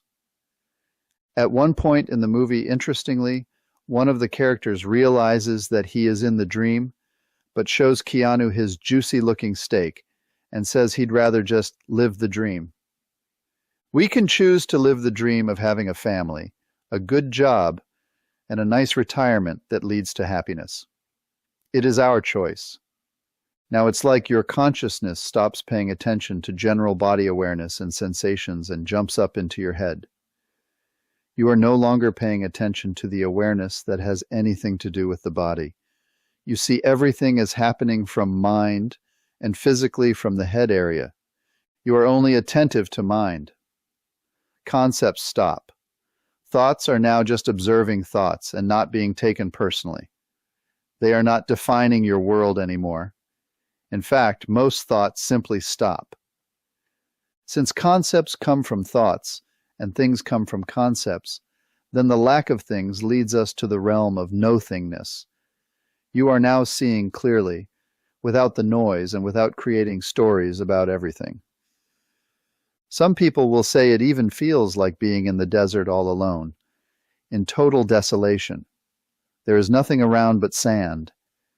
It is pleasant, yet different from anything you have ever felt. You start to understand the links of dependent origination called nama-rupa, or mentality, materiality, name and form. There is mind that is dependent upon the body. Both are distinct yet work together. One cannot be without the other. But now you see with direct insight that there is the body itself separate from mind. For example, there is the breath going in and out, and then the mentality or mind which is made up of feeling, perception, and consciousness. There is the physical breath, and there is the knowing. The perception of the breath, and knowing what it is doing and how it feels. This is the mentality-materiality link of dependent origination. With the dropping of the concept of things out there, and of your perceived feeling of your separate existence in the world, your awareness pulls in. The ever-present, worrying dream of you disappears. No more thoughts that carry you away into the future or the past. No more thoughts are creating this or that world. You just exist in the present. Your awareness is clear and free of your conceptual self-image. Without these concepts, there is only the present, the arising and passing away of feeling and sensations. This is all that you see. No past or future lives now. This is mind's attention without craving embedded in it, without the overlaying of the idea of self or soul. In this silence of nothingness, you start to see much more subtle phenomena that were hidden by our noisy minds. Very interesting things are here. There is definitely not nothing. MN 111, Section 16. And the states in the base of nothingness. Before, in the second arupa jhana of infinite consciousness, you were radiating joy in all 6 directions. Where you were feeling joy before, now you're feeling equanimity that is very, very strong, and you have this very fine balance of mind. Now you take this equanimity as your object and radiate it to all beings in all directions. This particular level of mind is by far one of the more fascinating states that are experienced in meditation. Now there is no sadness nor happiness, just balance. When asked how you feel, you will always report that you are fine. Everything is fine. I have nothing to say, just fine. From an online retreat report, sitting number 1, 1 hour, joy for 19 minutes. I saw patterns and glowing balls. I sickered these, then went into equanimity. I saw golden stupas, Buddha statues, and a celestial being emitting a brilliant light. I 6R'd these as they came up. Next 30 minutes was with sending equanimity in all directions, with golden light emitting from my crown. I 6R'd whatever came up. 15 minutes was the best, with keeping my mind on the object of my meditation. CB, Sri Lanka. From an online retreat report. After about 10 minutes, I could feel myself going deeper before the descent stopped. After 5 minutes or so at that level, I started to descend again to the next level. My notes record got deeper in plateau, like steps, and that was what it was like. I must have gone down in 3 or 4 steps, spending 5 minutes or so before moving down to the next plateau. At one plateau, I recall seeing a vista like a black, clear night sky with thousands of tiny pinpricks of light twinkling away. On the next level down, I saw what I can only describe as a really big area covered with rows and rows of ball-shaped translucent shapes, the skirts of which were gently rippling. I described them as jellyfish because of their translucent nature. The odd ball jellyfish would occasionally speed off away from this vista. But mainly, the visual field was still and quiet. After the jellyfish, the next descent was longer, at the bottom of which the blackness was unmoving, absolutely still. I can remember wondering whether I was dead. Whether I was or wasn't was of no interest. The possibility certainly didn't upset me. Around this point at the deepest level, I didn't move down from this level, what I describe as tingles moved throughout the body in waves. After a couple of passes, this stopped, and the absolute still quiet remained. At this point of the sit, the quiet was quite solid. Not the quiet when you turn off a radio and think that's quiet, but rather a quiet where there's absolutely no point from which any noise could originate. An absence of anything that could disturb. A quiet stillness that is not capable of being broken. LM, Australia. Others feel the tranquility coming from you. There seems to be a glow in your face, a radiance. Any stress lines have all but disappeared. If you do not put quite enough energy into watching that equanimity, your mind gets dull. You don't have sleepiness, but a dullness can occur. If you put in a little bit too much energy, your mind gets restless. Now you must steady your energy. This is where you are balancing the 7 factors of awakening. We will go through these later. If restlessness arises because you put in too much energy, you are no longer in the jhana. You're caught by a hindrance. And because of the way the hindrances work, they don't just come one at a time. For example, when you have restlessness, it's not just restlessness, it's the restlessness, as well as the dislike of the restlessness. So you have 2 hindrances that you get to work with. Hindrances pile up on top of hindrances. It's quite easy to let restlessness go and balance your energy by this time if you are patient. It's like walking the finest tightrope you've ever seen, like walking on a spider web. It's that fine. Being in that kind of balance, it just takes a little tweak, a little twerp, and whoop, you could be knocked off balance.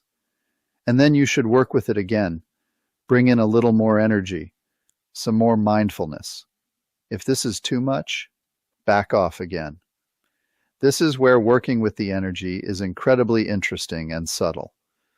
The most important thing here is using your mindfulness to observe what is there in mind and to balance it by backing off or adding energy to your practice.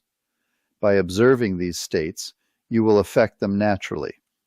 Therefore, mindfulness is the most important factor of awakening. The investigation factor arises when mind's movement is clearly seen. Investigation balances both energy and lack of energy automatically by seeing what is out of balance and changing it. In quantum physics, it is posited that you can change a process by observing it. This is what mindfulness does. Mind observes itself and change takes place. Sometimes you may not make progress because something is nagging at the back of your mind. It is a subtle desire that you are identifying with You are looking for something to happen, perhaps wanting Nibbana to come and looking for it by thinking about it. It should be 6R'd. It can be a pesky desire, but eventually you will get tired of it. Nibbana will never happen if there is this craving there. Nibbana will happen when mind loses all its craving and movement. Again, you may have fear arise and think that you don't exist. As before, you should just 6R that fear and continue. It will disappear soon enough. That is just more craving. Manual 111, Section 16. And the states in the base of nothingness, the perception of the base of nothingness, and the unification of mind, the contact feeling, perception, volition, and mind. Equanimity gets very deep here, and this should be your object of meditation now. You should imagine yourself surrounded and enveloped by the feeling of equanimity. You should radiate this feeling outward from your whole mind. Keep a small smile going, as this will warn you of unwholesome states coming in. Like a candle emits heat and light, you simply sit and let the equanimity radiate out by itself. You almost see it go out. If there is stress from sending out the feeling, then you are pushing too hard. You should just let it seep out like a fog, but point it to the direction in which you intend it to go. If there is tension, then just 6R it. Do not push the feeling of equanimity out. Pushing it will create more tension. That is trying to control feeling with your thoughts. It doesn't work. A lighthouse emits light in all directions. It doesn't push anything. The light just shines outward. All you do is switch on the light. If you are distracted by a sound or a touch, then 6R it and come back to radiating the feeling, but only 6R if it draws your attention away from the feeling. If you see small movements, or there are wispy thoughts in the background, yet you are still aware of and collected on your meditation object, radiating equanimity in the 6 directions, ignore those small distractions. That is just noise. Don't 6R unless your attention is drawn away. Meditation. Instruction. Now you are starting your sitting using the feeling equanimity as your object. You radiate the feeling of equanimity each of the 6 directions for 5 minutes each, and then to all directions at the same time for the rest of the sitting. When you do the walking meditation, you radiate equanimity to all directions at the same time, and 6R any distractions. Sit longer now. 1 hour, 1.5 hours, 2 hours, 3 hours. If you feel like you want to get up, then sit another 5 minutes and see if that urge goes away. Mental activity gets quieter and quieter. Just observe what is there at the moment. Mind will feel bright and energetic, with little movement. You will start to see the link of consciousness arising and passing away. This is a potential. You will see this start of the movement, and then it blossoms into your awareness as something, be it seeing, hearing, or a tangible feeling. It is like you know that you are going to see something, and then you do. Gradually, you will see all the processes in the links of dependent origination that occur before contact. You perceive that everything you experience takes place within your mind only. What makes up the real you is mind and mind objects coming and going. Do you really have a body, or do you just see this image and call it a body? Are you hearing a sound, or is it only sound consciousness arising and a perception of you hearing it? What is consciousness? You see now that consciousness knows itself. You stop identifying with it as you. It reflects the form that is in front of it, like seeing a red rose in a mirror. Bhikkhu Jnanananda, the author of Concept and Reality, calls it a hall of mirrors, in which the mirror itself is self-aware at that moment, with whatever sight or sound form is cognized. There is nobody in the room itself, but it is the mirrors themselves that are aware of being aware. The mind overlays a concept of self, but there are only the mirrors and the reflections. The consciousness arises, and then it is gone. There was nothing before it and nothing after it. There was never anyone in the hall except the mirrors. You just thought there was. You now see what is there directly without concepts. You see that consciousness only experiences itself with no experiencer. The concept of self is not there anymore. There are thousands of moments that make up each event of hearing or seeing. You exist for that moment only. Then there is another moment, and you here again. There is a space between these moments where there is nothing. Now you are perceiving the silence and the arising and passing away of objects in that silence. If the sound had not arisen, then you would not have arisen. You would not have been born into conscious awareness had there been no sound as a condition. That is rebirth moment to moment right there. And since there is nothing between the consciousnesses, how can there be an idea of an all-pervading soul or self?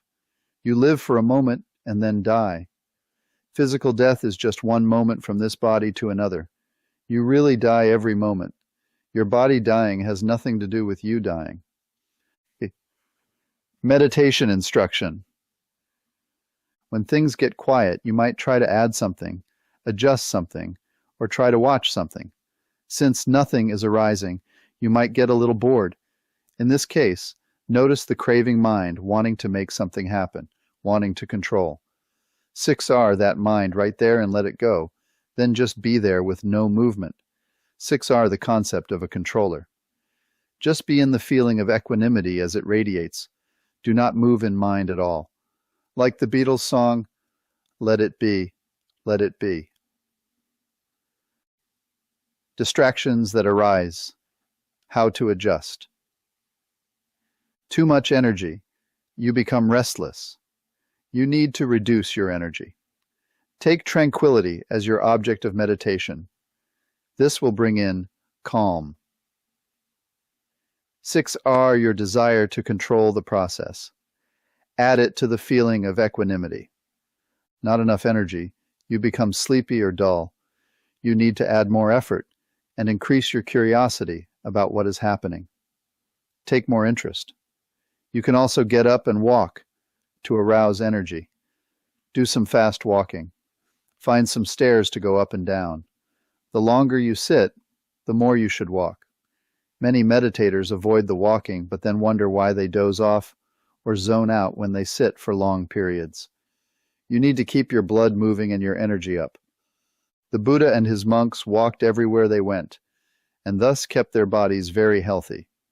Alms rounds could be very long and strenuous, but it would pay off in energy for the meditation.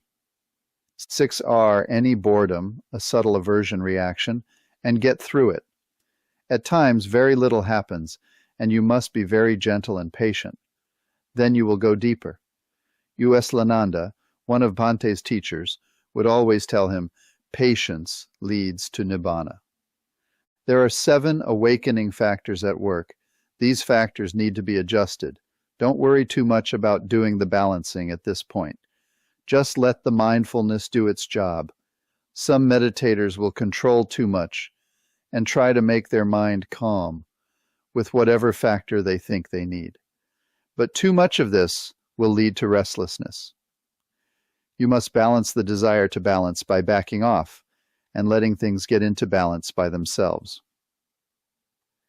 Venerable Bhante Vimalaramsi often reminds his advanced students to remember that their job as a meditator is to simply observe how mind's attention moves from one thing to another. Mindfulness is not about controlling any movements. One of the most difficult things to do is to just observe without trying to control anything. 7 factors of awakening. 1. Sati, mindfulness. 2. Dhammavikaya, investigation of experience. 3. Viriya, energy. 4. Piti, joy. 5. Passaddhi, tranquility, relaxed in mind. 6. Samadhi, collectedness of mind. 7. Upekkha, equanimity. Some people may complain about distractions happening in their body. They can feel pain somewhere in their body. This is not real pain, but a really subtle hindrance coming up in their mind. Do not pay any attention to your body anymore. Most pain will now be what is known as meditation pain. This is different from a real pain. An actual pain comes because you are sitting too long or sitting twisted in a weird way and you are hurting your body. This meditation pain is the pain of the hindrances coming up. It mostly is the pain of restlessness. Restlessness is a painful feeling, but it is in your mind, and you must determine to not be moved by it, but soften into it, let it be, and relax the tension and tightness that is there. You are only concerned with mind now. You should sit for long periods of time. Sit 1 hour, 2 hours, and even 3 and 4 hours. The longer you sit, the more time mind has to calm down. So far, the record for Bhante students is 2 days in one sitting, completed by a man in Indonesia, and recently a man in the USA. And that really paid off. The results were phenomenal.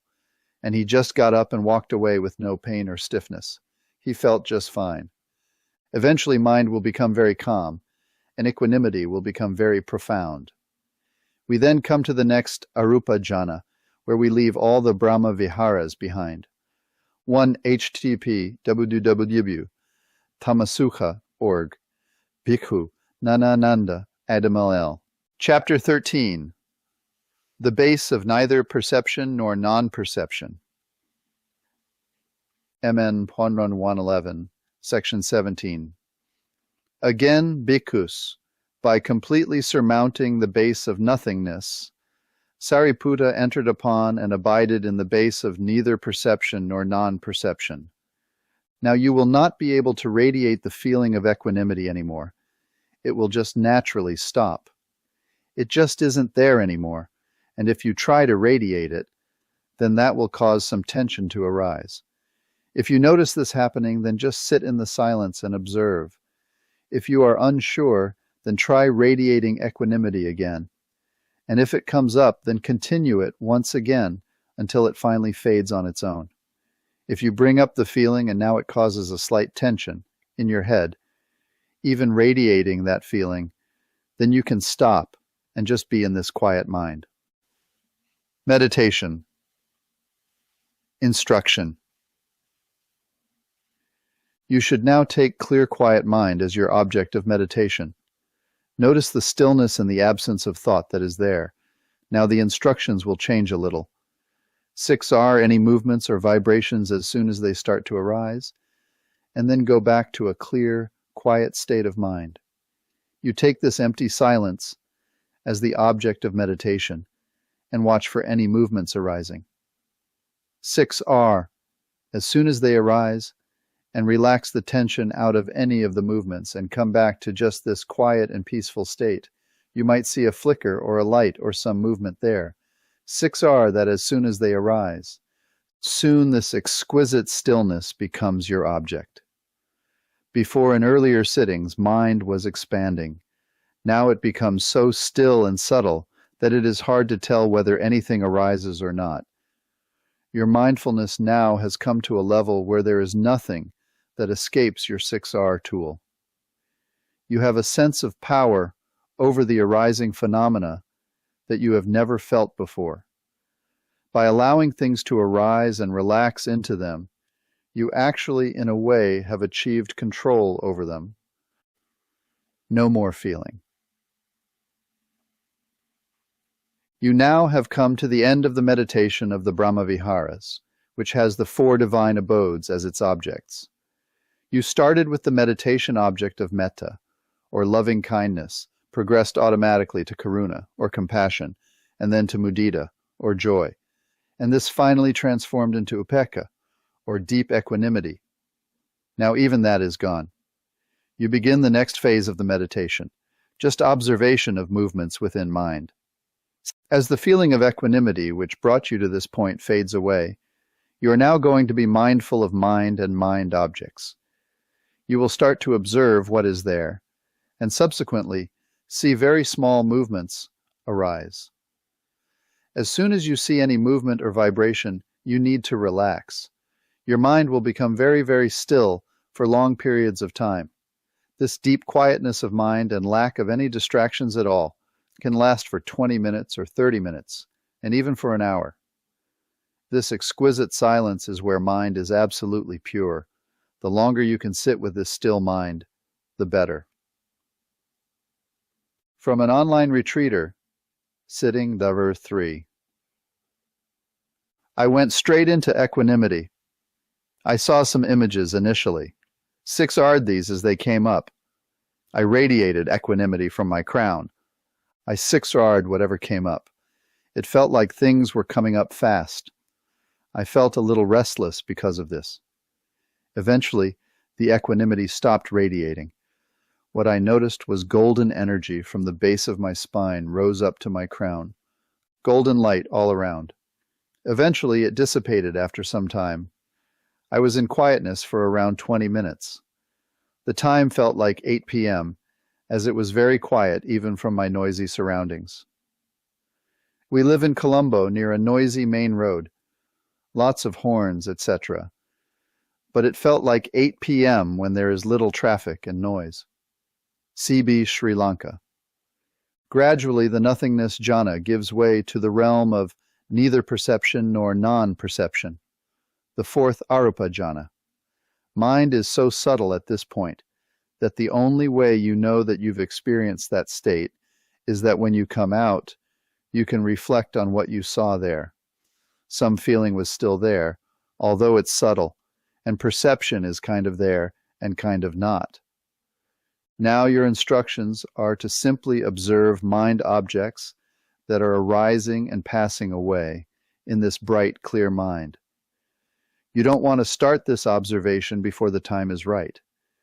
You began your sitting by radiating the feeling of equanimity to each direction. However, you may not be able to. If you try to generate any feeling at all, it may cause tension in your mind. Never create tension where there was none before. If you have doubt, then you can try generating a feeling of stillness to see if stillness comes up and will flow out on its own.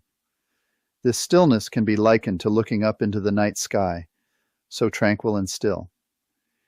If you feel like you are forcing it, then just stop. This means now that it is time just to observe.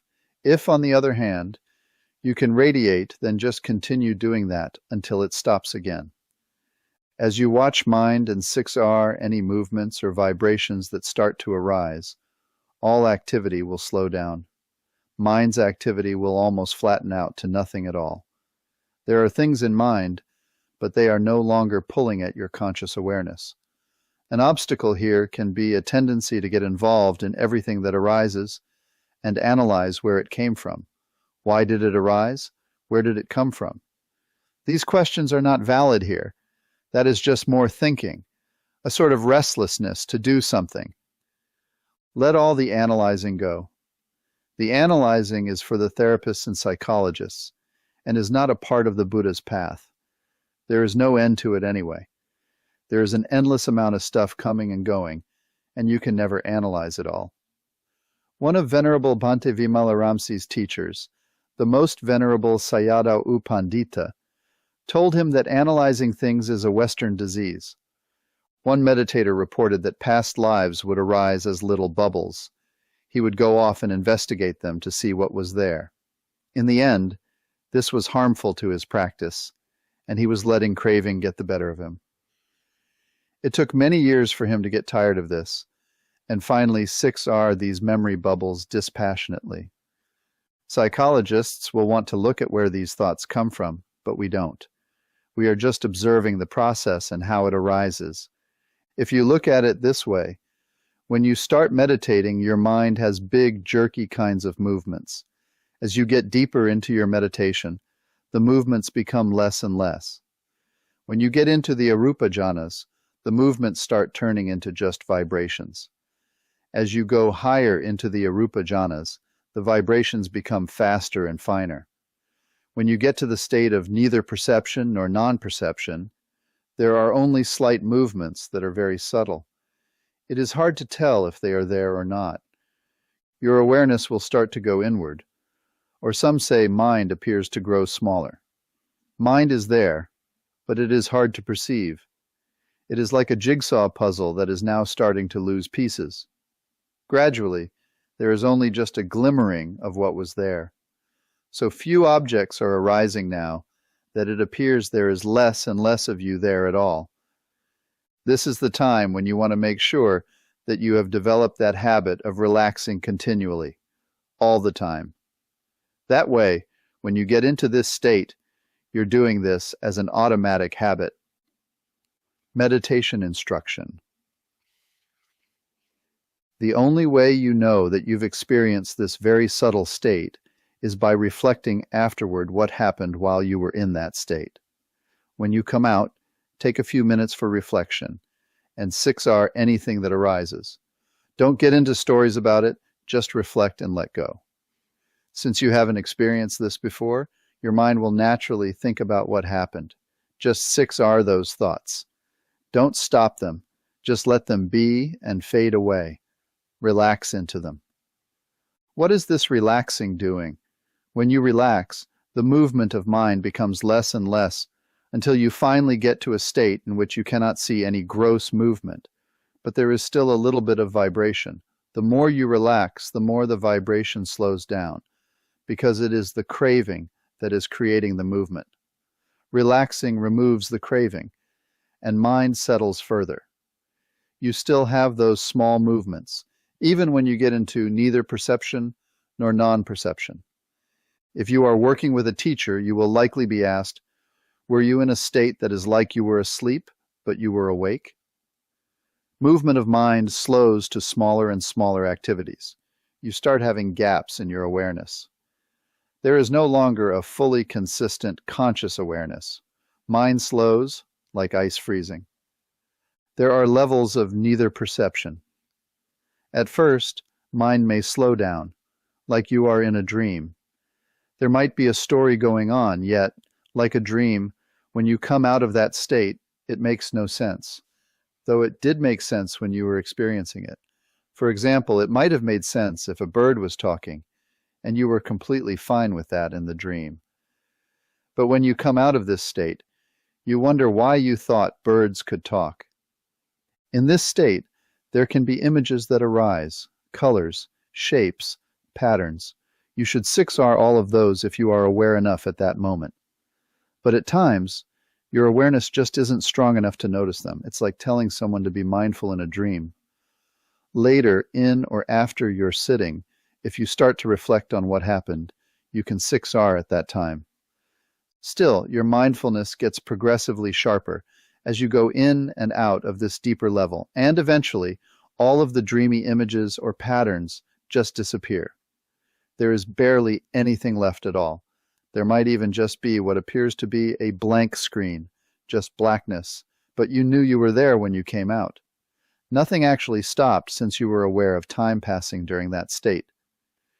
Be aware that during your sitting, generally, you may go into a dreamy state, and, since you have heard that the base of neither perception nor non-perception is a dreamlike space, you may wonder whether you are experiencing this jhana. Actually, this may only be sloth and torpor, which needs to be 6R'd. Here you have confused the state of dullness with the deeper state of this deep arupa jhana. There might be a vague torpor-like state that is completely blank. This is definitely a low-energy, low-mindfulness state. When you wake up out of this state, it's more like waking up out of sleep. There will be some energy, but it is weak and doesn't last. Or you just may be drowsy. You might think this low-energy state is special, but it's just an absence of awareness. Go back to radiating some equanimity and stop just pure observation. The difference between these states is that when you go into the neither perception state, it will be from a bright and energetic, clear space. You will be very mindful and alert. It might be confusing to you later, but going from a low-energy, dull state into a faraway torpor state is not the way to go deeper. Be watchful and question yourself about this. You may be overestimating your level of awareness when it is just a torpor state. If so, then you need to build up your mindfulness and use your 6 Rs more. When you go into the 4th Arupa Jhana, your energy will be very high, but the tranquility and stillness will be even stronger. You can be guaranteed that coming out of this deeper state, you will not be sleepy. You will have more energy than ever before. If you do feel low energy, then it is time to get up and do some brisk walking to get the body energy restored.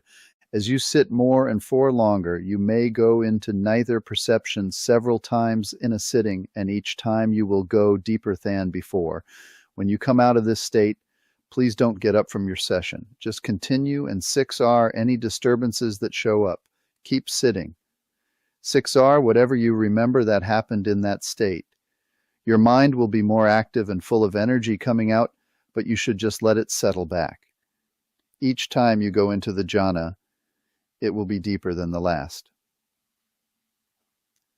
MN 1111, Section 18. He emerged mindful from that attainment. Having done so, he contemplated the states that had passed, ceased, and changed. Thus, when you sit for long periods in deeper meditation, you will get into this neither perception nor non-perception state. You will feel very silent in mind and energized. There won't be much movement of mind here at all. When you are at this level in your meditation, and you have your noonday meal, lunch, you will not get drowsy. Just a slight heaviness that passes, or even nothing at all. So strong now mind has become. You may sleep less and wake up often at night. If you do wake up, then you can try doing a sitting for as long as you can, and then go back to sleep when you get tired. This works for some people, but not for others. It interrupts the sleep cycle. And the rest of the next day is sleepy and dull. Be attentive and see what works for you. Around this time, some meditators on retreat may want to get up earlier, like 2-3 a.m., and sit longer in the morning. The teacher will encourage you to sit longer. You can ask the teacher to allow you to sit through the lunch period. Food can be put aside for you to have later. Thus, it is called the noonday meal. It is a meal around noon, meaning it can be pushed out to 1 p.m., or perhaps 2 p.m. or further. But it still is your only substantial meal of the day. Monks must eat starting at 11 a.m. and finish by 12 p.m. But it's okay for lay people to bend this rule. You are now at a point in your meditation practice where backing away from any movement in mind is what your meditation has become. Seeing states arising impersonally is important. Reacting now to states with more dispassion and just observing without any real interest loosens your attachment to them. It is all just stuff, nothing to be followed or investigated. Let's review here our preliminary methods and goal for our practice. We are using samatha meditation as the means to tranquilize and calm the mind, like spreading oil on water. This is by using a variety of different feelings, the metta, the compassion, joy, and equanimity that arise one by one when we start with metta. This is the Brahm Vihara practice. We are observing states arising in the jhanas as they arise one by one, be they wholesome or unwholesome, and seeing their impermanent, soulless nature. The samatha part of this process calms down the noise, so that we can observe much closer the arising phenomena. This is the insight part, or vipassana. So, this is samatha vipassana, both working together. So now what happens is that gradually movement slows down to the point where we are no longer drowning in thoughts and distractions and can now let go of the Brahma Viharas as our meditation object. In fact, they just fade away. Now we are observing movements against our clear, quiet mind as our meditation object. We are clear and balanced enough not to be swayed by the now small distractions and vibrations.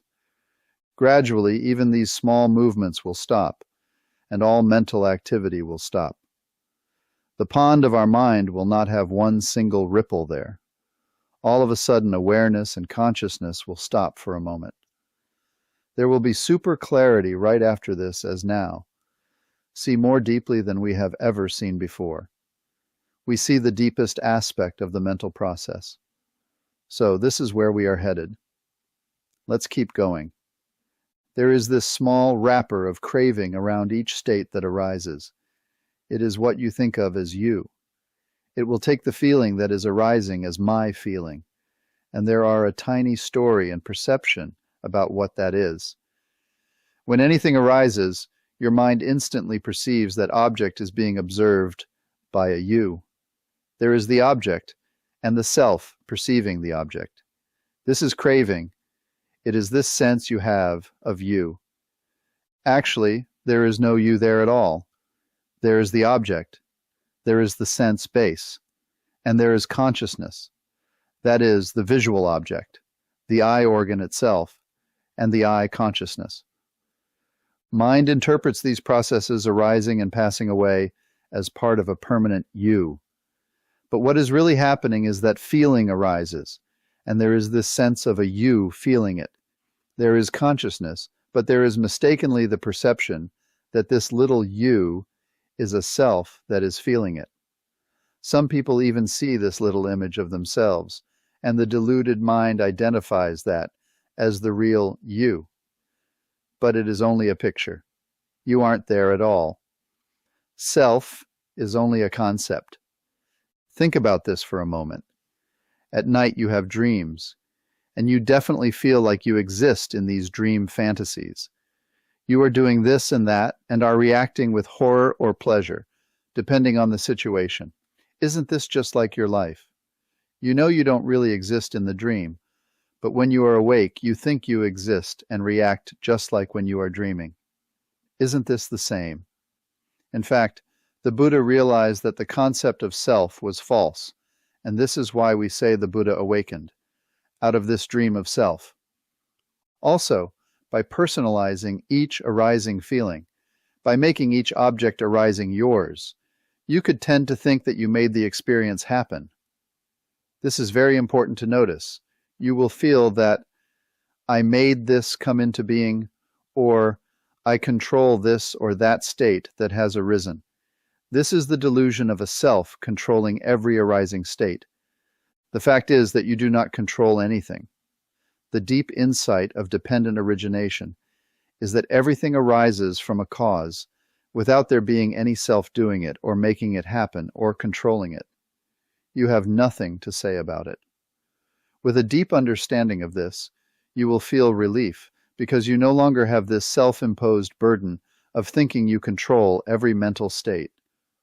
What a relief to not feel responsible for every thought. You didn't think them. They alone are responsible for their existence. When something in mind arises, whether it is an image, light, or thought, just back away very, very gently. See the state rise into existence from nowhere. It does not matter why it came up. It just did, and you didn't make it happen. It arose based on conditions. No king is commanding this to arise and that to arise. There is no controller, nobody in charge. You might be watching with too much energy and bear down on objects coming and going. Lighten up and come to a quiet, still point where your awareness is very still. There are simply vibrations that arise and pass away. Don't think you are controlling anything. If you were controlling things, you could determine when you would be happy or sad, and you know you can't do that. In fact, try to use your investigation to peer very closely into that force, that urge that wants to control. It is constantly there in the background with each arising of feeling. A subtle you appears that likes the feeling or doesn't. That is the craving or sense of a controller. The false belief in a personal self. So the moment that feeling, or even a tiny image of you, arises, relax and 6R it. Don't lean into it. Release and back away. Let the feeling fade, leaving only stillness and where there is nothing except observation. The Sutta talks about the factor of decision.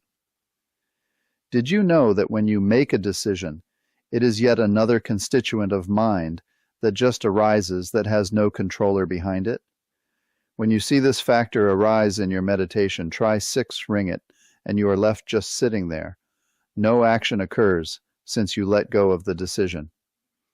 If you somehow think you will go to sit, and then you continue to think about which pillow to use, you might see the precise deciding moment from where you decide which pillow to use. There is a moment in which your decision arises. If you back away and gently just allow everything to arise, but very carefully watch it with your investigation factor, you will see the decision factor arise entirely on its own, and it also then passes away. There appears a call to action that arises from the craving embedded in it. This craving is the push you feel to go into action. You are now unperturbed and content just to let go of anything arising. It's not yours. It's just stuff. You see this with a mind that is purified from craving, not taking things personally. This is seeing things with the eye of wisdom, seeing things as they really are. And it feels very good. Finally, you come to an unparalleled level of balance called disenchantment, followed by an even deeper state of dispassion, which will open the door to the unconditioned. The more time you spend in neither perception nor non-perception, the more mind is purified. Bhante says that much merit is made in this state. Merit is like a store of wholesome action leading to very good future results. This is like your karmic bank account. Developing a purer and purer mind will help you advance toward the attainment. As you continue to sit in this state, movements of mind's attention have virtually stopped as craving recedes. This is now the time to be patient and persevere. Continue to observe and 6R, relaxing into any movement or flickering of mind. If a sound arises and your attention starts to move there, immediately back away from it, relax, and come back to a bright, clear mind. If there is any interest in the sound, you need to 6R, the desire to see what it is. Any desire to do anything at all is to be 6R'd. You will get to the point where you feel like your awareness has stopped. You are just sitting quietly, not caught up in the mind stream which is constantly rushing forward. The Buddha talks about it as stopping in a river with the water now seen going by you, yet you now have become an immovable rock. The sense of you isn't moving anymore. It has become detached from the stream of events, and there is a sublime relief in this. Any movement you now observe as a disturbance to your stillness. You notice that movement is suffering dukkha.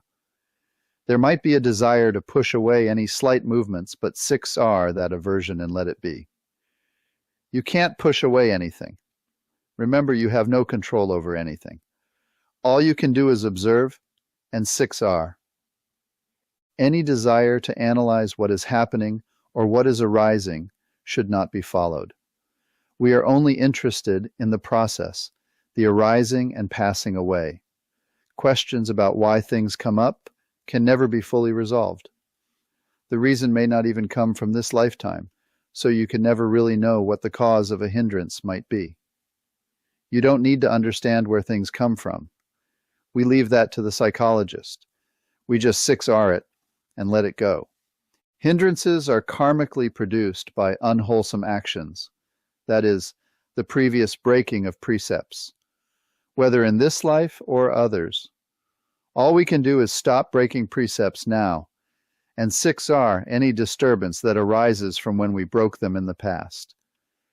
When you see a sight, based on that contact, a feeling arises, pleasant, unpleasant, or neither pleasant nor unpleasant, neutral.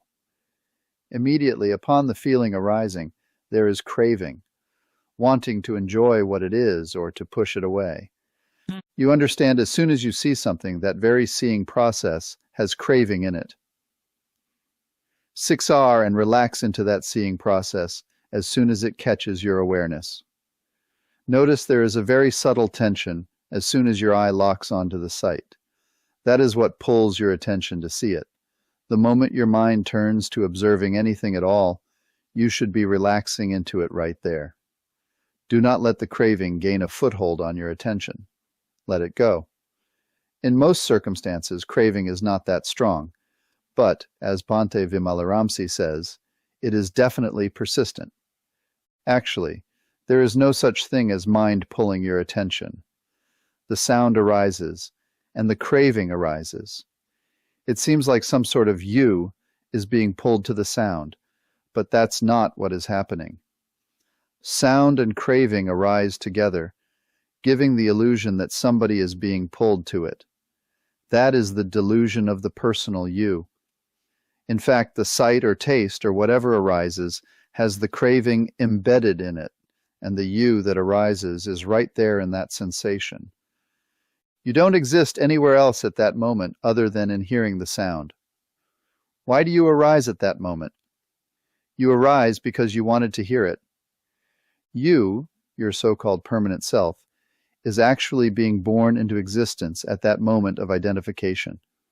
Before that, there was just the fading of the last consciousness arising.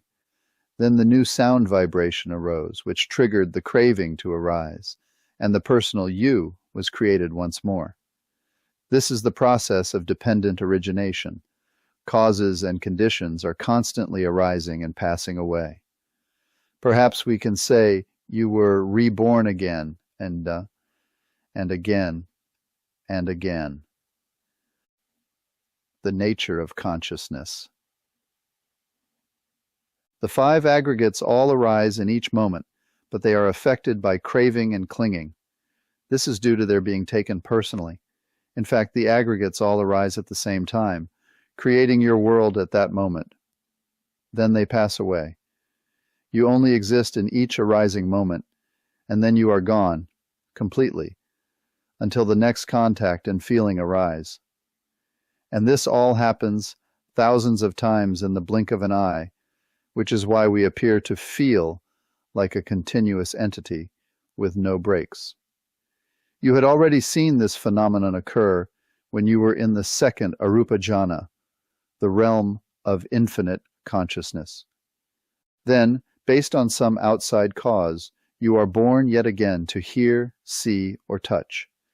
If not for that vibration or contact at the sense door, you would simply not come into existence at all. You don't exist outside of that sense contact which sparks you into existence. This is quite an insight when it arises. There is no underlying self that experiences the sense bases. The senses only experience themselves. You do not die when your body dies. You are actually dying every moment and then coming back into existence only to disappear again. Consciousness is like the bubbles generated from a quickly flowing stream. The water hits the rocks like the sense objects hit the sense doors.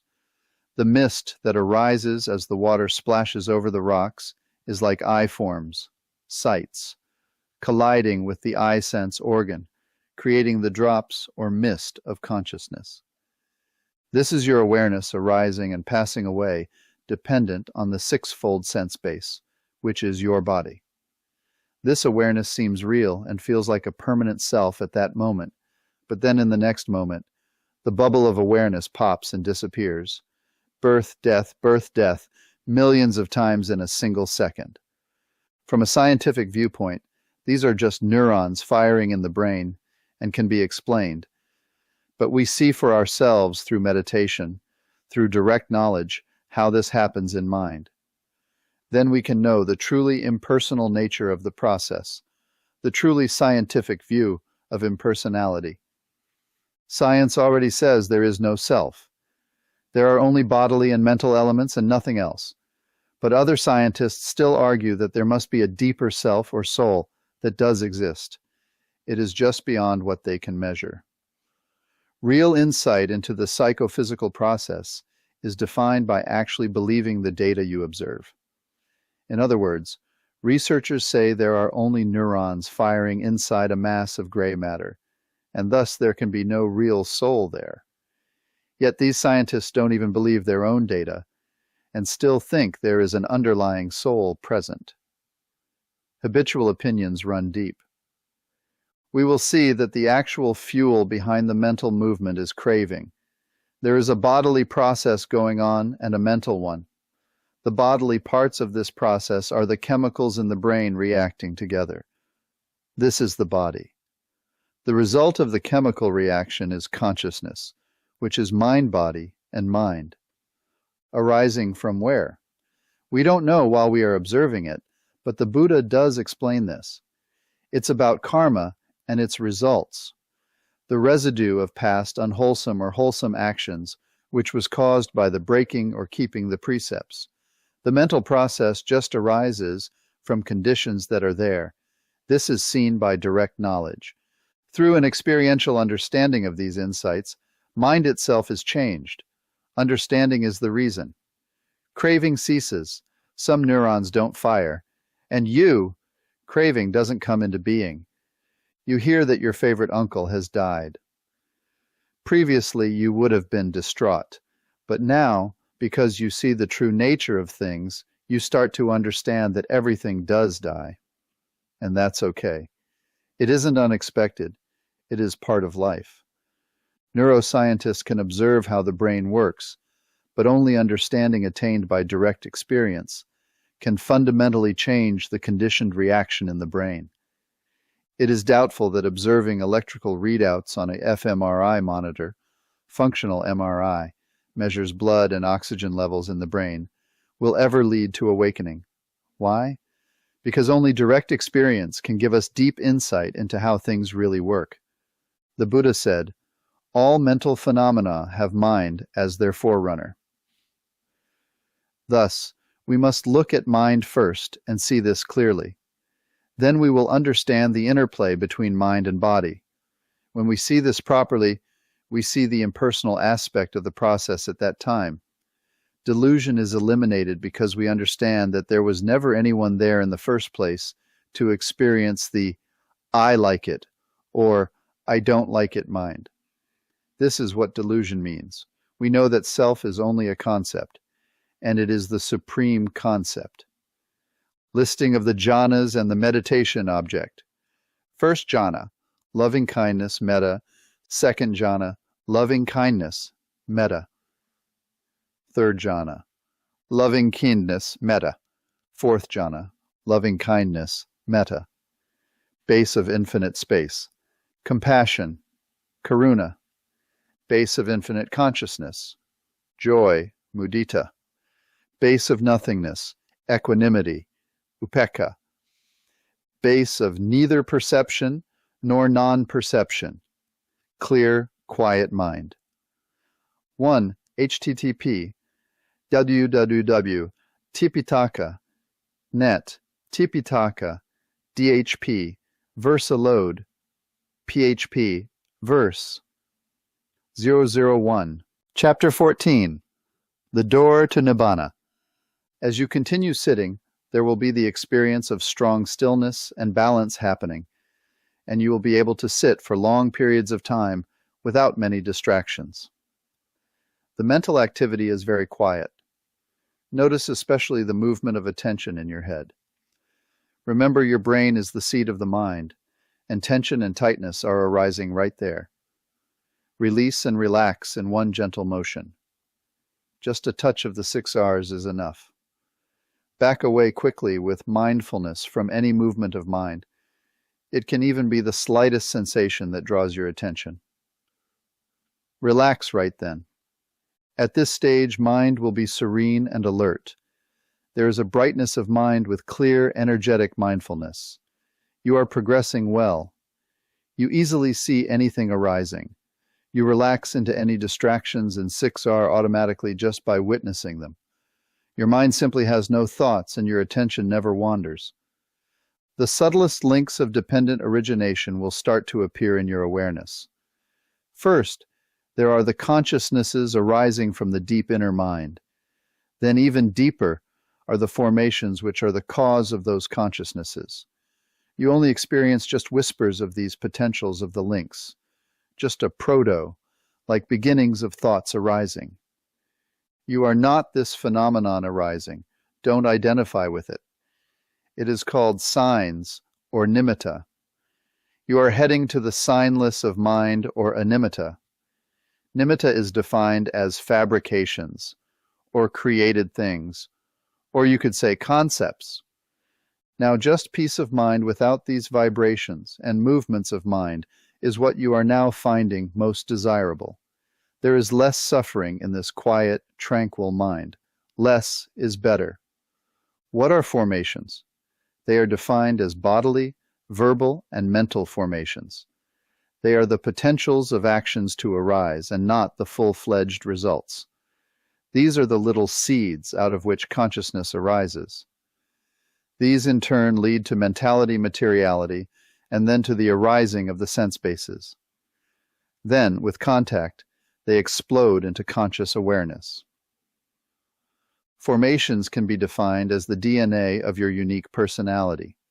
They contain all of the data that defines your likes, dislikes, and all of the tendencies and taints of being.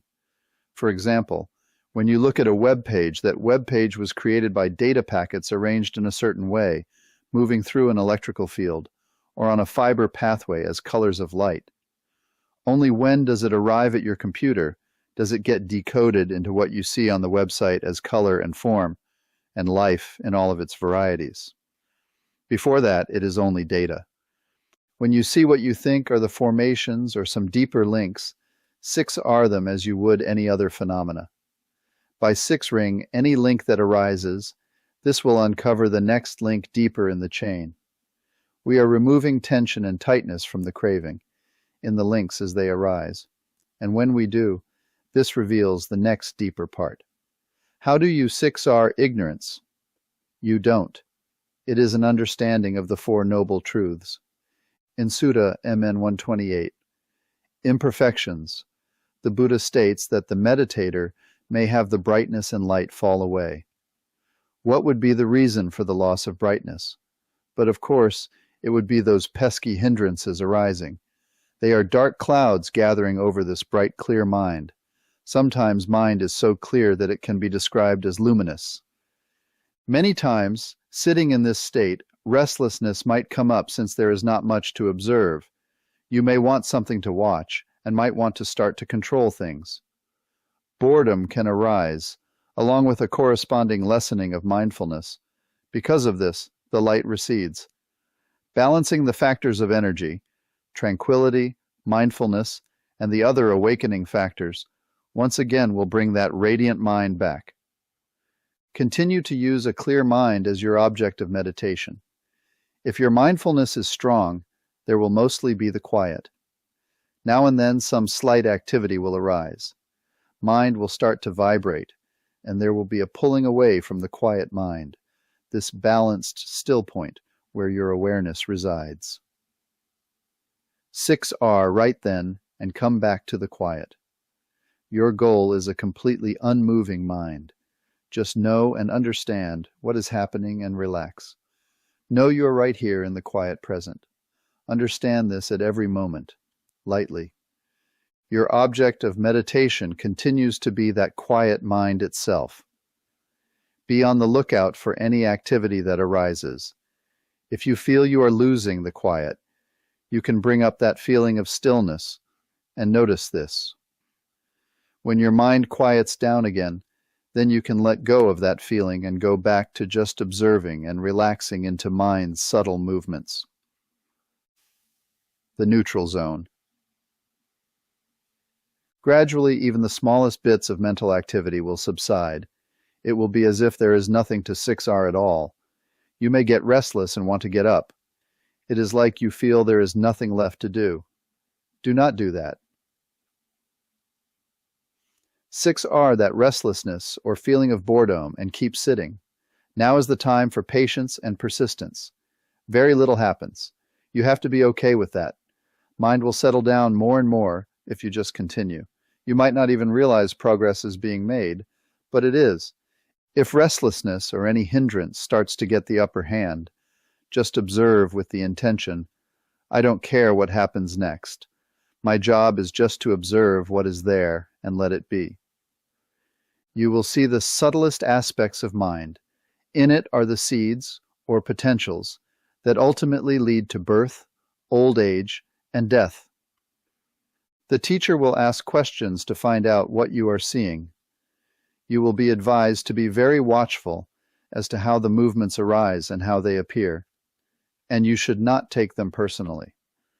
They are not your movements arising. They just are phenomena coming from mind. We don't know why, and we don't care. Our only job is to allow and relax into them as they fade away. It is important for mindfulness and tranquility to continue to develop so that these very slight phenomena can be seen and understood. Eventually, you will see all of the links except ignorance, which is just something that you will come to understand. And as well, you will see all the Four Noble Truths. Sitting longer at this stage is very important for the mind to transition into increasingly quiet states. You are working your way backward, letting go of each link by going deeper and deeper. You will see the link, mentality-materiality, and continue backward to consciousness, and then the formations. You will be advised to 6R these objects when they appear, uncovering the next link. There is the separate and big craving link itself, after feeling and before clinging, in the 12 links. But there is also a small amount of craving in each individual link, keeping the wheel of samsara turning. You will be able to see all of that. You will see the entire process of mind. As you 6R deeper and deeper, you will be advised to keep backing away from each object that arises. Every time there is a sound, the chain of dependent origination fires off, and you will want to 6R all of that. Look at the links arising closer and closer to see how each tiny part of it arises. There is craving there to let go. You need to let everything that arises come by itself. Don't look for it. In this way, you can see how there might be a craving to go look for more experience. Your mind constantly wants to go forward, and like Pac-Man, engage in more and more senses to see what is there, to live more, to experience more. This happens because whatever is experienced passes away. So mind is constantly looking for more to replace the phenomena that have just passed. See if you can see this jumping from object to object by taking a mental standpoint of a full stop, just mentally standing still and letting all experience pass through your imperturbable state of mind, which doesn't react, not even to the slightest puff of vibration. We are exiting this roundabout existence, samsara. We do this by letting go, by seeing clearly each link as it arises, and by seeing it as impersonal, impermanent, and unsatisfactory. MN 111 section 18. Kant. So indeed, these states, not having been, come into being, having been, they vanish. Regarding those states, he abided unattracted, unrepelled, independent, detached, free, dissociated, with a mind rid of barriers. He understood there is an escape beyond, and with the cultivation of that attainment, he confirmed that there is. Disenchantment. While in this quiet and clear state of mind, there comes first the knowledge of disenchantment. Up to now, you have continued to observe phenomena arising and passing away with some interest. You notice you are getting deeper, so you keep going. There is less and less to 6R as you go along. Mind becomes quieter and quieter. As you continue, you notice this constant arising and passing away of objects. You notice the silent space between the objects that arise and pass away.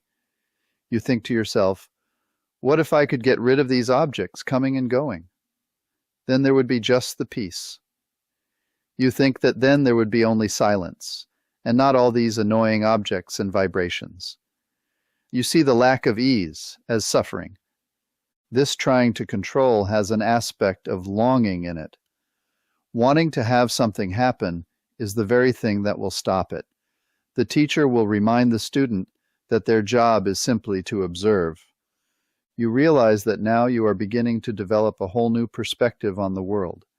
You had never thought that the lack of mental activity would be good, but now you do. You see that any mental activity and movement is unsatisfactory. Silence is better. Now you see any vibration, and even any consciousness as unsatisfactory. You even try to stop things from arising and you can't. You are never in control at all. It just keeps coming. Your mind starts to go toward silence, but there is a problem. The mental stream doesn't stop and just keeps on rolling. A subtle sort of observation arises. I am really tired of these sensations disturbing my peace of mind. Dissatisfaction arises, along with the realization that it would be best to see all these arising phenomena. Just stop. Let me, please, have some peace. You are starting to become disenchanted. You look for a reason why these constant sensations and mental objects arise, but there seems to be none. If you could find the reason, then you might be able to understand why it comes, or a way to turn it off. You want to analyze and solve the problem, but you don't see a solution. Finally, you just give up looking. Interest in watching this constant stream starts to wane. You realize there really is no end to it. This is an arising state of knowledge about your mind and the life process. It will never end. There is no peace here.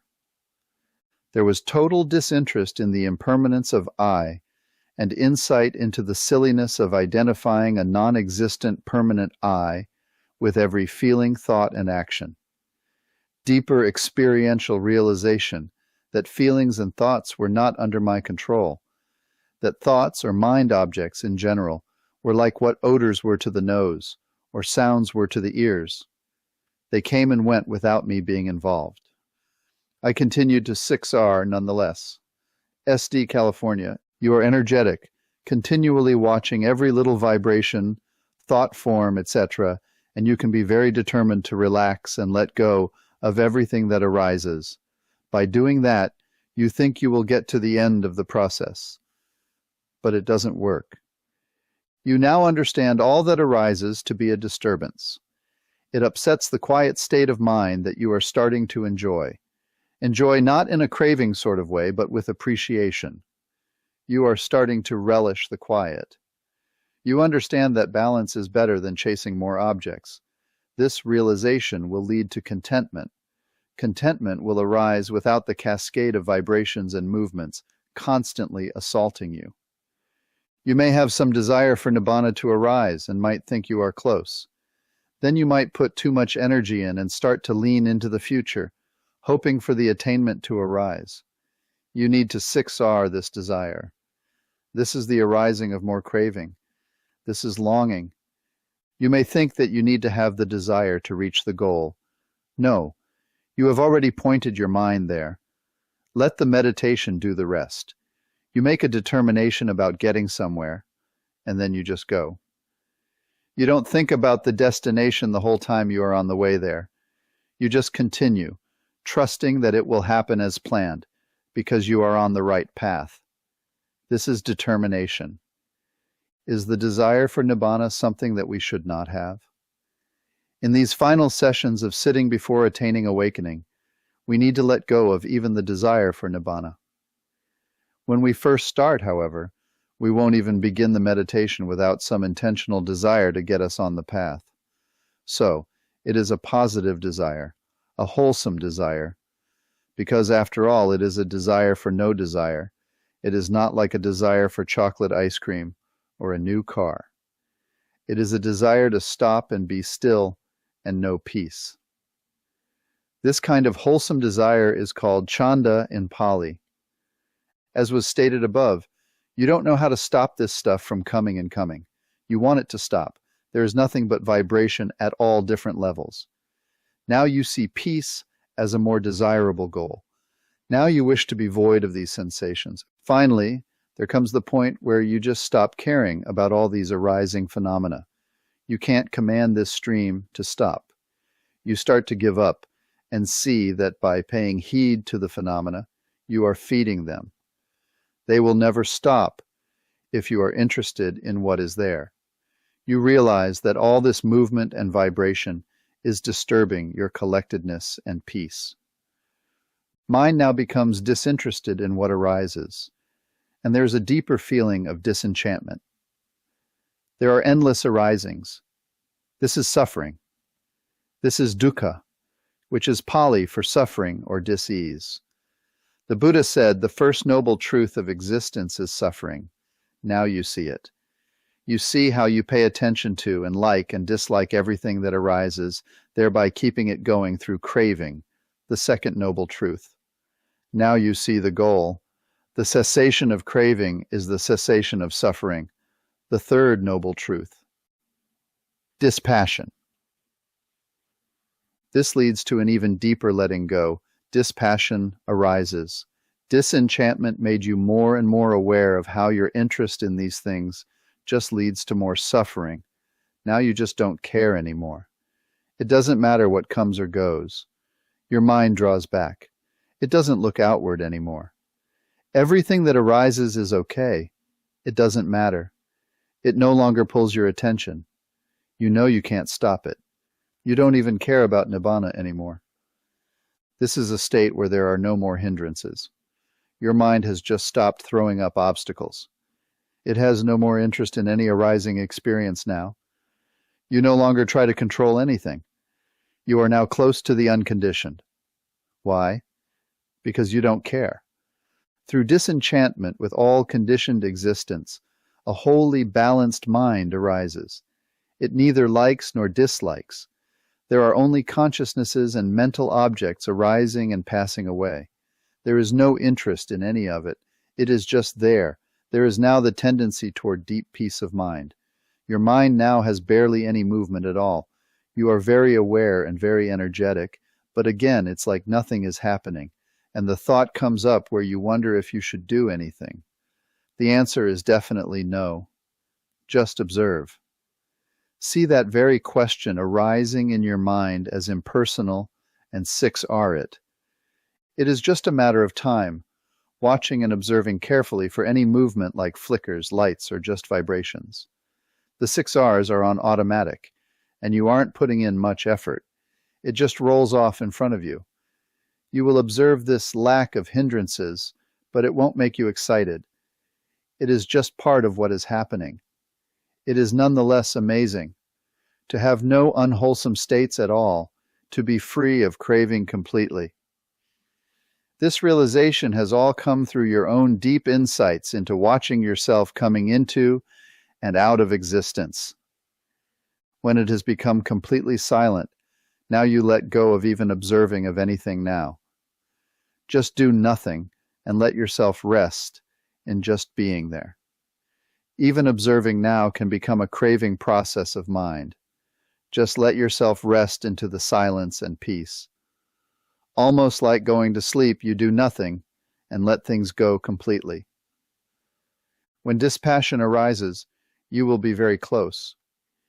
You think there is nothing left to do because there is nothing to 6R, so you want to get up and do something else. There are no more barriers to the meditation.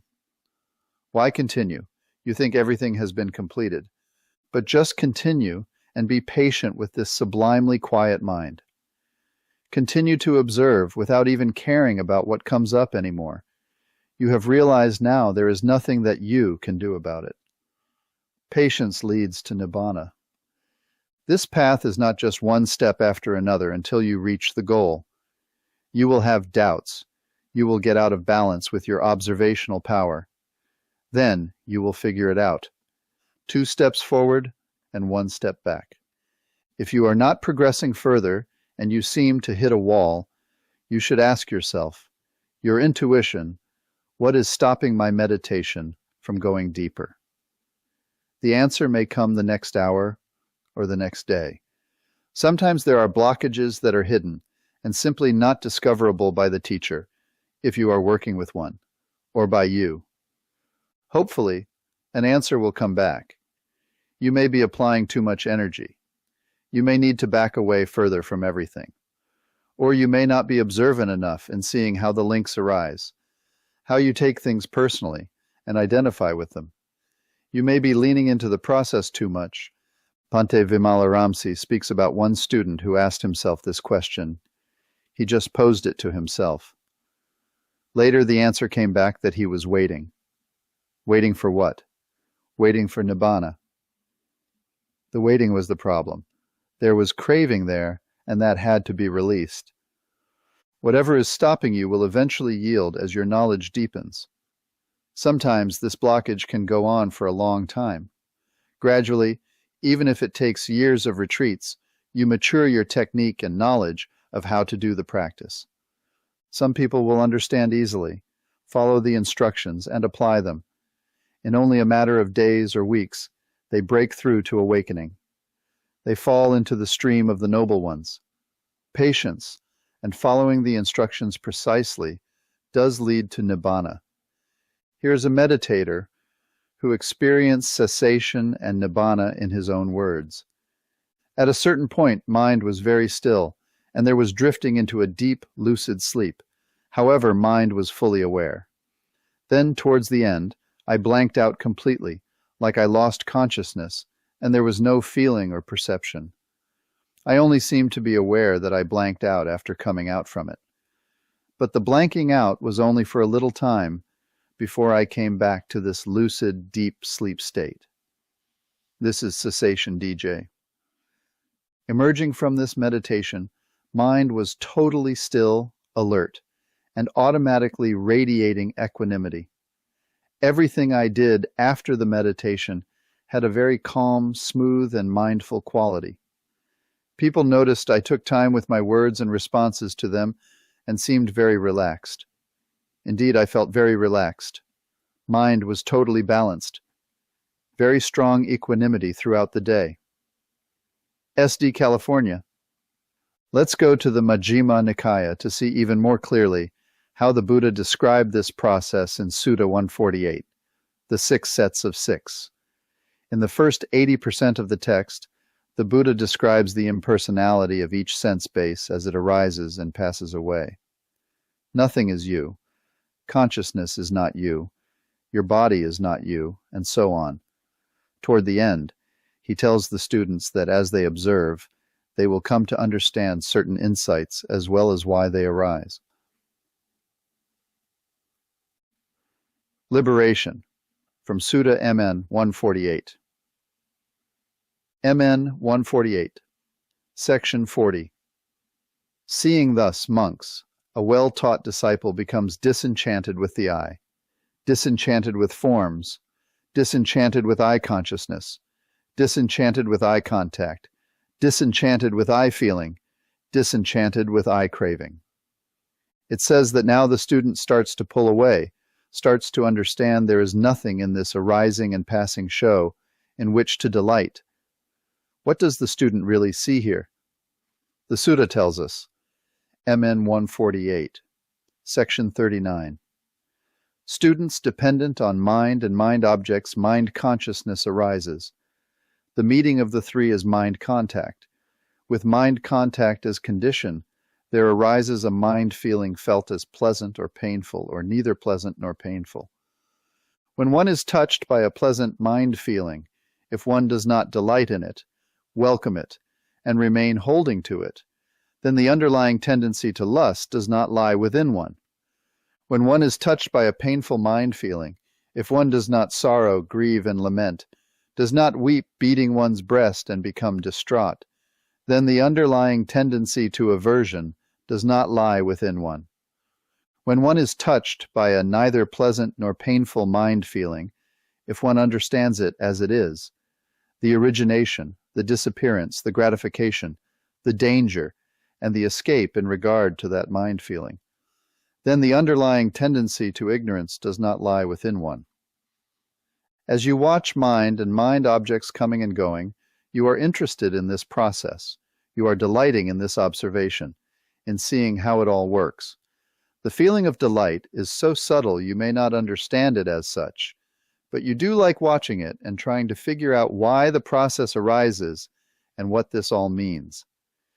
At times, mind is kind of fun to watch. Through this gratification, which is defined as source of pleasure, you watch and try to get to the goal, but you can't. There is the tendency to lust after these arising and disappearing objects. Or you push them away as interfering with your calm, or you have indifference and don't care about them. It is the craving mind that takes this indifference personally. It is your indifference. It is not a clear, pure mind. In other words, you see the arising and passing of many objects, and you are attracted. Then only if you see that these objects are sources of pleasure or aversion will you see the danger to your mind by chasing and lusting after them, as this leads to suffering, old age, and death. When disenchantment arises, the Buddha goes on to say, in Kura 148, sections 35 to 39, "Monks, that one shall here and now make an end of suffering by abandoning the underlying tendency to lust for pleasant mind feeling, by abolishing the underlying tendency to aversion for painful mind feeling, by extirpating, uprooting, the underlying tendency to ignorance in regard to neither pleasant nor painful mind feeling, by abandoning ignorance and arousing true knowledge, this is possible. By giving up your tendency toward delighting in this or that, and your tendency to lust after these delights, by seeing the danger in it, and so on, you come to the end of desire. You no longer want to keep chasing these feelings, as they only lead to suffering. And it's not because you are forcing restraint on yourself. It is because you are no longer delighted by this passing show. You no longer care. Thus, dispassion to all phenomena arises through the knowledge of craving, the Four Noble Truths, and how craving leads to suffering. Freedom from the wheel of samsara is experienced.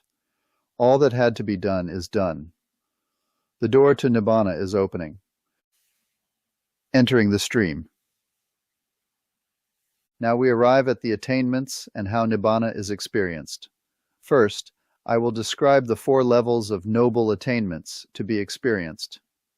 You must go through all 4 to be fully awakened and free of craving. Craving drops away in stages. In total, there are 4 stages of sainthood: Sotapanna, Sakadagami, Anagami, and Arahant. Each of the 4 stages has 2 components: the path knowledge, Magga, and the fruition knowledge, Phala. Path knowledge is the first glimpse of Nibbana and opens the door to fruition knowledge. Once the fruition is gained, the attainment is locked in, and the first 3 fetters are eliminated for good. There are 8 attainments to final awakening, 2 for each of the major stages of sainthood, path and fruit. That is to say, your mind touches and experiences the Nibbana element 8 different times.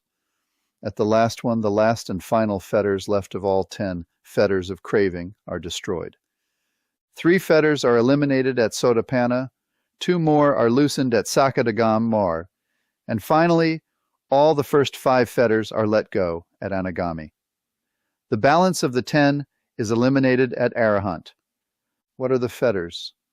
With awakening, the hindrances are abandoned once and for all, but there remain subtler, innate, unwholesome tendencies in all of us that are born from craving. The word fetter is defined as something that restrains us. These are the final chains that bind us to this endless round of existences. The fetters are the potentials of unwholesome states. I will list them as we go through the noble paths and note where they are eliminated. Chapter 15. First Stage of Awakening, Sotapanna. NN 111, Section 19. Again, monks, by completely surmounting the base of neither perception nor non-perception, Sariputta entered upon and abided in the cessation of perception and feeling. Attaining Nibbana, path knowledge, Magga. Finally, after staying with this quiet, energetic, imperturbable mind of the base of neither perception nor non-perception, and 6-ring every tiny movement until mind is barely moving at all, you let go of the last condition, the last link of ignorance, and all activity ceases. Everything stops, and an unconditioned state arises. There is the cessation of perception, feeling, and consciousness for just a moment. You don't know you're in that state until after you come out. Some will say they experienced a blank spot or a gap in consciousness. It might be like you experience coming back from somewhere, but you don't remember leaving. This is nothing like any of your previous jhana experiences. It isn't a gap with a sense of time, because there is nothing missing. Time doesn't exist when nothing is happening. There is just the stopping of the stream of consciousness, a halting. You only know it after you come out of it. The world stops. You are no longer in samsara, and it will last as long as it's going to last. Does life still exist? Vitality and your life continuum still go on.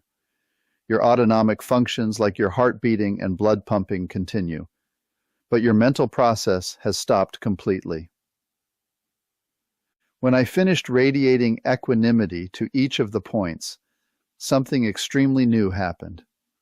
A feeling I had felt in a meditation a couple of days ago, but it was now much clearer and more defined. In a second, it was as if a membrane around me totally broke and released me. 1 second. From there, a huge space opened up before me, the feeling that there was so much room. There were no barriers. At the same moment, my face begins to fade, as if something was literally erasing it, and left me without skin or muscles. There was happiness, but without excitement, tranquility, and a very, very refined attention. Barcelona, Spain. Before, there just existed slight movements of mind.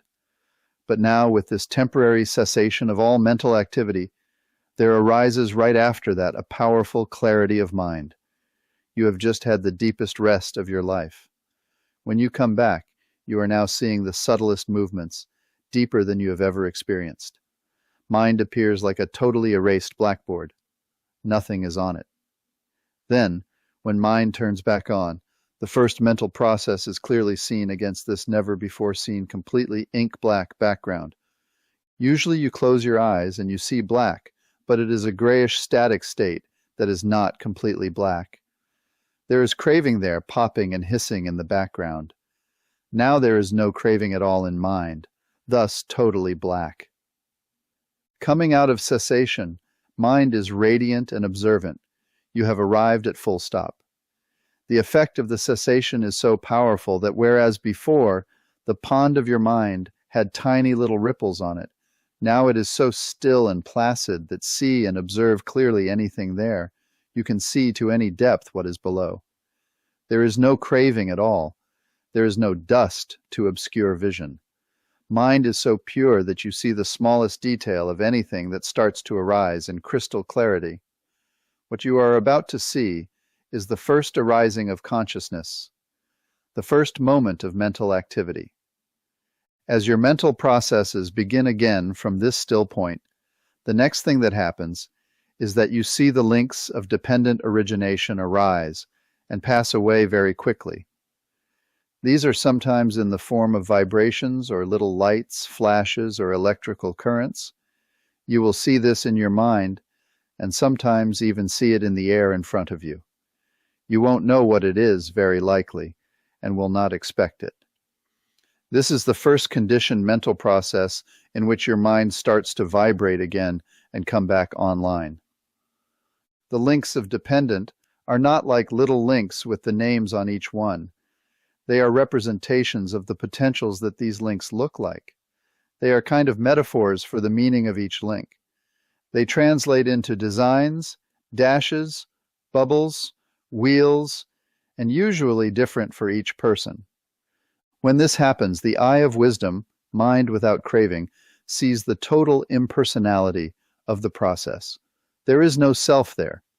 Your deep observation understands that there is nobody home, that what you are is just a process of moments arising and passing away. As a result of this profound insight, the supramundane unconditioned Nibbana arises. This experience will be followed by a momentary sense of relief, like a burden was lifted off. You have just experienced Nibbana. You have become a Sotapanna. In meditation, things began to slow down. The vibrations slowed to a ripple that ended in bright light. I went deeper, and things seemed slower. There seemed to be something breaking up in the light. I went even deeper until the distractions abruptly stopped, like the plug had been pulled out. Mind activity abruptly stopped. What was left was like a blackout. The center seemed darker than the edges. For a moment it felt like something was missing. I didn't feel joy, more like a calm relief. CB Sri Lanka. Nibbana will not come when you want it. It will come when you are ready, when the 7 factors of awakening all line up in perfect balance, like passing through the keyhole of the door. You didn't think it could be possible, yet it happened. You see that in this seemingly permanent and eternal psychophysical process, when mind stops, there really is nothing between each moment that continues.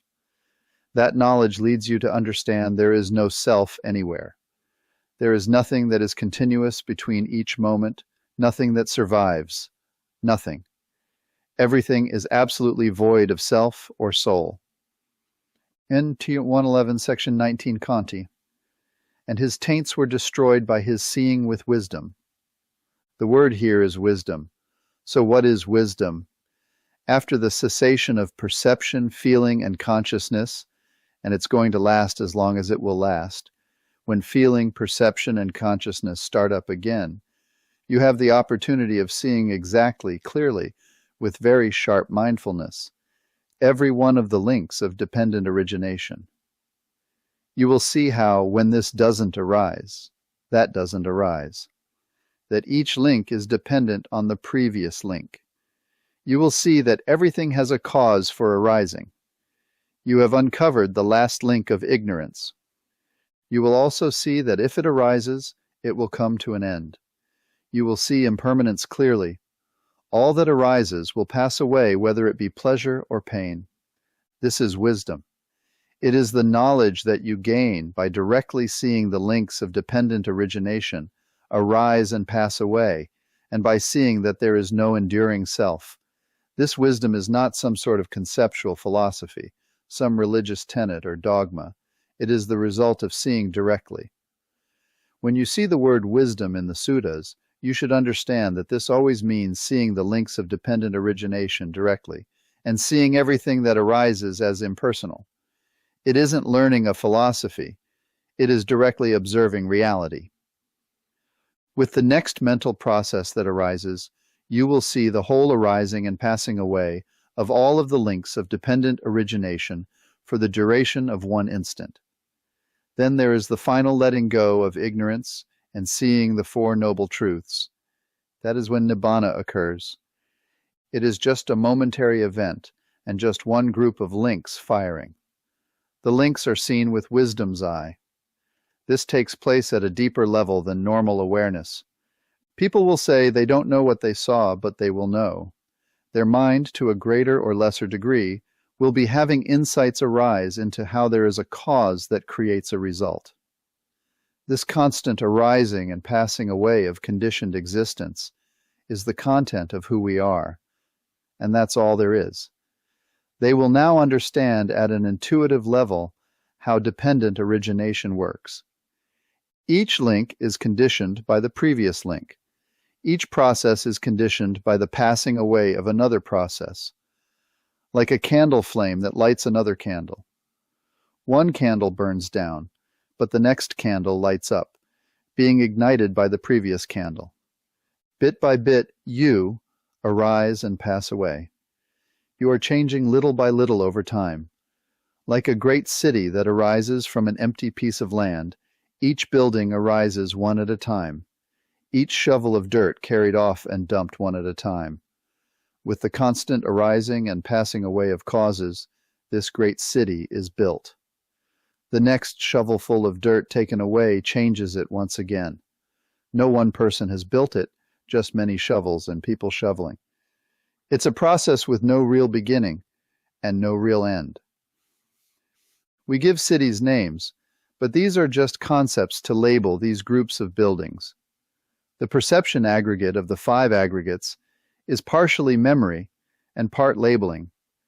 Perception is what puts a name on this group of buildings. It labels it either New York or San Francisco, depending on what, for example, visual forms arise. In our own case, we are given a name like John, and then we personally identify with that name as if some underlying entity were controlling everything.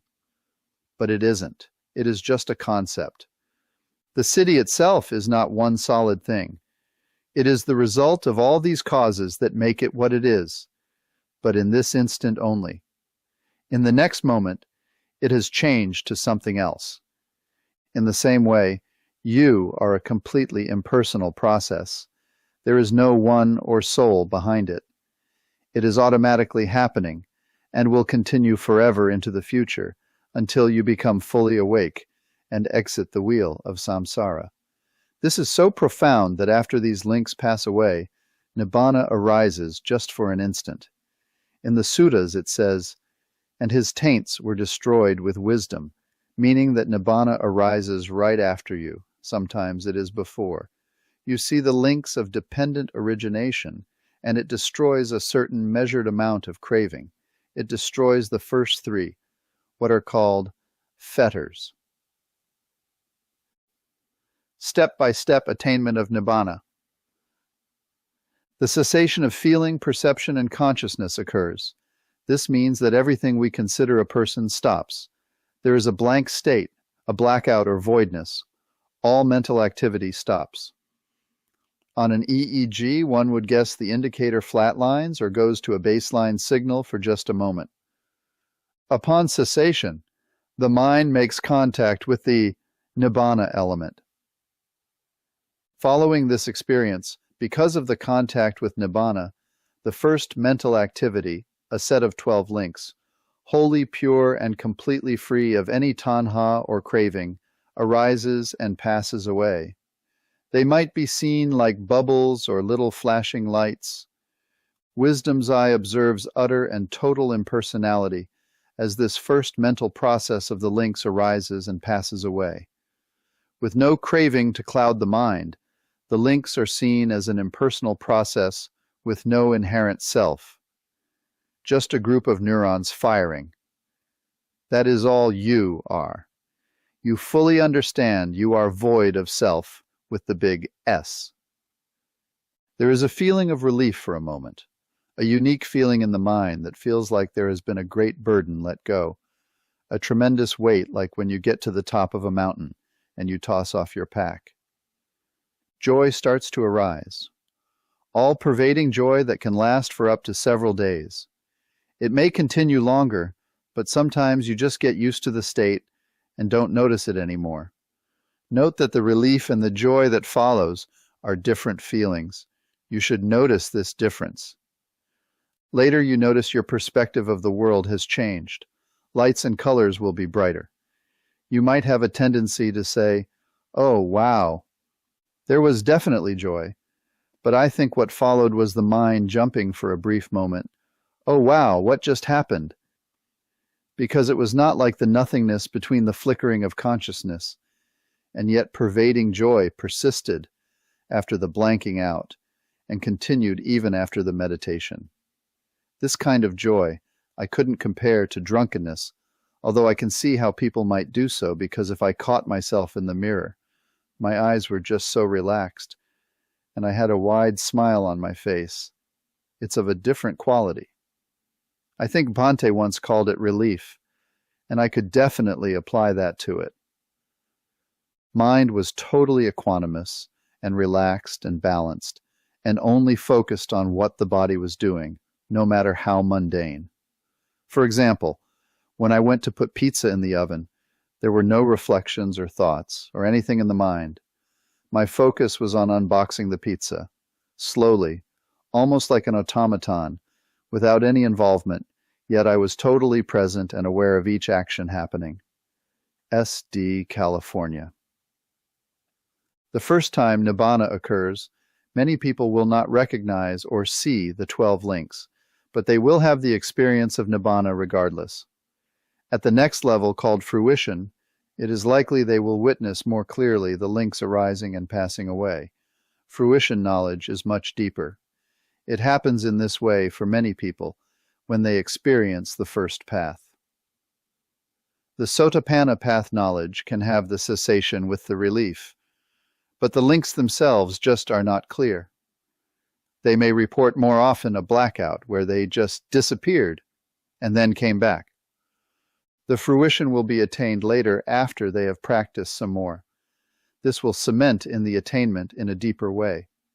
Again, when wisdom arises, the first 3 of the 10 fetters are eliminated in the first path attainment. All of the fetters are fully abandoned after the attainment of full awakening, which is arahantship. What is Nibbana? Nibbana is described in the Pali texts as a dhatu, or element. Earth, air, fire, water, space, and consciousness are elements as taught by the Buddha.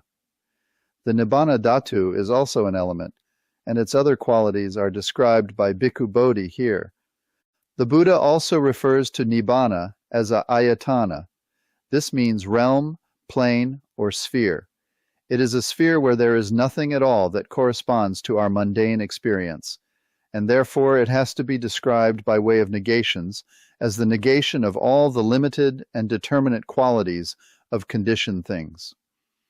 The Buddha also refers to Nibbana as a dhatu, an element, the deathless element. He compares the element of Nibbana to an ocean. He says that just as the great ocean remains at the same level, no matter how much water pours into it from the rivers, without increase or decrease, so the Nibbana element remains the same, no matter whether many or few people attain Nibbana. He also speaks of Nibbana as something that can be experienced by the body, an experience that is so vivid, so powerful, that it can be described as touching the deathless element with one's own body.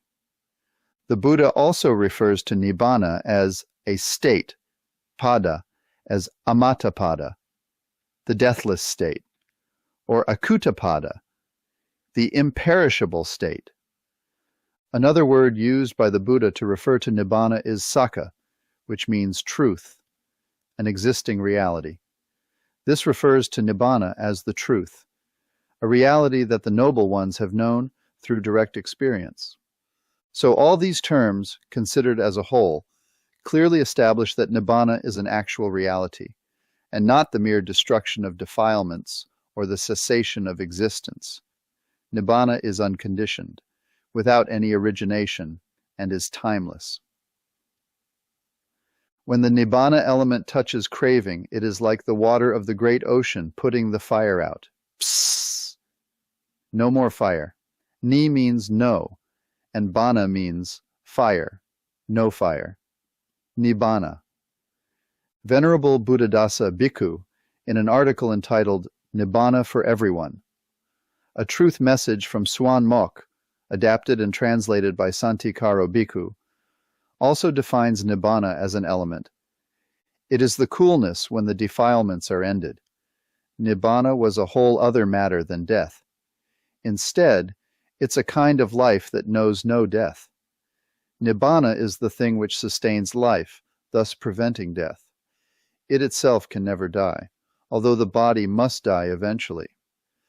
The cessation and the experience of Nibbana are two different things.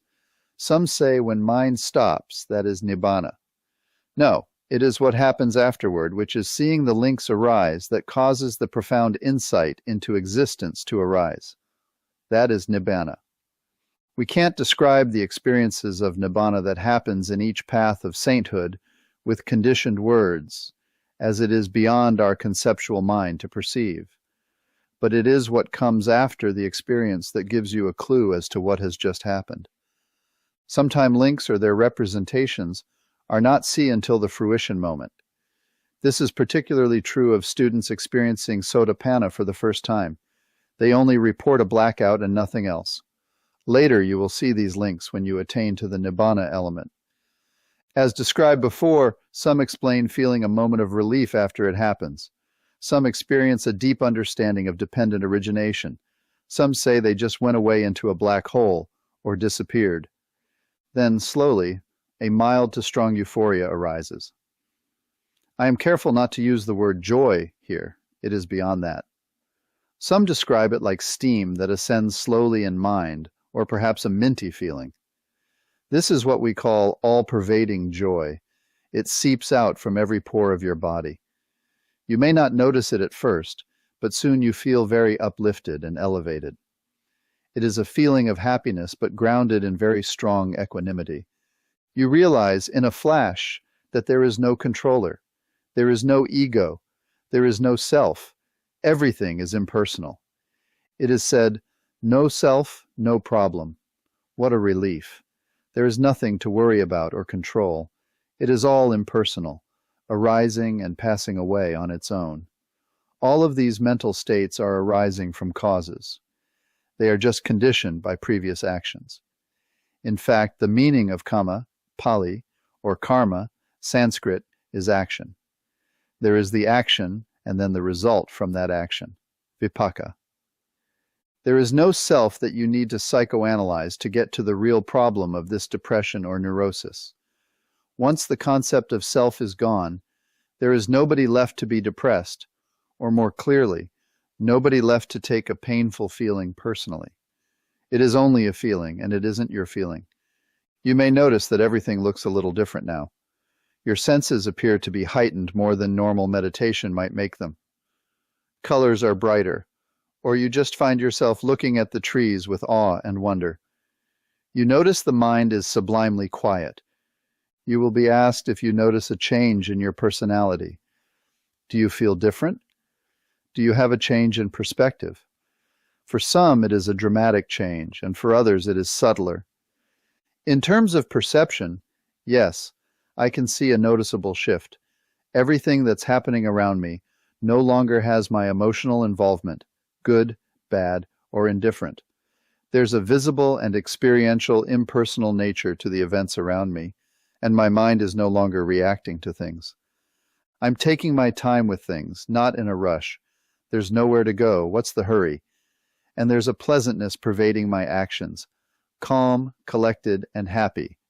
SD, California. You will say your mind feels very relieved and happy. You talk about how you understand now how everything arises due to causes and conditions.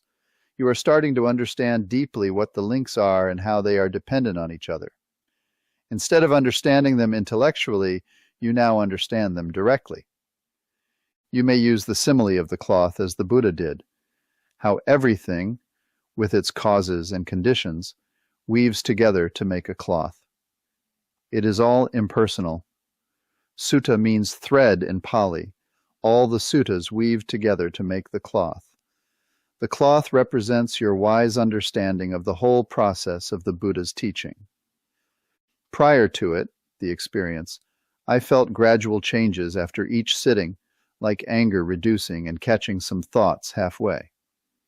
After the blackout, anger, worries, stress, etc., seemed to be massively reduced, peace of mind.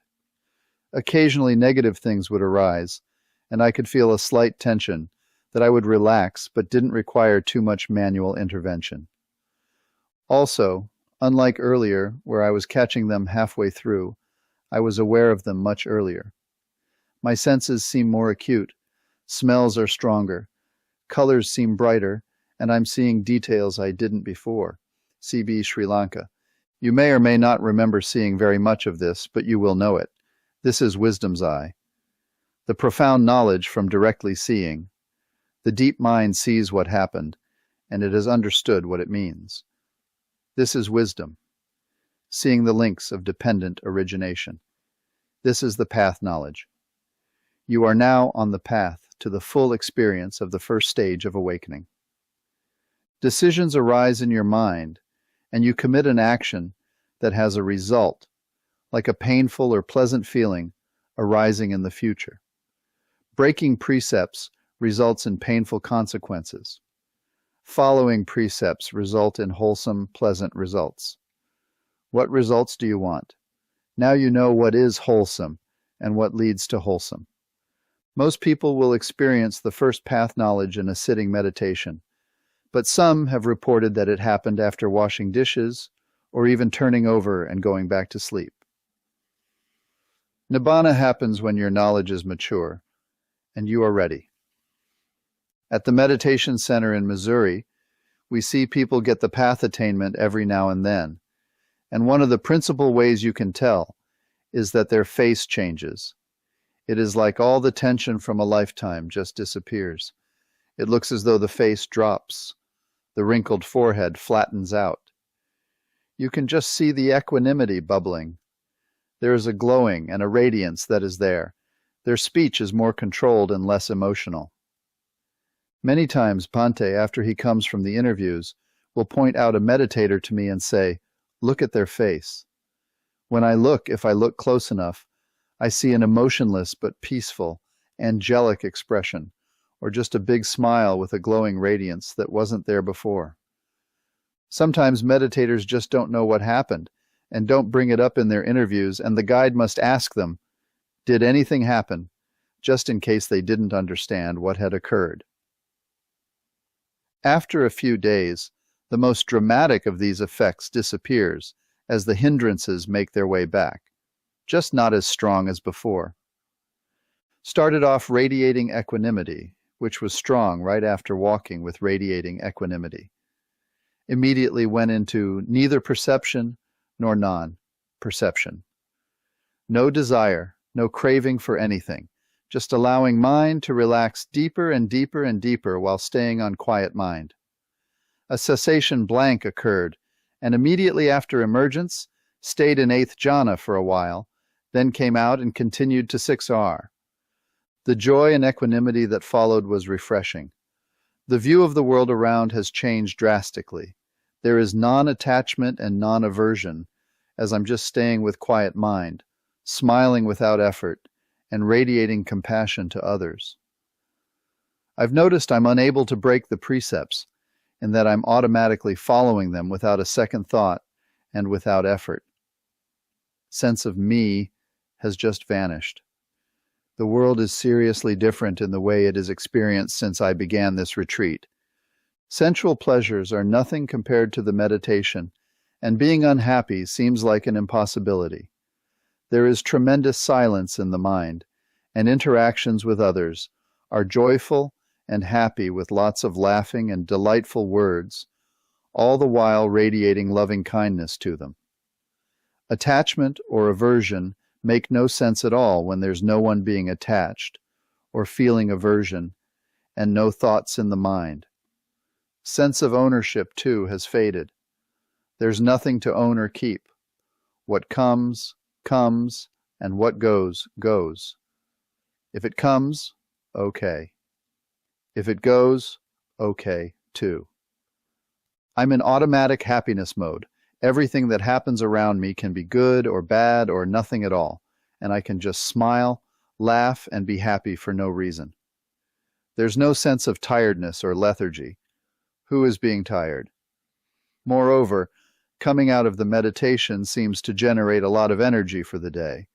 It's better than any energy drink or coffee. Craving has become minuscule. It just doesn't register as something the mind can do anymore. SD, California.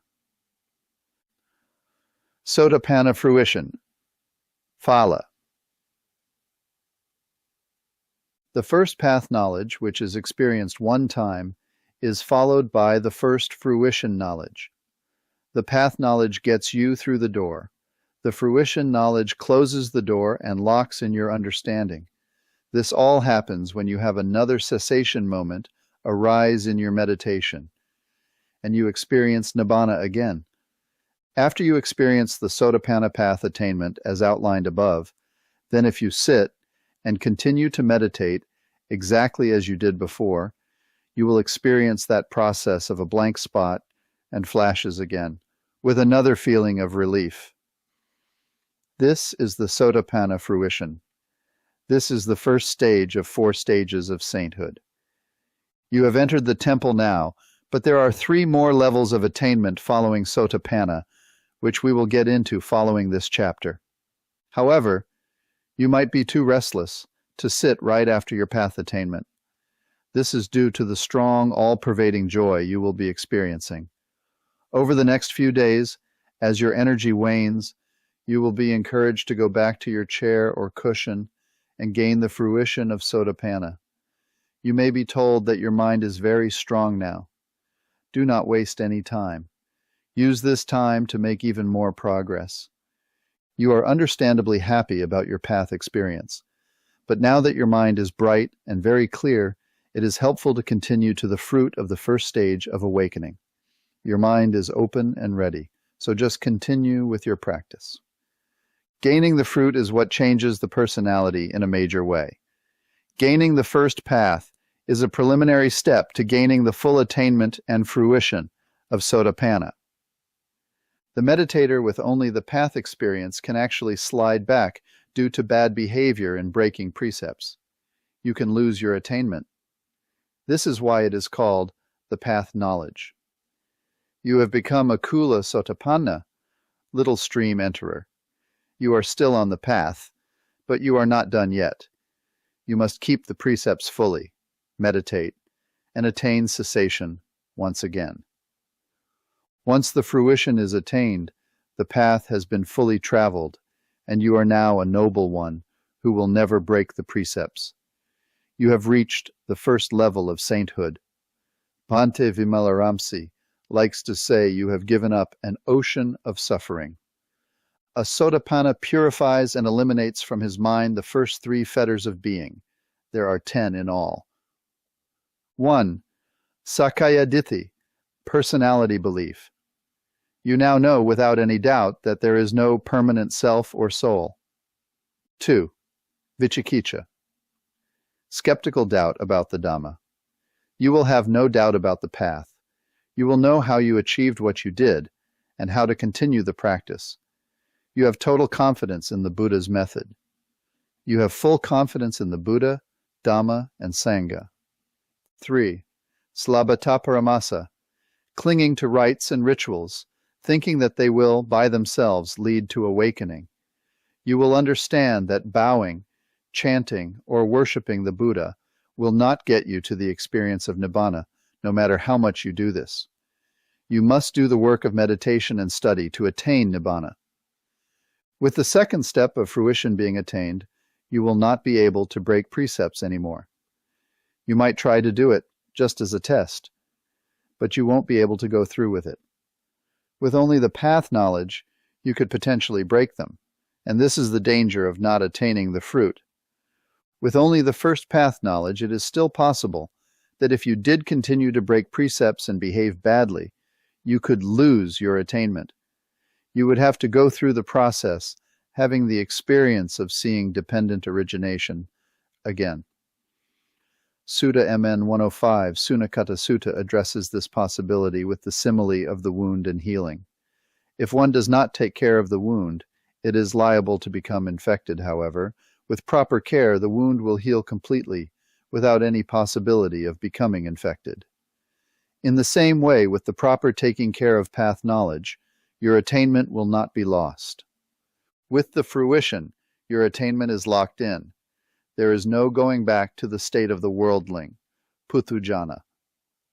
As a Sotapanna, you are destined to have no more than 7 lifetimes before you get off the wheel, become a full Arahant with all 10 fetters destroyed, and attain final parinibbana. Also, when you are reborn, at worst, you will not fall below the human realm. You are also assured that your next life will be pleasant, where you can continue to do your work to get off the wheel. There are 31 planes of existences. You will not fall into the painful, hellish realms now. You won't come back as an animal or ghost. You may return to the human realm or to one of the 6 diva or celestial heaven realms, where there is only enjoyment and pleasures. If you attained jhana, and you certainly did by practicing Tranquil Wisdom Insight Meditation, you would be destined for at least one of the Brahma realms with incredibly long lifespans, where beings feed on joy to sustain themselves. Or you may go even higher into one of the 4 Arupa realms, where there is only mind, no tasting or touching. They're exclusively mental realms with no physical body. In these realms, it is said that lifespans are measured with a 1, followed by miles of zeros, so they are very long. If for some reason you have only attained the path knowledge and haven't broken precepts, but you did not continue your meditation in this lifetime, the suttas say you will attain the fruition on or before your death. Most of the time it will come a lot sooner. On a retreat, fruition could come in only a few days, or even hours, if you continue to practice without a break. Recently, a man in Chicago experienced the path at lunchtime, and the fruition arose for him at 1:20 a.m. that night. He didn't see the links the first time, but with the fruition he did report them. All the higher paths are attained by just continuing the practice in the same way. There will be deeper and more subtle fetters to see and abandon. Your meditation will be easier, but still, the balance of the remaining fetters will continue to arise. Now your confidence will be very strong, and you will be without doubt. The suttas also describe another way of becoming a Sotapanna. Simply hearing a passage of text can bring about the Sotapanna or Sakadagama paths. In one translation, Sota means ear, and Panna means wisdom, wisdom through hearing. This is rare, but it did happen for many of the Buddha's disciples, like Sariputta and Moggallana. But for this to happen, the teacher must say exactly the right thing, and the student must be ready. Again, this is a very rare occurrence, and it tends to take a Buddha to accomplish it. Now you have had the first two experiences of Nibbana and have become a Sotapanna with fruition. This is the goal of the 8 jhanas, and the path I have been describing. You have become a noble one who has now broken out of the samsaric wheel of existences, but there is still more to do. There are the 4 levels of noble ones, and 3 more I will describe below, that you still must go through to fully eliminate all craving in your mind if you want to accomplish all of this in one lifetime. Yanrudion, http www.beyondthenet.net, Dhamma, Nibbana, Real, HTM. Chapter 16, Second Stage, Sakadagams. Meditation. Instruction. Now that you have attained the first path and fruition of Sotapanna, how do you continue? That is easy. Just keep doing what you are doing. Each stage of awakening is just one more step on the ladder to eliminating craving. Now the meditator needs to spend only 2 minutes in each direction radiating equanimity, and then all around as before. And again, when the feeling fades away, you observe the quiet, clear mind, and 6 are any phenomena that arise. That's it. Just keep going. And you follow this process all the way to the highest attainment of arahantship. The second stage of awakening is a continued deepening of the meditation practice. You become a Sakadagam when you see the links of dependent origination arising and passing away once again, like you did with Sotapanna.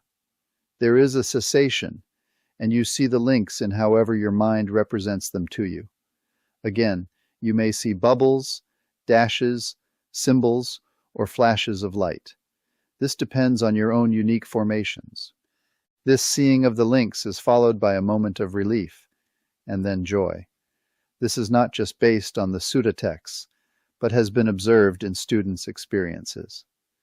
The suttas tend to talk about only the arising of the final attainment of either anagami or arahantship, and not so much the lesser attainments. After you attain Sakadagam path, Magga, the Sakadagam fruition, Phala, comes, when you once again experience cessation and the links of dependent origination arising and passing away. Sometimes in the path experience, the student does not actually see the bubbles, which are the links, but they will see them at the fruition. The fruition is the locking in of that path. As before, it is at fruition where the personality changes permanently. Path. Knowledge means, really, you are just on the path to the fruit or completion of the Sakadagam stage. At this stage, you weaken but don't fully eliminate the fetters of kamaraga, sensuous craving or lust, vyapada, ill will, hatred, anger, aversion, and fear. These have been loosened. At times, these unwholesome states will still arise if the circumstance presents itself. You will tend to avoid anger and lust, seeing them as coarse states. If they arise, you will know to 6R them. You will be surprised if they hang around very long. You will be motivated to continue your meditation, to fully eliminate these disturbing states of mind. But they will still be present, just not as strong. At this next attainment level, you will now notice a very different level of being. Hatred and lust are weakened by 70–80%. It is a major letting go of these gross states. You might have an angry thought, but you likely not let it come into speech or action. Your sensual desires are weakened quite a bit. Sexual relationships will have much less importance. You will see that sex is not the end-all or be-all of existence. It is just some pleasure that doesn't last long. The mind does not sink into or get lost in the state of lust that arises, but you will still enjoy it. You just won't have to have it now like an addict his drugs. It's good to note that relationships can lead to much grief and suffering when lust and desire are not fulfilled. The drive to find a partner will be much less, and you will see the suffering inherent in it. You will see also that a relationship built on loving kindness and caring is much more desirable than the constant looking for love. There is relief from the fire of lust and desire. You will really see this relief now. It is palpable. It is at the fruition there is the biggest release and letting go of sensual desires. This doesn't necessarily mean only sexual desire, but the coarse desires for sensual pleasures, like entertainment, eating out, and bodily pleasure.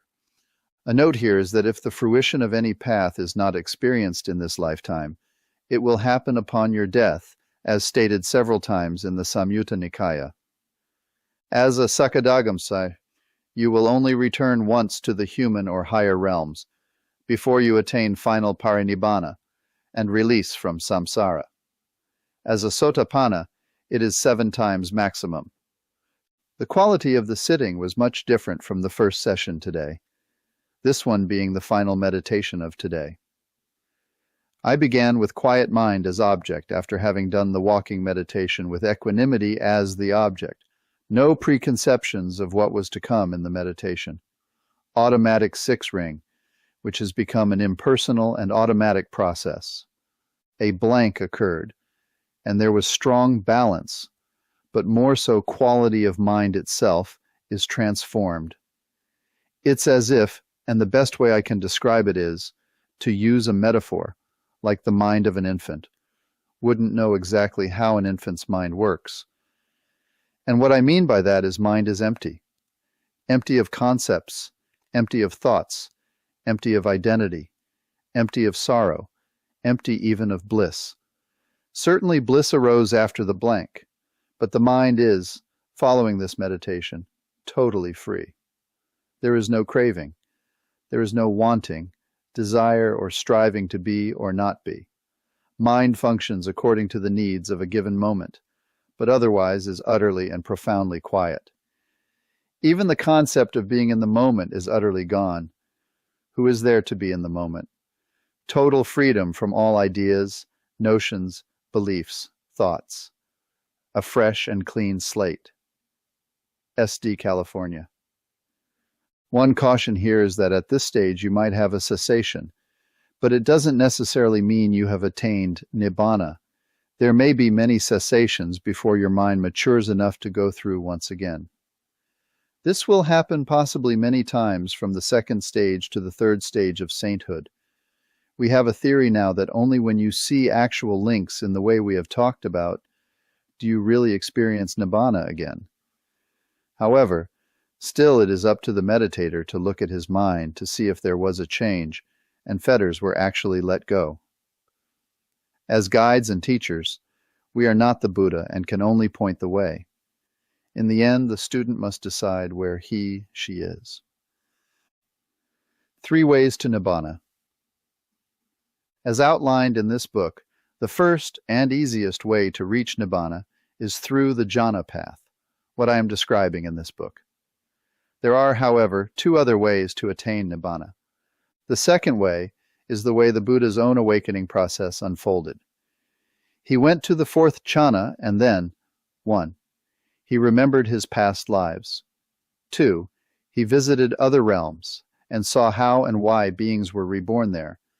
And finally, in 3, he saw how karma works, how causes create more causes in a never-ending wheel that leads to old age and death. Disenchantment and dispassion arose through this knowledge, and Nibbana was attained. This way is called the threefold knowledge, or Tvija. That is 1 knowledge of past lives, 2 knowledge of beings in other realms, and 3 knowledge of the destruction of the taints, Nibbana. The third way is through attaining all the psychic powers, or siddhis, and then attaining Nibbana.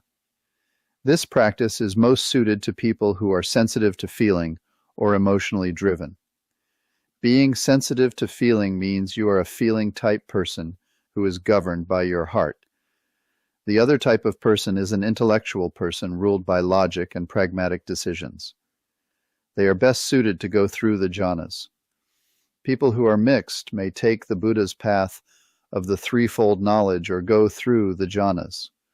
You can be taught to remember your past lives, but we will not go into this practice here. You can ask the teacher if it would be helpful, and they can decide whether they will teach it to you based on your progress and your personality type. The psychic power route is a difficult path and can take many years. It brings with it the danger of becoming attached to these powers and not wanting to proceed. It can bring up a lot of conceit and arrogance about having such unique abilities. In the opinion of the Bhante Vimalaramsi, it is the most difficult of the ways. He says you can learn this, but it will take you 10 years, and you will have to stay with him for that whole time. Chapter 17, Third Stage, Anagami. The Buddha considered the first and second stage of attainments to be learner states. The fruit of the meditation starts to develop at the next stage of Anagami, where hatred and sensual desire are eliminated together with the previous 3 taints that were eliminated at Sotapanna. These are the 5 lower fetters. This is truly a worthy and elevated state of being. Arahant, which is the 4th and final stage, then eliminates the rest of the 10 fetters completely. To attain the higher paths of Anagami and Arahant, one must practice meditation. Whereas before one might have become awakened to the first 2 paths just by listening to a phrase, very rare, it will now require intense meditation practice with full passage through the jhanas. Deep meditation is needed to see even more clearly the nature of the links of dependent origination and how mind is working, taking everything personally.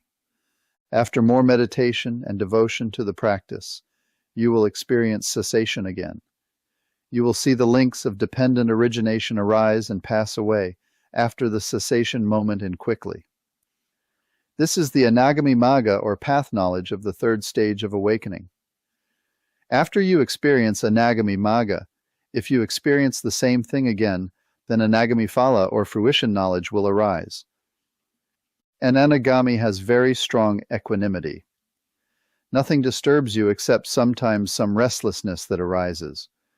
Whereas before, you might have reacted with some sensual desire, lust, hatred, or aversion. This is no longer the case.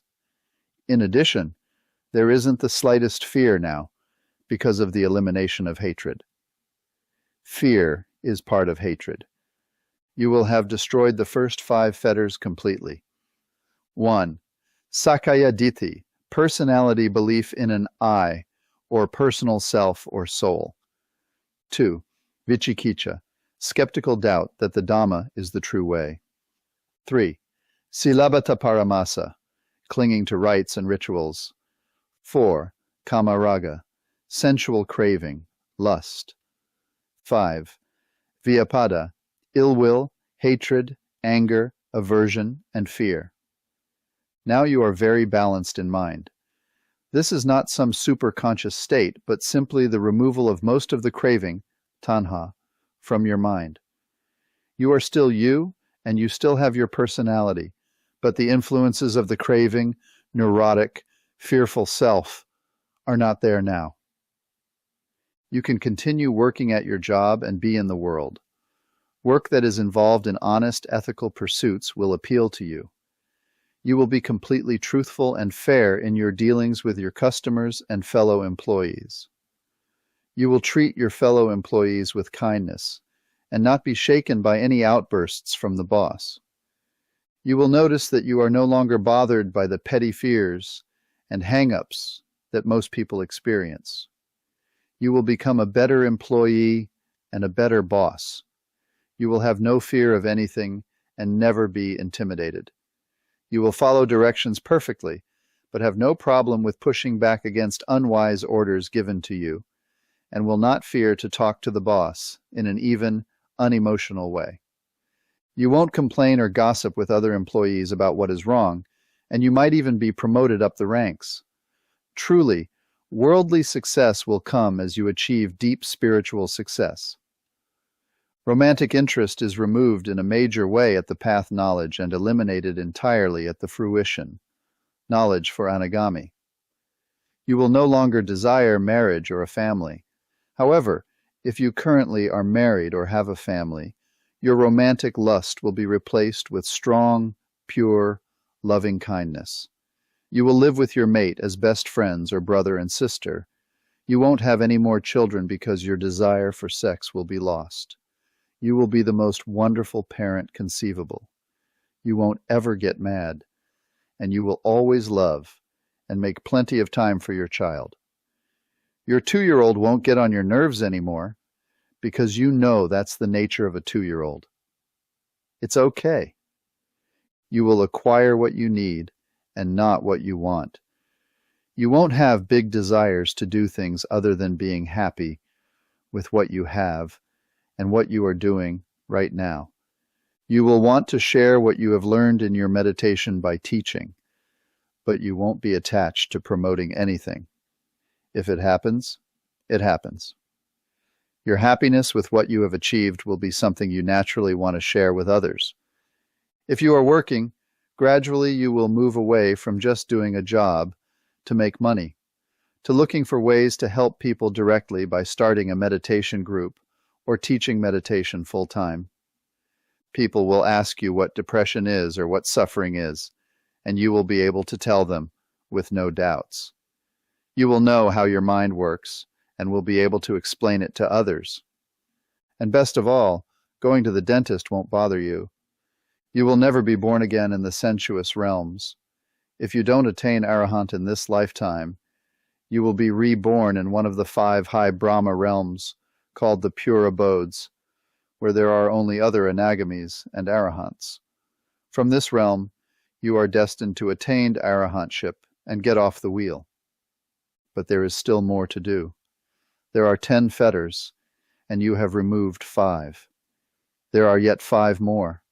These are the final obstacles to full awakening and freedom from even a wisp of craving. Chapter 17, Third Stage, Anagami.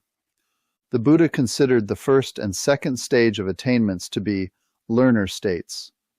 The fruit of the meditation starts to develop at the next stage of Anagami, where hatred and sensual desire are eliminated together with the previous 3 taints that were eliminated at Sotapanna. These are the 5 lower fetters.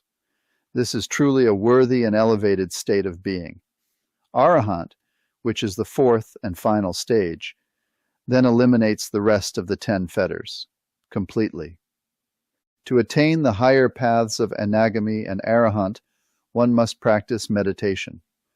Whereas before one might have become awakened to the first 2 paths just by listening to a phrase, very rare, it will now require intense meditation practice with full passage through the jhanas.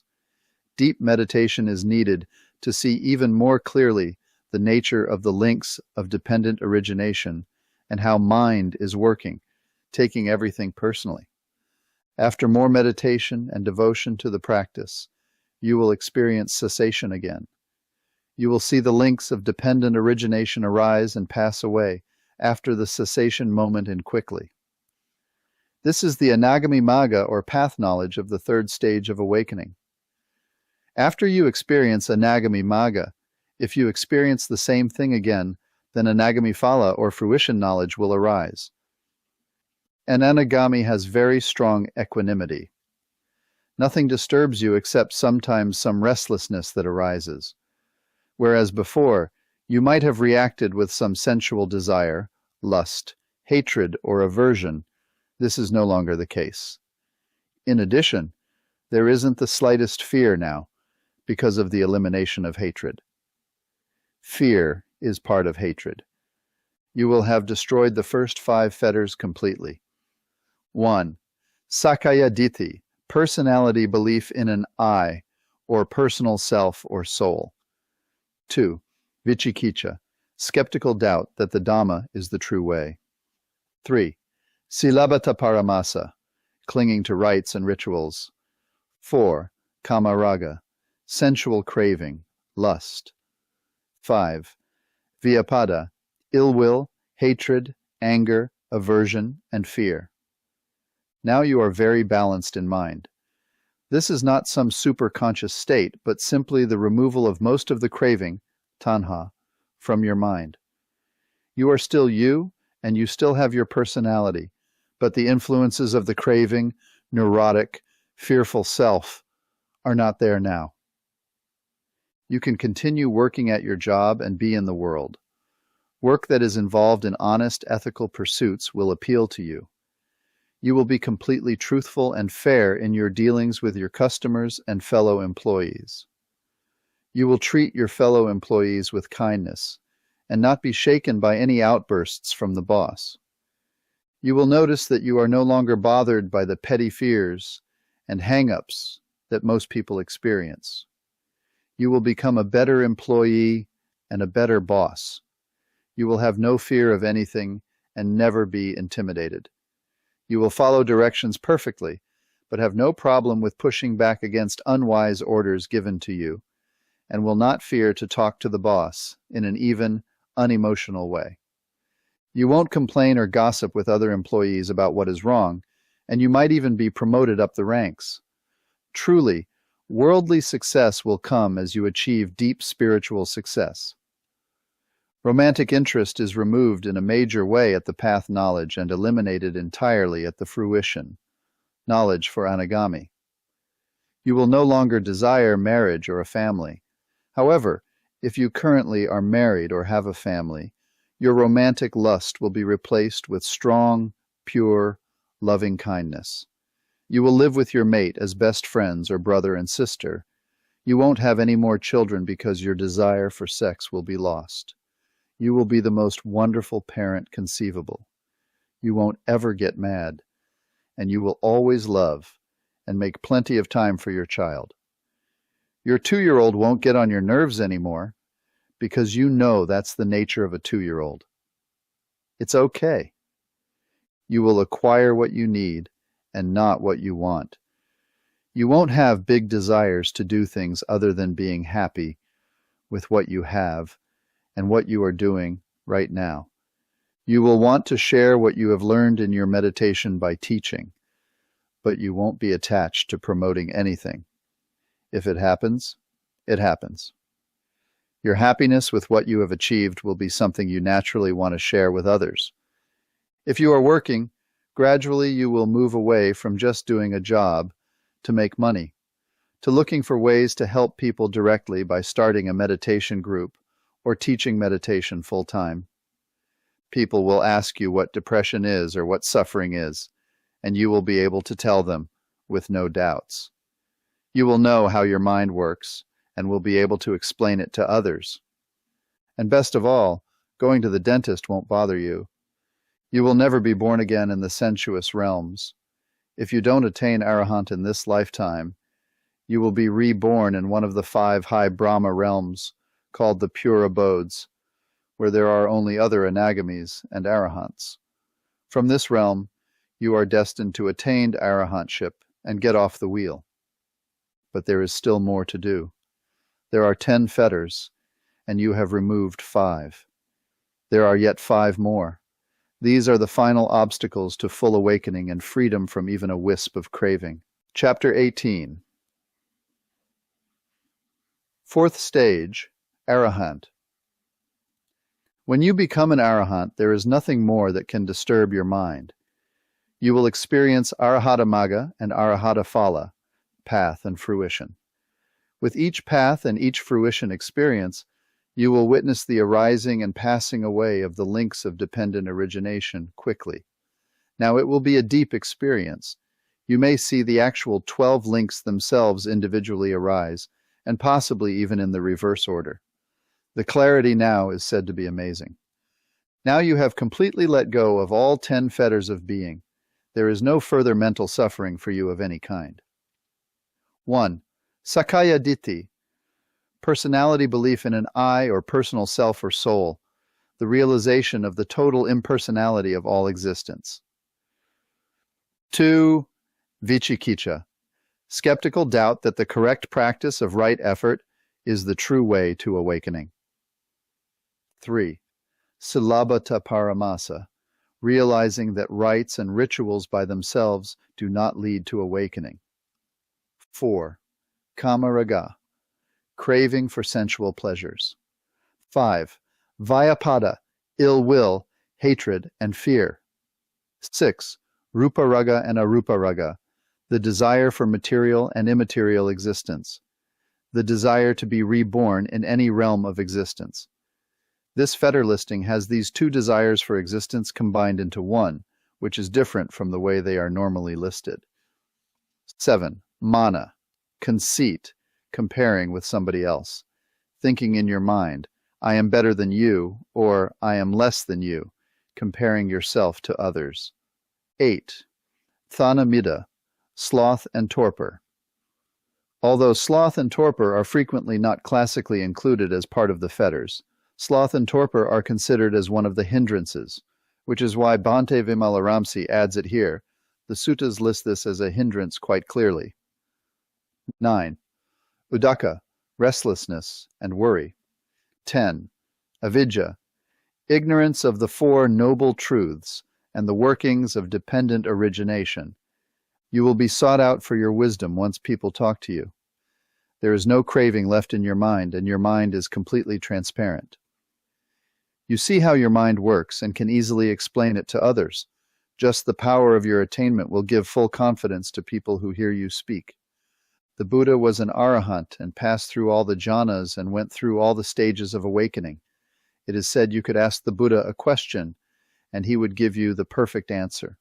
He always said exactly what was called for at the time. You may not have the depth of his understanding or his ability to speak, but it will be close.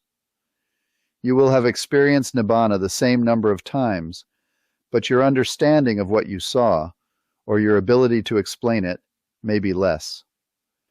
The difference between a Buddha and an Arahant is that the Buddha has gone through countless lifetimes of purification and can be compared to a bottle that is completely empty, clear, and sparkling. There will be no taint or smell of what was there before. In an Arahant, there may be just a whiff of the personality that was there before, like a milk bottle that is emptied and cleaned out, but with some faint remnant of what was there. Nonetheless, both a Buddha and an Arahant are both empty of craving and ego. Both have the same attainments. Another difference here is that a Buddha comes to wisdom solely through their own efforts, while an Arahant reaches awakening by hearing the teachings of a Buddha. When somebody asks you if you have any attachments to relatives or family, you will say no. There is nothing that makes your mind lose its balance. Yet, Arahants are not automatons. The Buddha was hardly an automaton. He not only responded to people who needed his help, but went from place to place finding beings with little dust in their eyes, who he felt could understand his teachings. He initiated conversations, seeking out beings that he could help awaken. He invited other teachers to come and argue their views with him in order to teach more students and convince more people he knew the true way. It was said that he taught the devas and beings in other realms, while everyone else was asleep at night. You will compassionately take care of any problem that you find. You will always help others to overcome problems, but will never push your help on them. You will be equally compassionate to all beings, and not just members of your family. Your loving kindness now knows no bounds or limits. You will treat the lowly ant, the same as you treat your closest friend. You will not proselytize about Buddhism. You will answer questions and bring up Dhamma at the right time. It is unlikely anyone would ever know about your attainment, as there is no longer conceit or desire to say you are better than anyone. And as far as you are concerned, your mind is simply clear, and that is all. There may arise in you some psychic powers, like reading minds or something else, but it just depends on your past karmic actions. Sariputta had little in the way of powers, yet he was an intellectual giant and called the General of the Dhamma. Moggallana had every power that was possible, and then some, but his intellect was not as sharp, as he had more of a feeling or emotional type of personality. Feeling personalities have a strong tendency to be able to develop psychic powers. Your intuition about things will be exquisite. Your meditation practice will be very deep, with no distractions. If someone asks you a question, you will have an answer. You will be the greatest counselor to people as you understand yourself, and that understanding will help you understand others. Below is the description of the Arahant, from the Divine Stories Divyavadana Part 2. He was free from attachment in the three realms. He regarded clods of earth and gold as equal in value. He possessed equanimity toward the sky and the palm of his hand. He didn't distinguish between being cut by a blade and being anointed with sandalwood paste. The eggshell of his ignorance was broken by knowledge. He obtained the special knowledges, superhuman faculties, and analytic insights. And he was averse to worldly attainments, temptations, and honors. He became worthy of respect, honor, and obeisance from the gods, including Indra and Apendra. You can decide to go into a jhana, or even cessation, nirodha, itself at will. You will be able to resolve to sit in the cessation of perception, feeling, and consciousness for up to 7 days. If you go any longer than that, your body will lose its heat and vitality and die. You must be careful. You will be.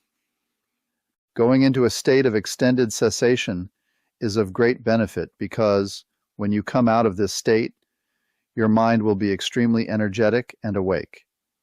You will need much less sleep. The Buddha was said to have slept only an hour per night. People with the fruition of Anagami also have a limited ability to go into cessation, and there are now students that can make this determination and sit in cessation. Theoretically, based on the suttas, you can sit for 7 full days and get up as if you had just recently sat down, with no pain, full of energy. This cessation state is different than the state of Nibbana. Nibbana is defined in the suttas as he attained to the cessation of perception, feeling, and consciousness, and his taints were destroyed by seeing with wisdom. When there is only the cessation without Nibbana, you do not see the links arise and again attain Nibbana. It is simply a stilling and stopping of mind. Why one doesn't see the links again and attain Nibbana again, we cannot say. The insight is not there. All we can say is that there is a cessation, and there is a cessation, different in some way. There is also a difference between the cessation state of an Anagami versus an Arahant. Cessation, or in Pali, nirodha, is a stopping of the mental stream. Just like when you turn the water off from the faucet and it drips a little bit and then stops, there is no more water. Nirodha is the stopping of all mental activity. It is when mind becomes so tranquil that it just stops. However, the Arahant's mind is so pure that when he determines to go into this cessation experience, it is a state closer to Nibbana, an unconditioned state. It is not just a stopping, but something else. Instead of the conditioned mind stopping, mind now moves toward the unconditioned. Bhikkhu Nyanananda, in his series, The Mind Stilled, in Sermon 16, goes into this subject and calls this state by its Pali name, Arahata Phalasamadhi. He explains it here. But the awakening in Nibbana is not of such a temporary character. Why? because all the influxes that lead one into the samsaric, slumber with its dreams of recurrent births, are made extinct in the light of that perfect knowledge of realization.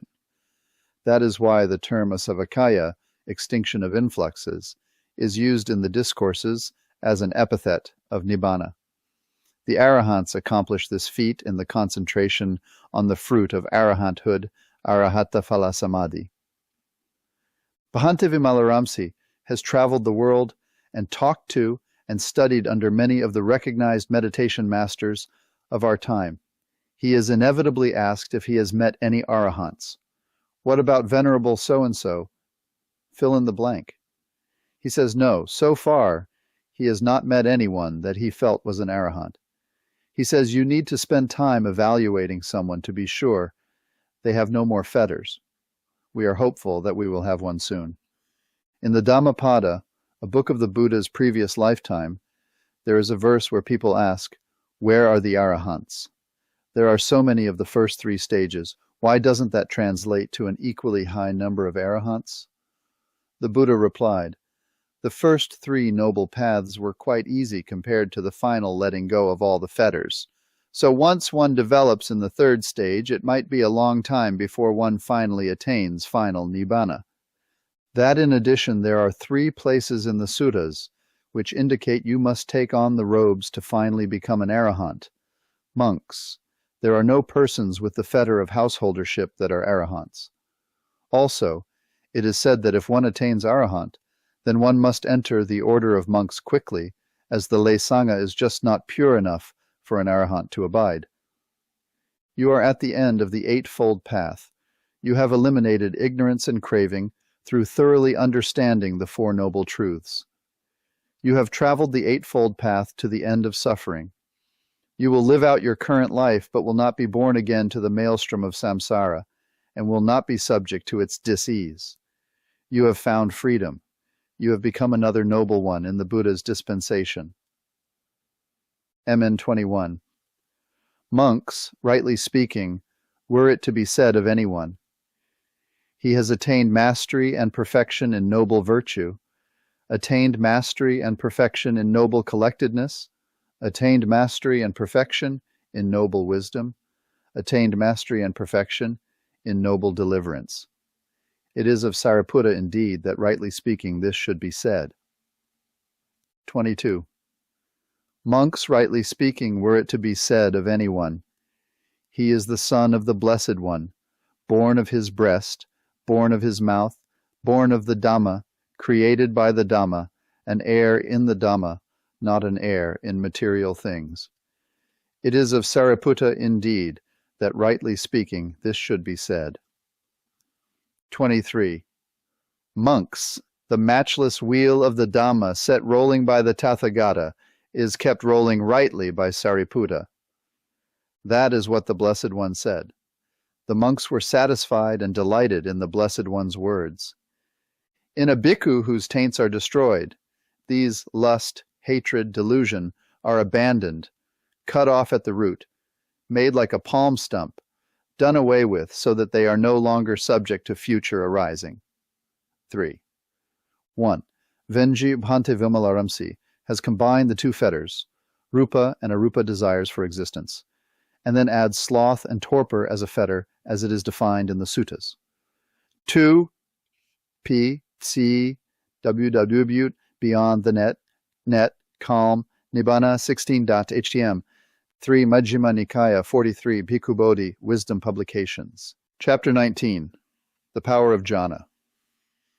Experiencing the state of jhana is a significant and powerful experience that can be achieved relatively quickly in this lifetime. In fact, it is only second to attaining Nibbana itself. None of this is essential for your practice right now, but we can speculate about the meaning. What follows is my own interpretation of the meaning of, mostly, Anguttara Nikaya, sutta texts. Not everyone will agree with it, but I think it's interesting to consider the possibilities. Why is jhana so important? It is important because when you attain even one moment of jhana, the suttas say, if you keep your precepts and continue to lead a relatively moral life until your death, you will be destined, at a minimum, to be reborn into a realm called a Brahmaloka. This is the high heavenly realm that corresponds to the last and highest jhana you attained in your practice. For example, if the last and highest jhana you experienced during your lifetime was the third jhana, then you would be reborn into the third jhana realm, or Brahmaloka. This realm is called the Devas of refulgent glory, Subhakina Deva, because of the great merit or wholesome energy of the jhana consciousness. You will not be reborn lower than the Brahmaloka realms. You won't take birth in the lower heaven realms, much less human, hell, ghosts, or animal realms. Now, let's see how powerful a wholesome state can be. Loving kindness is the example we will look at. This is not a jhana, which is a far stronger wholesome state. P707 Opamasamyutta, SN 20.4 pots of food, at Savatthi. Bhikkhus, if someone were to give away 100 pots of food as charity in the morning, 100 pots of food at noon, and 100 pots of food as charity in the evening, and if someone were to develop a mind of loving kindness, even for the time it takes to pull a cow's udder, either the morning at noon or in the evening, this would be more fruitful than the former. This is just a moment of loving kindness, a wholesome state, much less a moment of jhana, which is supra-wholesome. Therefore, bhikkhus, you should train yourselves thus. We will develop and cultivate the liberation of mind by loving kindness, and make it our vehicle, make it our basis, stabilize it, exercise ourselves in it, and fully perfect it. Thus should you train yourselves. The power of jhana is illustrated in the Sankha Sutta, the conch trumpet. Below, the Buddha is asked about the view that you will be reborn, based on routine karmic actions you perform during your lifetime. If you tend to break precepts, you will surely be reborn in the lower realms. If you do wholesome actions, then you are destined for heaven. But the Buddha says surprisingly, no, not totally correct. A greater force completely overrides your routine karmic patterns, be they unwholesome or wholesome. That is the power of jhana. Sankha Sutta, SN 42.8. That disciple of the noble ones, thus devoid of covetousness, devoid of ill will, unbewildered, alert, mindful, keeps pervading the first direction with an awareness imbued with compassion, appreciation, equanimity, likewise the second, likewise the third, likewise the fourth. Thus above, below, and all around, everywhere in its entirety, he keeps pervading the all-encompassing cosmos with an awareness imbued with equanimity, abundant, expansive, immeasurable, without hostility, without ill will. Just as a strong conch trumpet blower can notify the four directions without any difficulty, in the same way, when the awareness release through equanimity is thus developed, thus pursued, any deed done to a limited extent no longer remains there, no longer stays there. Limited actions refer to the breaking of precepts. Having experienced a jhana even once overrides all unwholesome actions that have been done in this and other lifetimes at the moment of death. Instead, the power of that state will take you to a high Brahmaloka realm, which is higher than the 6 lower celestial Deva realms. It is written in most books on Buddhism that if you attain Sotapanna, you will return, at most, 7 times to the human realm before attaining final Nibbana, Arahantship. But it can only be as little as once if you have your first experience of Nibbana through the jhana practice. You will be reborn to the highest jhana realm that you experienced and attain final awakening there with no returning again. Do you need to be in jhana when you die? Now, we must address a common misconception that you must actually be in the state of jhana while you are dying to be reborn into that higher realm. The suttas suggest that if you attain a jhana, then you are automatically reborn into that corresponding Brahmaloka realm upon death. However, most people think that when you die, you have to be in the state of jhana. The concept here is that if you experience just a moment of the first jhana during this lifetime, rebirth will be in the first jhana realm. Rebirth is very pleasant in that realm and is 1 aeon long. If you attain the second jhana, then this realm is higher still, up to the 8th level of the arupa jhana, of the base of neither perception nor non-perception. Some skeptics think that to be reborn in a Brahmaloka requires that you be in that actual jhana meditation state at the moment of your death, but perhaps it means that you have the skill to just get into a jhana. Anguttara Nikaya 125.5, Book of Fours, Loving Kindness. Monks, there are these 4 types of individuals to be found existing in the world. Which 4?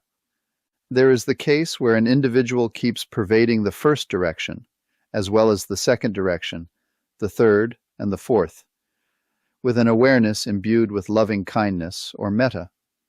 Thus he keeps pervading above, below, and all around, everywhere, and in every respect, the all-encompassing cosmos with an awareness imbued with goodwill, loving kindness, abundant, expansive, immeasurable, free from hostility, free from ill will. He savors that, longs for that, finds satisfaction through that, staying there, fixed on that, dwelling there often, not falling away from that, DJ, easily able to return to that jhana.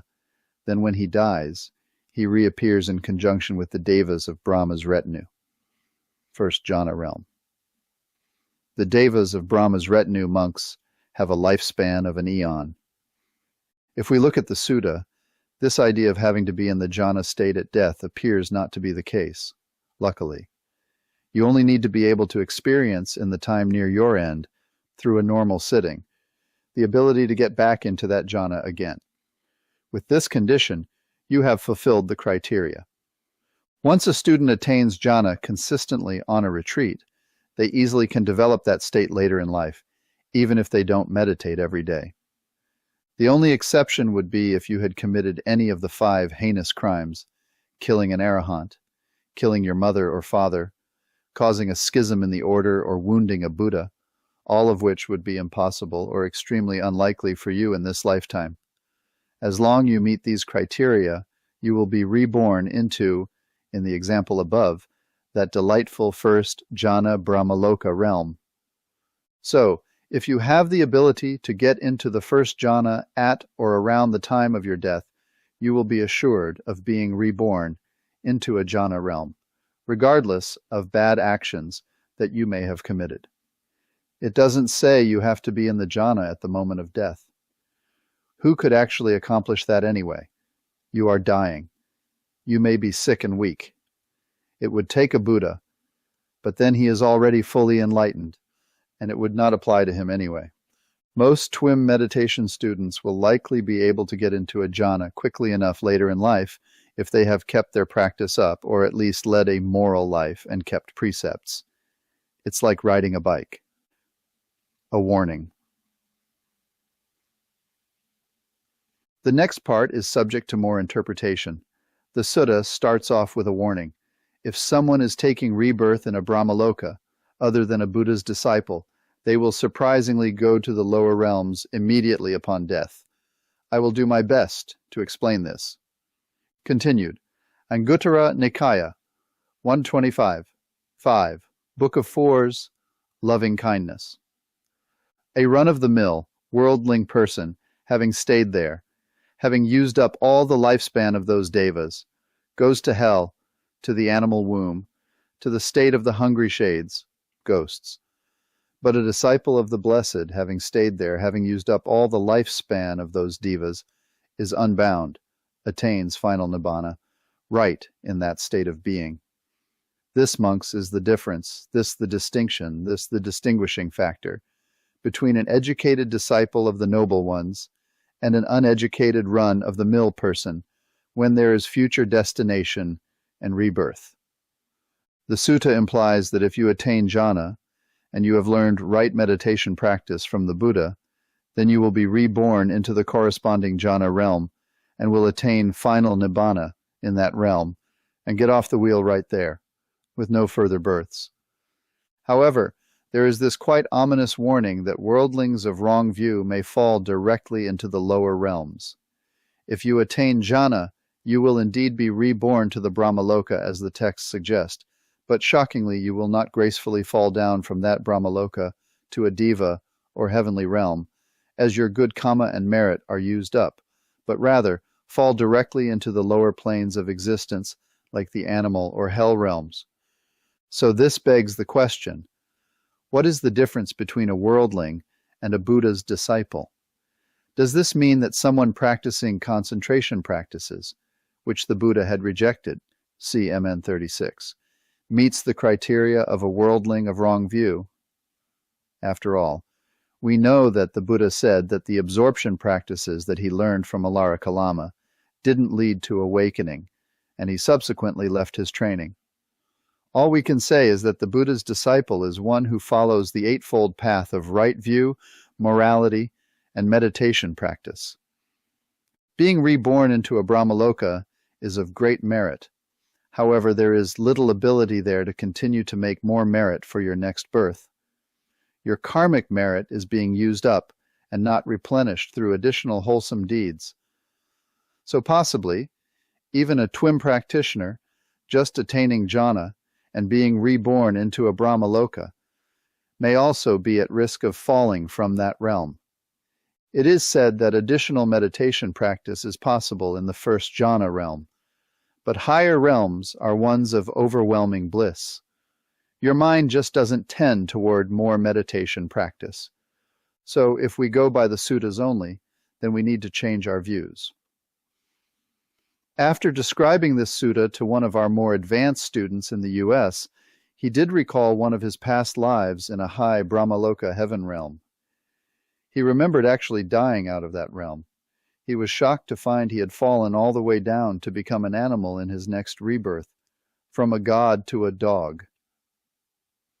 A Sri Lankan student at Dhamma Sukha for a retreat agreed with this idea and quoted a sutta reference where the Buddha is asked about a stream of ants walking on the ground.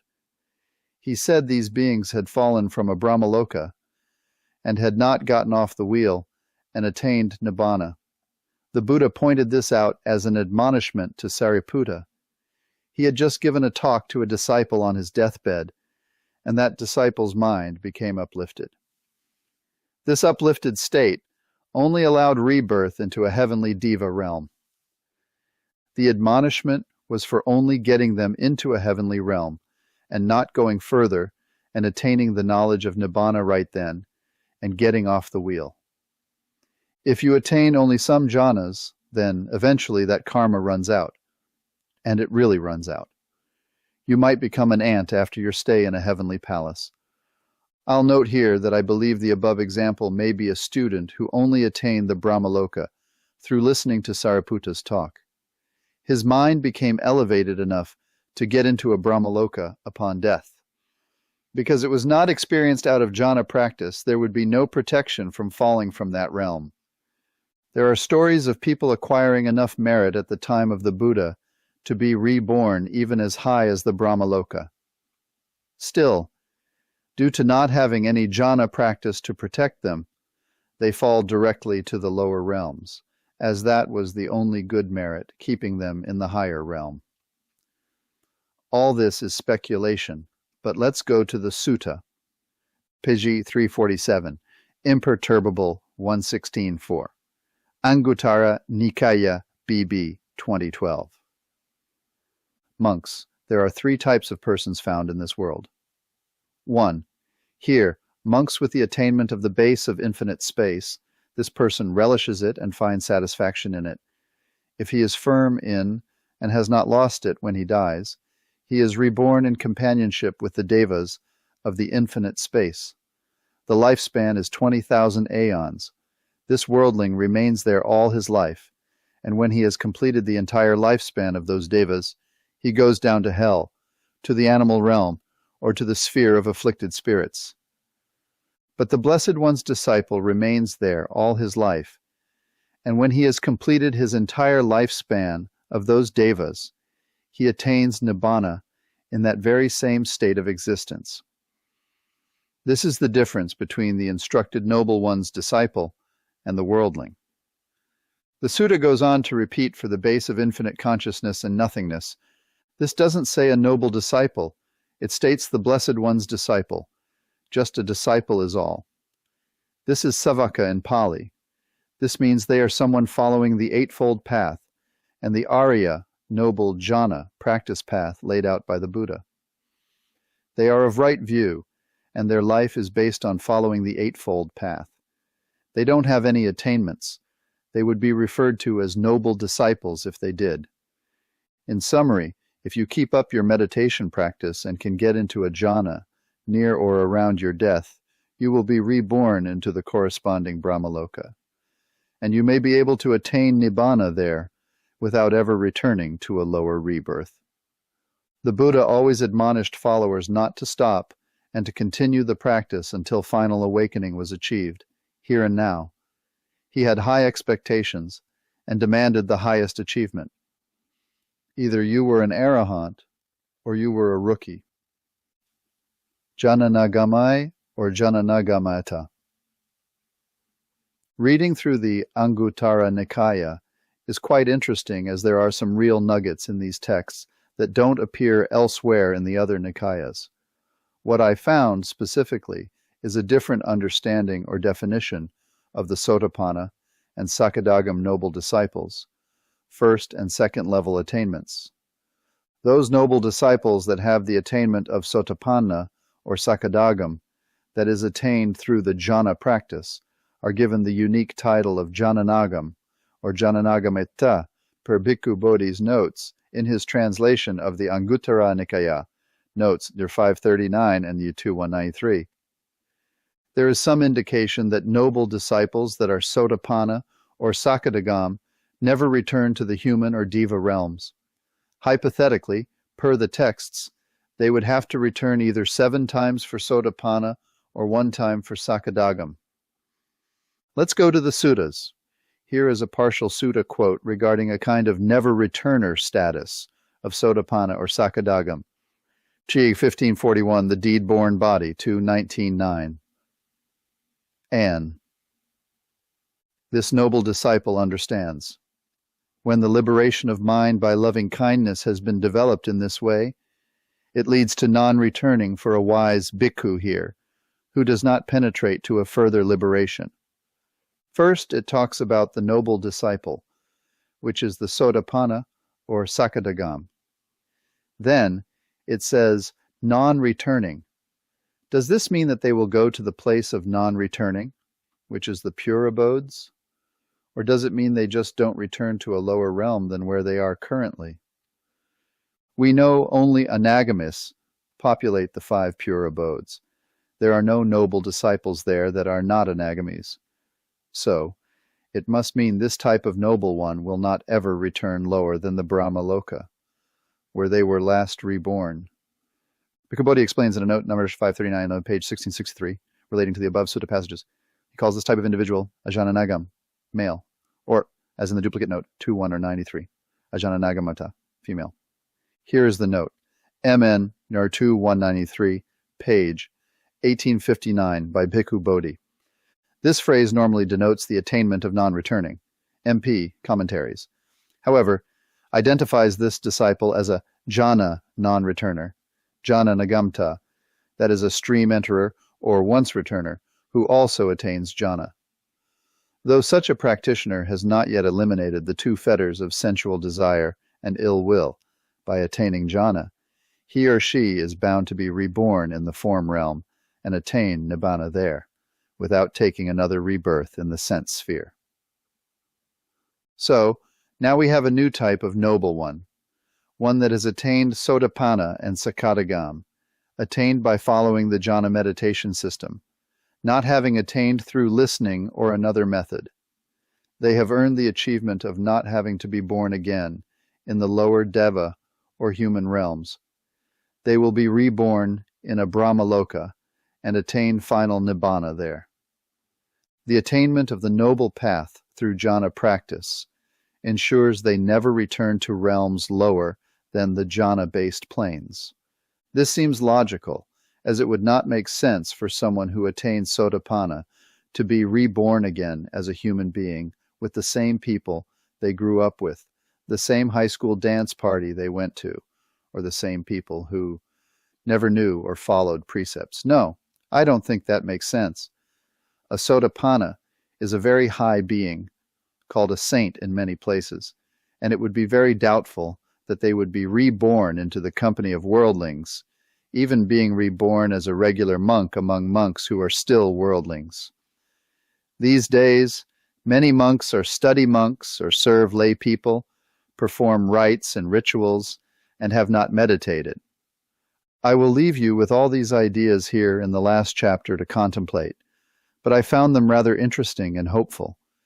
It may be pretty confusing, but I seem to have become a true Buddhist geek, as I am interested in the finer, perhaps really, really finer, points of attainments. This research, of course, is solely based on what the suttas say, which I would hope to be true and correct. The interpretation, of course, is my own. Chapter 20. After the retreat. People ask after a retreat, "Now, what do I do? How do I practice each day?" First, one of the misunderstandings is that you will be able to dial up the last jhana you attained, or for that matter, any jhana at will. Easy, no problem. No, you won't be able to do that. Your practice will take a dip, and the mind will sink back into a coarser state. Daily life brings stress, both physical and emotional. These will wear you out and will affect your meditation. All of the news, social media, and relationships you have will make your mind more restless and agitated. So, your meditation will be restless one day and groggy the next. Sometimes you will just be frazzled. It doesn't matter. You just continue your practice each day, as long as you can. Bhante Vimalaramsi suggests, if you want good progress each day, you will sit and walk for a total of 2 hours or more. Most people will not have that time to spend, but can sit 30 minutes or an hour each day. So do that. Get up a little earlier to sit. Progress will continue, albeit slower. Every day when you sit, you are adding more wholesome states and mental merit to your stockpile. It is suggested that you get up in the morning and go through your morning things like a bath and having breakfast, and then sit. Sitting right away, the moment you get up, may lead to sleepiness. If you were working with a spiritual friend as your object of meditation, then continue that process. When your feeling of metta arises up into your head and ceases being in your heart or chest area, then go to the Breaking Down the Barriers section in this book and practice that for a day or two. When your mind is okay with the 4 groups of beings, per the instructions, then continue on to the Radiating to the 6 Directions practice. Start with radiating loving kindness. See the 4th jhana chapter in this book for all of the above instructions. If you have advanced and were practicing at the formless jhana levels of either metta, karuna, mudita, or upekkha, then on a retreat, you would just return and work with the jhana feeling you were working with. However, in daily life, you would be advised to start each meditation session with metta, or loving kindness. This is the gateway to all of the other jhanas. You will move as fast or slow as your mind lets you to all the higher jhanas. Let the practice automatically take you to where you should go. Many students will get into equanimity on a retreat and experience all of the higher jhanas, and perhaps get an attainment. They think they simply can return to radiating equanimity during daily life. This might not be possible. If you start radiating equanimity, you may actually just be radiating a kind of calm, which is really not equanimity at all, and your practice won't get anywhere. This might leave you frustrated and wondering why nothing is happening. It might be tough to get back to the quiet mind, which is the neither perception jhana. This is not just a calm and peaceful state. It is a state of total serenity and with a lot of energy. Off retreat, your mind is agitated and restless, and no longer in a high state, so it is best to restart with metta. The loving kindness that is radiated outward softens the mind and brings tranquility and energy, joy to your sitting. In a very short time, your mind will return to the last level you attained. Remember, the Brahmavihara practice is something that happens automatically. No need to figure this out.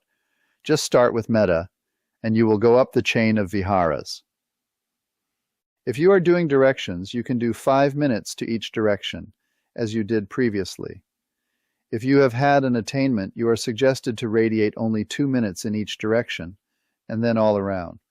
Then, the rest of the day, use your 6 Rs to release and relax into disturbing mental states that might be triggered. Try radiating loving kindness while you are driving or shopping. Develop wholesome states. The longer you stay in the wholesome, the deeper your practice will go. Eventually, refresh of the radiating to directions. Don't confuse the dull with the deep. Once meditators reach the neither perception jhana or quiet mind, they try to jump at it and bypass the rest of the jhanas before that. Instead of reaching neither perception, they only attain a dull but calm mind. But it is not the quiet mind. It is not neither perception, nor the 8th jhana. It basically is nothing. On a retreat, the mind can jump to very high jhanas quickly, but in day-to-day life, it usually can't, or at least it takes some time. Daily life tires and stresses you out so much that you basically must restart your practice again each day. Many times, a meditator who has reached the higher jhanas, when they arrive home, tries too hard to get back there faster than they really can. They remember where they were and push too hard to get back there. Neither perception doesn't arise unless you have prepared the way for it. This means starting with loving kindness and letting that radiate in each direction in the way you originally instructed. Let's say you are not on retreat right now, but just practice daily 1 to 2 hours in a sitting. So start with radiating loving kindness to yourself for 10 to 15 minutes with a smile. Don't forget to put a little smile on your face. It can be very powerful to keep the feeling going. Have an attitude of total contentment and that this is just a vacation for you from the routine of life. It isn't work, it is just enjoying the feeling. You are sitting on a park bench, just enjoying the sunny day, and it occurs to you to send love to all beings. Why? Because you are happy. So, do all 6 directions for 2 to 5 minutes each. This is very important. Sending it to each direction is written in the suttas quite specifically. There is a reason for this. It widens and stretches the mind out, so that later you can go in all directions simultaneously. Start with the feeling of loving kindness every sitting, but you say you have gone beyond that. Okay, fine. The unique thing about loving kindness is that when you start it and keep it going, it will automatically shift to the next feeling of compassion on its own. When loving kindness is attained fully, it then disappears, and the mind goes to the next feeling on its own.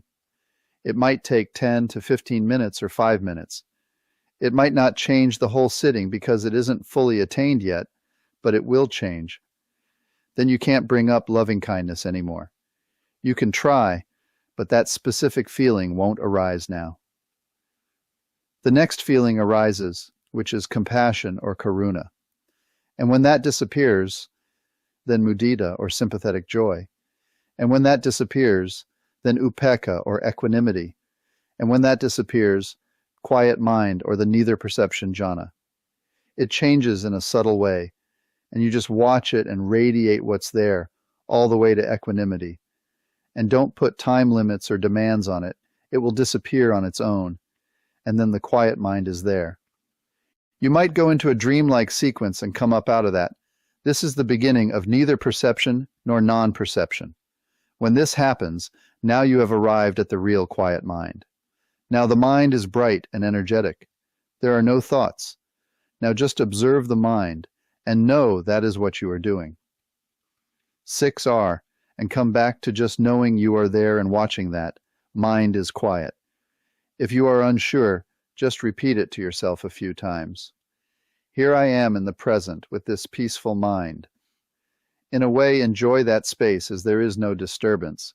This is a good thing. It is called peace. Now you develop that peace.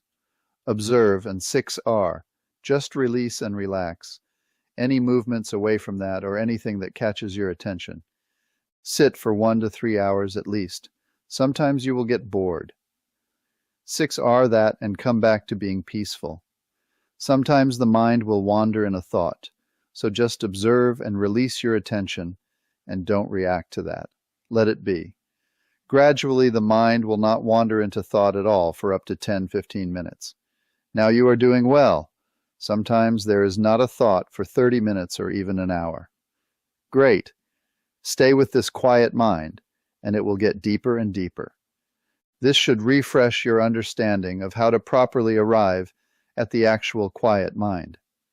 Based on how much sitting you are doing and your skill in the practice, you will arrive at that state quickly, or it will take some time.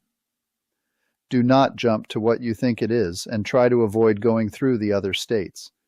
You may do well, but it won't be as deep, and your progress won't be that deep. If you have doubt, bring up equanimity once again to test whether there really is no more feeling.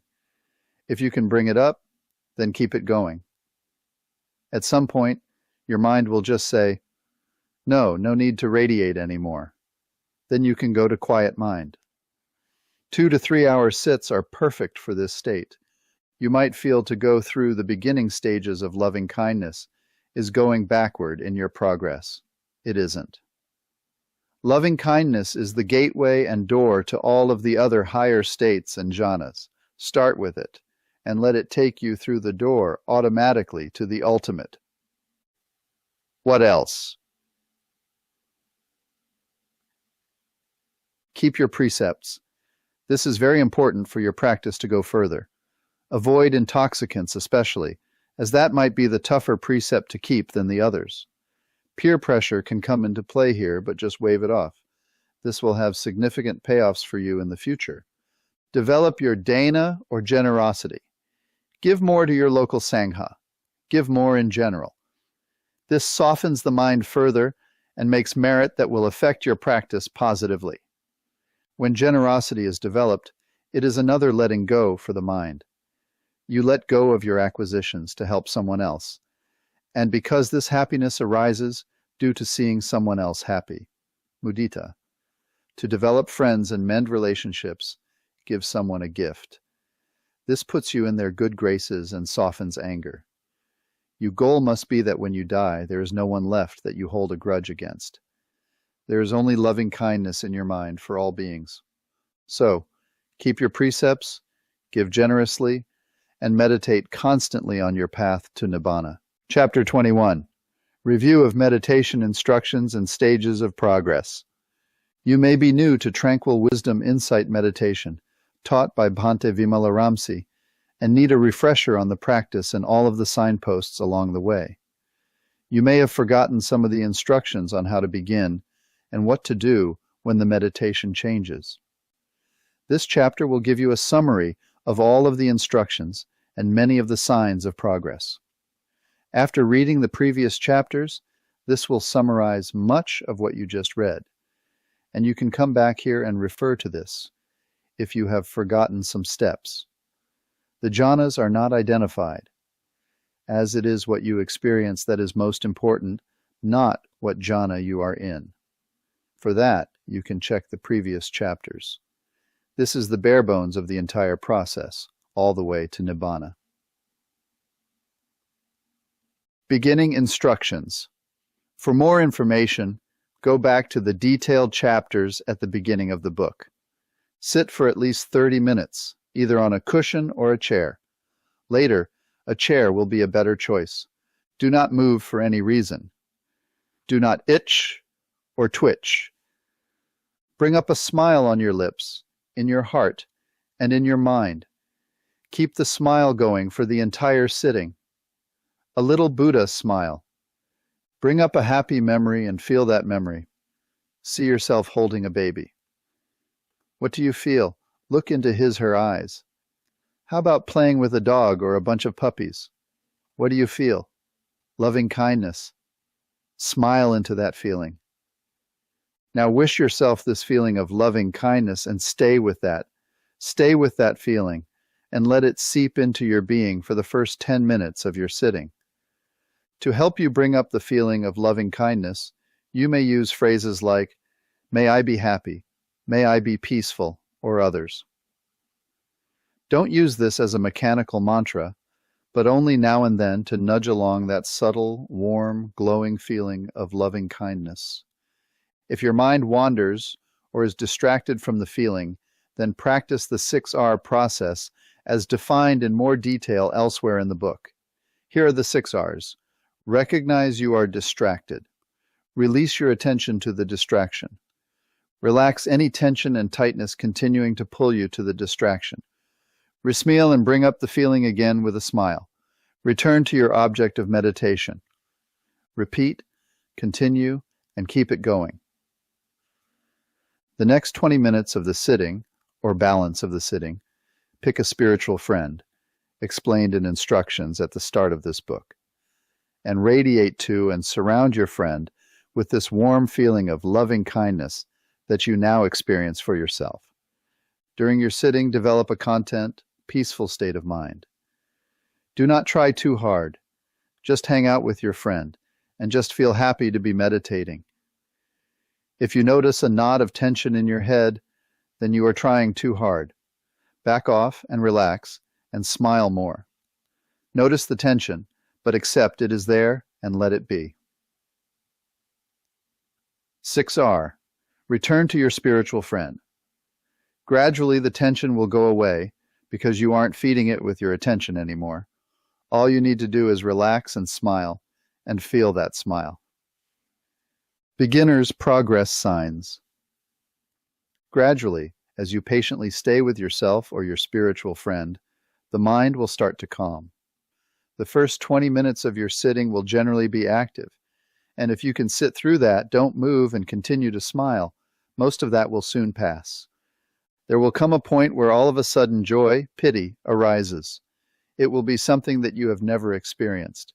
It may be extreme or moderate, but you will feel it. Then a feeling of tranquility will follow. After you experience this joy, you should now let go of the verbal phrases that you have been using. Those phrases may actually create tension in your mind, head. Verbal phrases you have been using like "may I be happy" can be let go.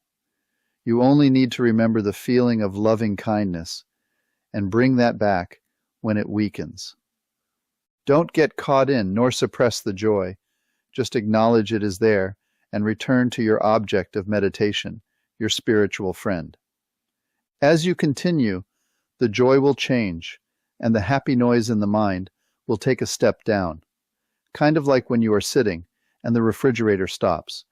You suddenly notice how quiet it has become. You will tend to have more confidence in the TWIM method now. You have a feeling you have found the right path. This confidence just arises on its own. Keep smiling and patiently stay with your spiritual friend. Use 6R any itches or distractions. The feeling of loving kindness will be in your heart area and lower body. Now you notice that parts of your body just seem to not be there anymore. The mind has calmed a lot more. You know your hands are there, but you don't feel them. However, if there is contact or someone touches you, you will feel it. You are still aware of the outside world. Now the feeling will change from a more coarse joy to a more subtle feeling of happiness or peaceful contentment, sukha. Equanimity starts to arise more now. A strong feeling of balance arises in the mind. You should be sitting at least 45 minutes to 1 hour at this stage. As you sit in this peaceful feeling, gradually this feeling of loving kindness moves up into the head. Your awareness seems to change. You were feeling the body, but now you are coming into more of a mental realm. You have now become an advanced meditator. Now with your sitting practice, You alternate with 20-30 minutes of walking meditation. You take your spiritual friend for a walk. Stroll at a normal pace, not slow walking, but enough to get your heart going. Keep your spiritual friend in mind. See him, her, smiling and happy, while sending them your wish of loving kindness. Much progress can be attained through the walking meditation. You can walk into the jhanas. Advanced instructions and progress. Changing your meditation instructions now. Next, breaking down the barriers. Once the feeling of meditation moves up into your head, we ask you to do the breaking down the barriers exercise. This should not take any more than just one sitting. See Chapter 4 for instructions. Next, radiating to the 6 directions. Now that you have finished your breaking down the barriers exercise, you will start to radiate your strong feeling of loving kindness outward, like a candle, or like a lighthouse radiating warmth and heat into the 6 directions. Instructions. First, radiate your loving kindness feeling for 5 minutes to beings in front of you. You can pick the order that works for you. Then all beings behind you for 5 minutes. Then to the left, to the right, down below, and all beings above you. 5 minutes in each direction. A total of 30 minutes in 6 directions. Then for the rest of the sitting, which should be in the area of 1.5 hours now, you radiate to all beings in all directions at the same time. You become a bubble of metta with this feeling of pure loving kindness. You see this feeling seep or flow outward as you wish beings happiness. Keep your little Buddha smile with you. Advanced progress signposts. As you radiate to the directions, you feel loving kindness, metta, going outward. It can be subtle or like a strong radiance or even a golden light. Continue. No need to do more. No need to make it stronger if it is weak. Just whatever is there. Carefully 6R when your mind's attention wanders. As you feel more settled, this feeling of loving kindness will change. It gets quieter. Now this feeling is turning into karuna or compassion. Your mind feels like it is expanding in all directions. It can be strong for some, or just feels big and expansive for others. Next, this expansion pulls back in, and the feeling in the mind changes to mudita, or a feeling of sublime joy. You may see a flickering at one of the sense doors. It can be just that. Or you may see consciousness arising and passing away like frames in a movie film, frame by frame. You may also start to experience strong insights into anatta, or impersonality, as well as anicca, or impermanence. Next, you take what's not happening between the frames as your new object of meditation. There is a strong equanimity or balance, upekkha, that now arises. The feeling of joy has changed to balance and quiet. There isn't much activity or mind objects to notice. There is very strong stability. You should notice the balanced feeling and stay with that feeling. Now radiate that to the directions. This feeling of balance or equanimity is now your object of meditation. You will also have this perception that there is nothing. Thoughts have stopped. The mind is quite still now. Awareness has moved fully up into the head. You don't notice your body at all. You are truly in a mental realm now. You no longer have a body is one way to look at it. Feeling and sensation are perceived by mind. Even the feelings from the body are just in mind, right? There can be lights that arise. Just 6R them, and come back to observing and wishing equanimity. Always come back to the feeling. Your mind will become bright and clear. You can sit longer now, up to 2 hours. If the sitting is going well, then just keep sitting. If you get up now, when it is going well, you inevitably will need to build up your mindfulness once more in the next sitting to get back to where you just were. Take advantage of your progress and go deeper now, not later. Get in some fast walking in between sittings to get your heart pumping. Sitting can slow down your energy. As you walk, you should radiate equanimity to all directions at the same time. Become a bubble moving forward, radiating equanimity. After some time in this state, where there is nothing, your mind will fall, initially, into what seems like a dream. It is dreamlike, yet you feel that you are awake. Your awareness is just barely there. You will come out of this state in a short time. The mind will now be more still than ever before. Now we instruct you to sit with this quiet mind for up to 2 to 3 hours. Don't push or try too hard gently. The distractions are now only just vibrations, and perhaps lights and patterns. As soon as your attention goes there, back away and relax. Just release, relax quickly is all that's needed. You may sit with nothing happening at all for 5 minutes or even 15 minutes. Your mind is completely unmoving, like a rock. It won't shake. If it does, then 6R. Be very mindful and 6R right then. At this stage, the feeling of equanimity has stopped. Now, quiet mind is your object of meditation. You understand that there is no movement. You observe, and just, contentedly and dispassionately, be with that. There is now some relief from the noise of the worldly mind. Always come back to just being with understanding and knowing that you are observing quiet mind. If your attention wanders at all from this present moment of peace and non-activity, then 6R quickly but softly and come back. Enjoy the peace of no activity and relax. Keep alert and mindful for vibrations and attention shifts, and back away and release and relax right then. It may take 15 minutes or 30 minutes or an hour, but the mind will take a step down to a new level of quiet. Patience leads to Nibbana. Just continue. You may say, nothing is happening, time to stop. No. Keep going. You are making huge progress staying in this special state.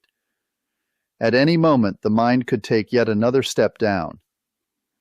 Finally, after some time, the mind all of a sudden just stops.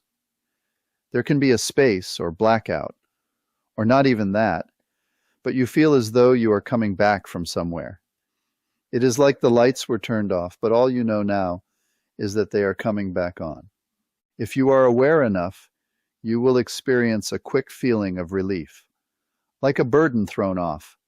That may only just be a moment or two. Then an upsurge of joy arising, an all-pervading joy in the whole body. You feel very happy. You have just experienced Nibbana for the first time. For more details, see Chapter 14. Congratulations. After Nibbana, then what? Now just return to your sitting practice and continue in the same way. Usually you can start with radiating 2 minutes of equanimity to each direction, and then all around. You follow the same process over and over, all the way to arahantship, through the 4 stages of sainthood. There is nothing special that you need to do other than just keep going through the stages of practice, over and over, until you experience another cessation, and subsequently another moment of Nibbana, and attain the next step in awakening. After the retreat, you may not be able to bring up equanimity. That's okay. Just start with loving kindness again. It will always take you automatically all the way through the jhanas, to the goal. Metta is the gateway to Nibbana. For more information, Dhamma Sukha Meditation Center, www.dhammasukha.org, www.thepathtonibbana.com, email david@dhammasukha.org. Meditate, Ananda. Do not delay, or else you will regret it later. This is our instruction to you. That is what the Blessed One said. The Venerable Ananda was satisfied and delighted in the Blessed One's words. 1 Majjhima Nikaya 152. Sekhmer 18, Bhikkhu Bodhi, Wisdom Publications. Biography. David Johnson has been in residence at Dhamma Sukha Meditation Center since 2010. He is a longtime senior student of Bhante Vimalaramsi and has participated in many retreats. He was the Kapiya, personal attendant, for Ven, Bhante Vimalaramsi, when he resided at the center. David also did a temporary ordination in 2012 under Bhante Vimalaramsi. He took on the robes for a short period. History. David was a student of many Vipassana retreats using the Mahasi method, starting from the age of 19. He spent nearly 20 years taking yearly retreats. He also has completed over 12 retreats with Bhante Vimalaramsi and has been his student since 2006. David has taken and accumulated video footage of and personally met Dipama and Mahasi Sayadaw.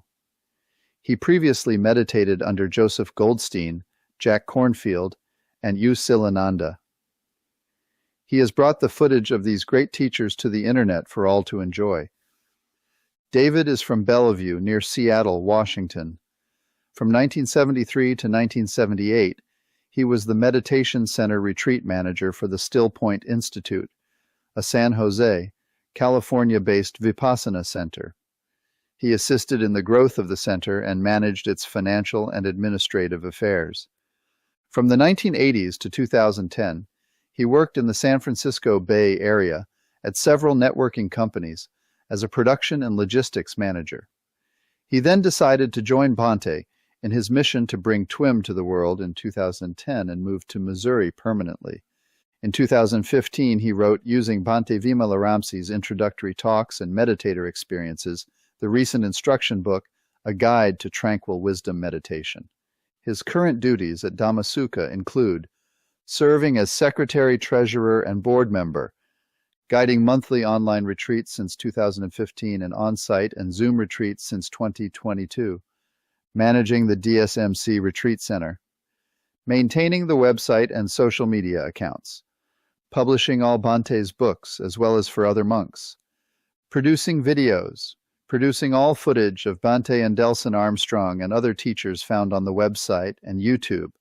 You can get in touch with David at david@dhammasukha.org or reach him through the Dhamma Sukha website. He is ready to help you on your journey. His computer is always nearby. Resources: Dhamma Sukha Meditation Center website. http www.dhammasukha.org. Majjhima Nikaya, translated by Bhikkhu Bodhi. Somerville, M.A. Wisdom Publications, 1995. Kraft, Doug. Buddha's Map, his original teachings on awakening, ease, and insight in the heart of meditation. Grass Valley, CA, Blue Dolphin Publishing, 2013. Vimalaramsi, Bhante.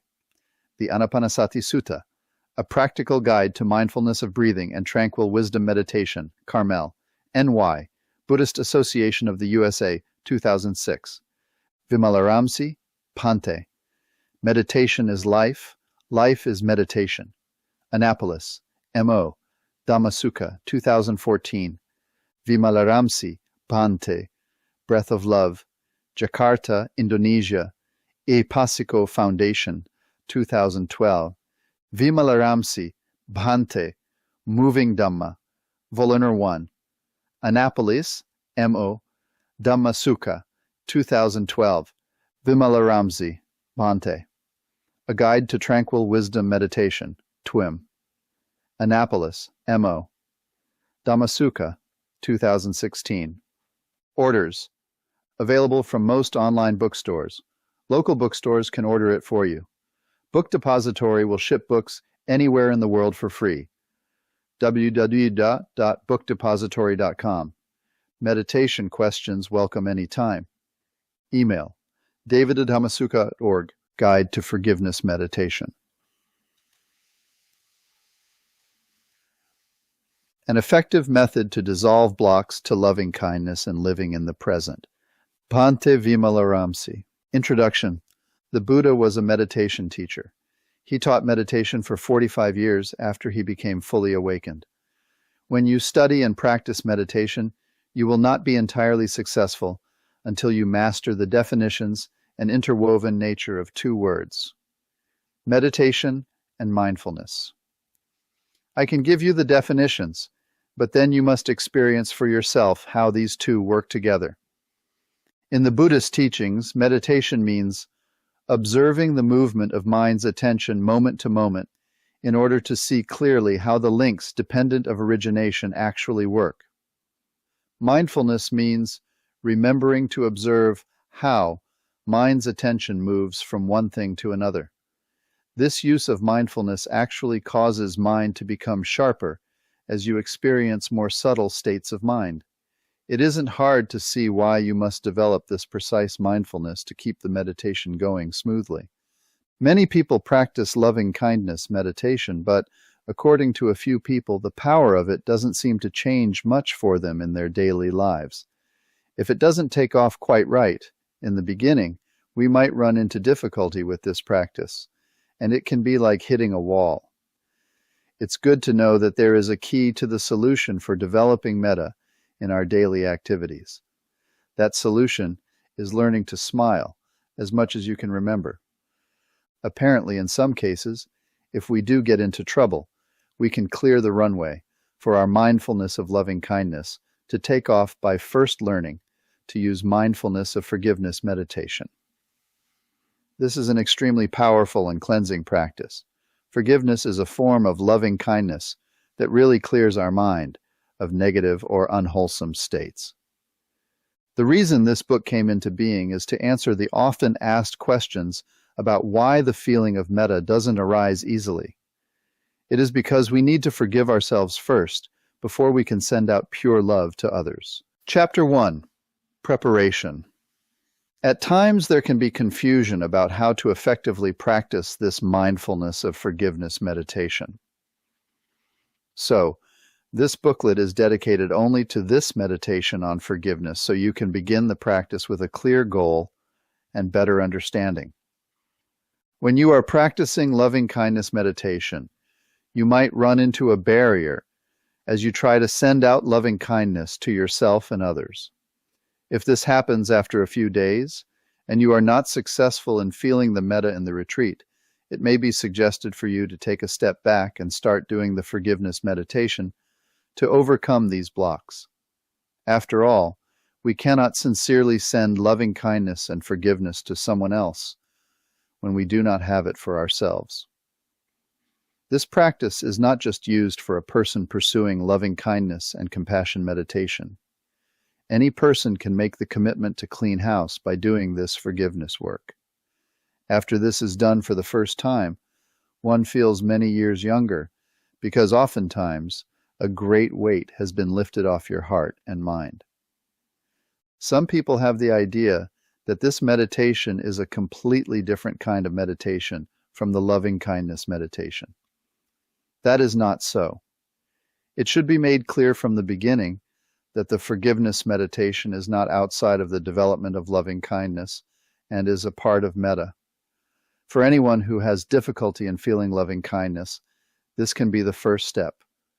It creates a firm bridge between heart and mind that is then used to help all other kinds of meditation succeed. It is a cleansing for the heart, another opening of the heart we can add to our initial practice of generosity. In truth, this meditation is probably the most powerful meditation that I know. It can clear away mental blocks that pop up from old attachments or dislikes towards various people or events that happened to you in your past life experiences. If you follow directions closely and you are patient when you practice, then pain and suffering will gradually dissolve any hard-heartedness you still carry in your mind about past life wounds. When you practice forgiveness meditation, all of the basic rules will remain the same. You still sit in a reasonably quiet space to do this work. Be sure you are wearing loose, comfortable clothing. Sit in a comfortable position, on the floor or in a chair. If you do use a chair, don't lean into the back of the chair. Sit with your spine nicely straight, but not tightly erect. Sit in a position that does not bring up physical pain in general for you. You should follow the basics of practicing right effort using Tranquil Wisdom Insight Meditation, TWIM. When you practice, sit for a minimum of 30 minutes each time. Sit longer if things are going smoothly and you have the time. At whatever time you decide to break your sitting, stand up slowly. Keep your observation going as you stand up. Stretch slowly if desired. While you are sitting, do not move at all. Don't wiggle your toes. Don't scratch. If your body needs to cough or sneeze, do not hold this in. just sneeze or cough. Keep some tissues close by for any tears that might arise. If tears do fall, then let them come. That is what you have holes in your eyelids for. So let the tears come out. This releases pressure. Consider this the cleansing time before you take up any other primary meditations. While practicing forgiveness meditation, please use only these meditation instructions and put all other meditation instructions aside until you have completed the work. This just means that we don't want to confuse mind, so don't mix up the recipe. We want only the information needed to do this practice. Chapter 2. Instructions. The way you start practicing forgiveness meditation is by forgiving yourself. There are different kinds of statements that you can use for this to help bring up any old grudges and hard-heartedness locked inside you. You may pick one statement to begin, and then you stay with that statement for a period of time to give it a chance to settle in and see what comes up. The first suggested phrase is, "I forgive myself for not understanding." Everybody has misunderstandings that happen in their life. Nobody is exempt from this fact. While you are sitting in meditation, you repeat the phrase, "I forgive myself for not understanding." After you've done that, you put that feeling and wish into your heart and stay with that sense of forgiveness. When that feeling fades away or the mind gets distracted, then you come back and forgive yourself for not understanding yet again. Repeat the phrase to yourself. This is a methodology. The way it works is described below. Silently say the phrase to yourself, "I forgive myself for not understanding." Let it be an open statement or intention. Continue with this phrase. As the feeling or the wish of forgiveness fades, then say the phrase again. When a disturbing thought comes up about a past incident or person, then forgive that person or yourself. Then relax any tightness that is left. There will be a painful feeling that arises, and your mind won't like it. This where the relax step is so important. If we react to the pain, then this keeps the cycle going. You are feeding it through your aversion when you bring up this painful incident. You don't like and even hate this feeling. This leads to beating yourself up and not accepting that this is only a memory and it is long gone. Accept whatever comes up and forgive, and then relax. Forgive. Relax. This is what you do each time. If it is just a distraction or a wandering mind, then forgive that too. Forgive anything that takes you away from forgiving yourself. Then return to your phrase yet again, "I forgive myself for not understanding." Do this cycle over and over. You forgive yourself first. You are the object of the meditation. Then while you are forgiving yourself, you forgive anything that distracts you from wishing yourself forgiveness. Gradually, disturbances fade away and you are left with yourself. Finally, in the present. Relief arises in the mind by throwing off these painful memories and letting go of the reactive mind that arises right after. For those familiar with the jhanas and have meditated before, it is necessary to not go higher than the first jhana. You can't mentally verbalize beyond that. Say your phrases for forgiveness. Please make a determination to not go any deeper. This is an active contemplative process that we are doing now. While you're doing this, your mind is going to have some resistance to this meditation. Your mind is going to take off and say, "Well, this is stupid. I shouldn't be doing this." Reactions like these are part of your attachments. These are the obstacles that we must dissolve. Stay with your statement and repeat, "I forgive myself for not understanding."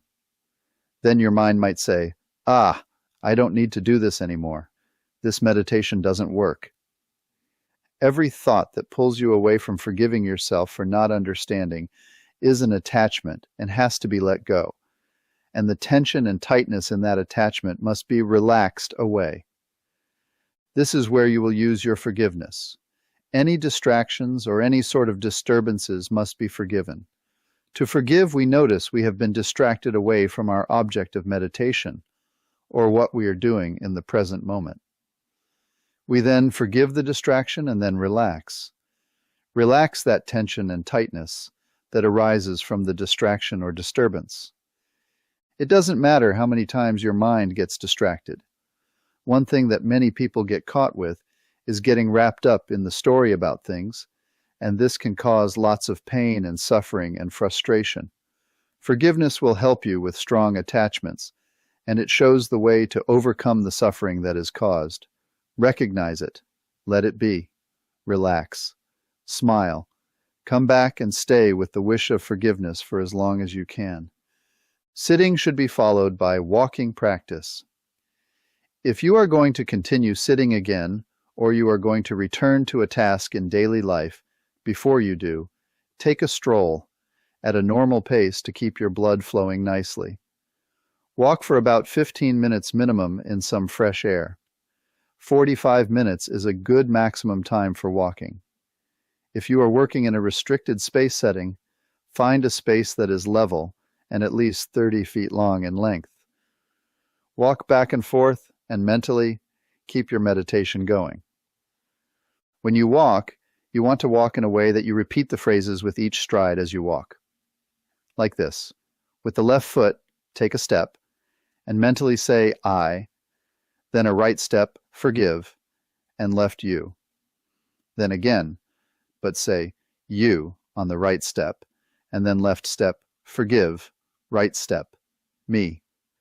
And repeat, back and forth. You can experiment and see what works. It can get into a nice cadence, but all the while it is really getting it into your noggin to forgive. I forgive you, you forgive me. And keep smiling when you are doing this. And forgive anything or anyone who comes up that takes you away. Stay with the walking. I used to go for 6 to 8 mile walks in Hawaii doing just this practice. The idea of sitting and walking is to create a continuous flow of meditation without stopping. This proves you can keep the meditation with you all the time in life. While walking at this normal pace, continue doing the forgiveness meditation with your eyes looking down towards the ground, about 6 or 7 feet in front of you. Do not look around. Keep on gently forgiving. Keep smiling all the time. Chapter 3. Attachments. One mistake that an awful lot of people make is they say, well, meditation is just for sitting. The rest of the time I don't have anything else to do, so I can let my mind act like it always does. This is a mistake. We need to consider the idea that meditation is life and life is meditation. You want to realize that you have attachments in your daily life, and just because you are not sitting doesn't mean those attachments aren't there. The whole point in doing the meditation is for personality development. It's for letting go of old habitual suffering, bhava, and in place of this, developing a mind that has equanimity in it. The more resistance your mind has in doing this, the more you need to do it, because the resistance is your mind showing you where your attachment is, and that is the cause of suffering. This meditation works better than anything that I know of, for letting go of attachments, letting go and relaxing of old, hard-hearted feelings, letting go of the way you think the world is supposed to be, so you can start accepting the way the world actually is. Your mind might say, well, I don't like that. I don't like the way they said this or that. Ask yourself now, who doesn't like it? Who is judging and condemning? Who is making up a story? Who is caught by their attachment? Well, I am. It might be helpful here to give a definition of attachment. An attachment is anything we take personally, any thought, any feeling, any sensation. When we think these thoughts or feelings are mine, this is me, this is who I am. At that point, mind has become attached, and this causes craving to arise in your mind and body. Craving always manifests as a tension or tightness in both mind and body. Craving is the I like it, I don't like it mind, which arises in everyone's mind-body process. Attachment is another word for craving and is the start of all suffering. When we see that everything that arises is part of an impersonal process, then we begin to understand what it is like to see things with a clear, observant mind. Somebody might say something very innocently, and you hear it through your attachment, and it's negative. This is why we have to learn how to become aware of what is happening all the time in our daily lives. When you get finished sitting in your meditation for 30 minutes, 45 minutes, or for an hour, and you start walking around, what does your mind do? It takes off, just like it always does. It thinks about this, it thinks about that. These are just nonsense thoughts.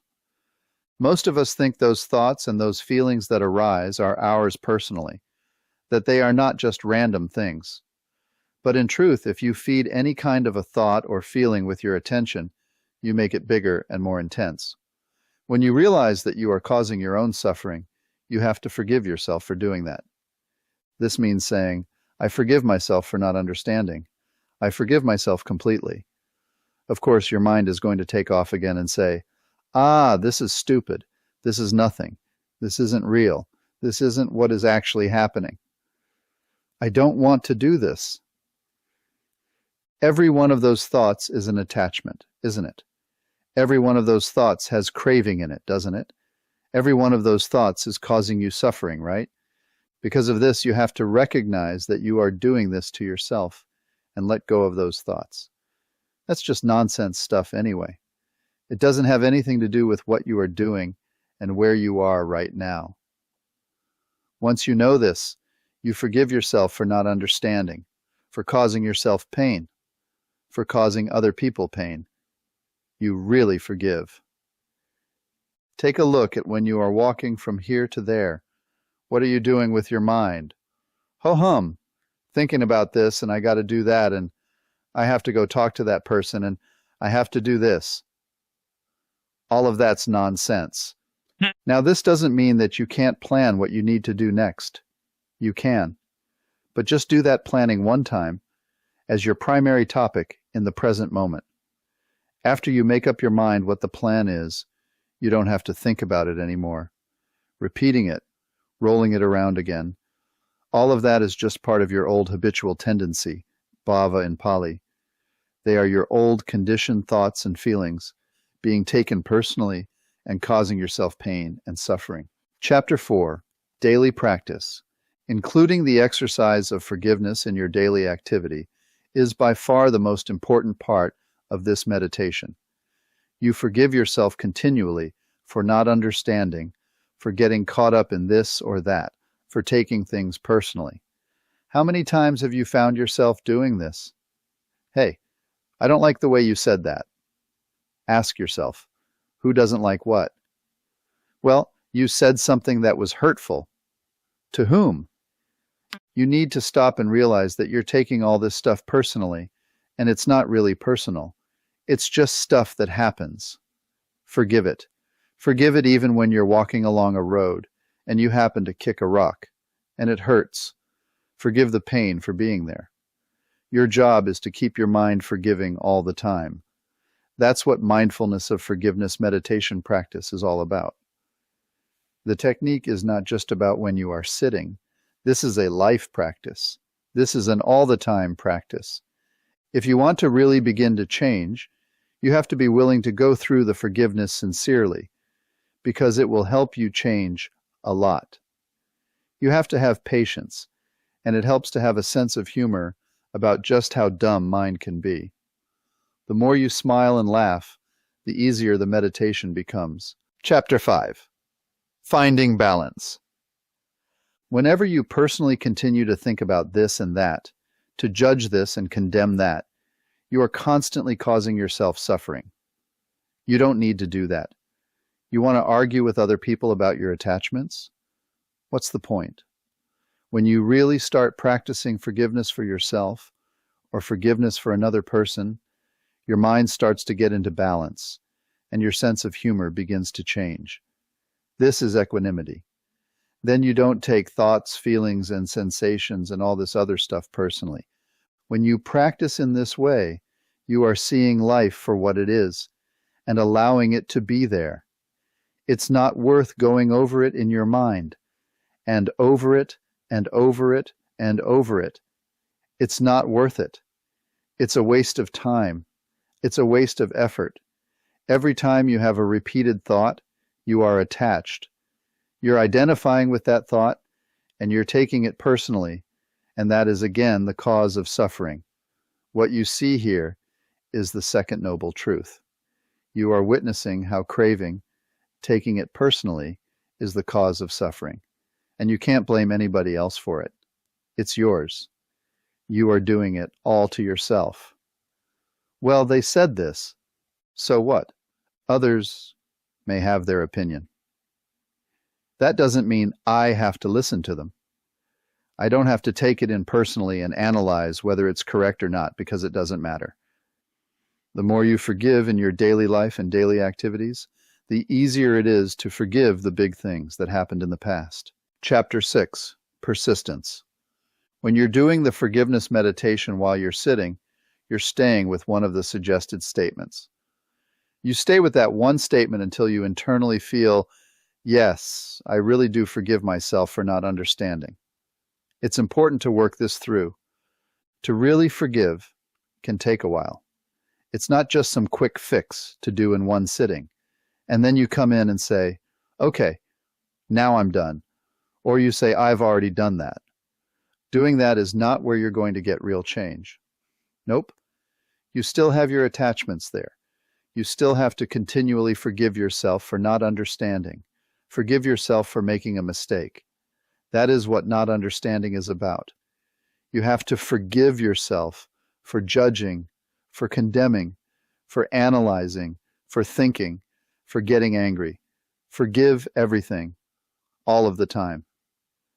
When I started to do the forgiveness meditation, which I did personally for myself for 2 years, because I wanted to make sure I really understood this meditation, I went through major changes. There were major changes, major personality changes. If you want that for yourself, you have to have that kind of patience. This idea of, well, I've already forgiven this person or that person, that simply isn't it. A little later on, you figure out that you're talking about how you didn't like this or that from them. Ah, guess what? Who hasn't finished their forgiveness meditation? You haven't forgiven yourself or that other person. Chapter 7, Going Deeper. When you start to go deeper in your meditation, staying with the forgiveness, and you do forgive yourself for making mistakes, there can come a time when somebody comes up into your mind that you need to forgive. When this happens, you realize that you did not ask them to come up. You do not stop and say, well, I need this person to come up. They came up by themselves. As soon as that person comes up, you start forgiving them for not understanding. It doesn't matter what they did in the past. All of your thoughts, all of your opinions of what they did in the past just keep bringing up more suffering. These thoughts come up because of your attachment. I didn't like that. I didn't want that to happen. They are a dirty no-good so-and-so because they did that to me. Can you guess where the attachment is? Guess where the idea comes from that I can blame somebody else for my own suffering?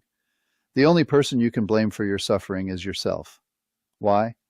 Because you are the one that took it personally. You're the one who had an opinion about it. You're the one that used your habitual tendencies over and over again to justify the idea that I'm right and you're wrong. That's how we cause our own suffering. The forgiveness meditation helps you let go of that opinion, that idea, that attachment, and feel some relief. Because some past person did or said something that caused anger, resentment, jealousy, pain, or whatever the catch of the day was, it can have a real tendency for your mind to get caught up in thinking about that past event. This is called getting caught by the story. You need to contemplate this and forgiving it with your phrases. It doesn't matter how many times the story arises.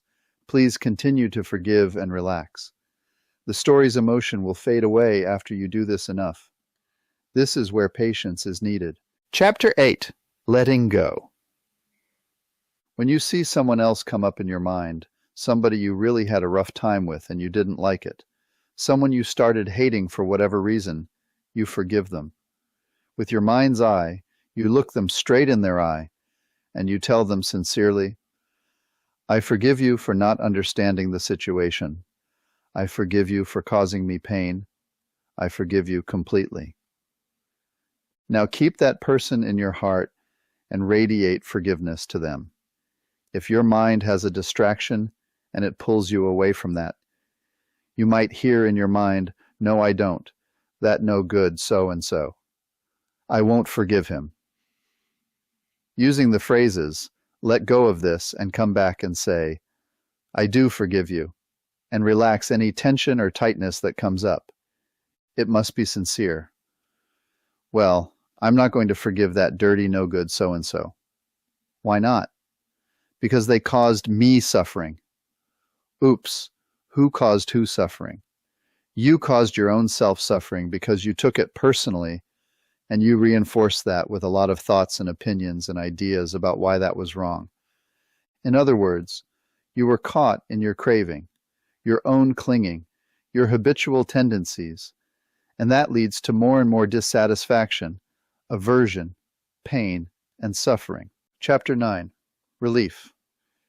It's really important to realize that this is not an easy practice.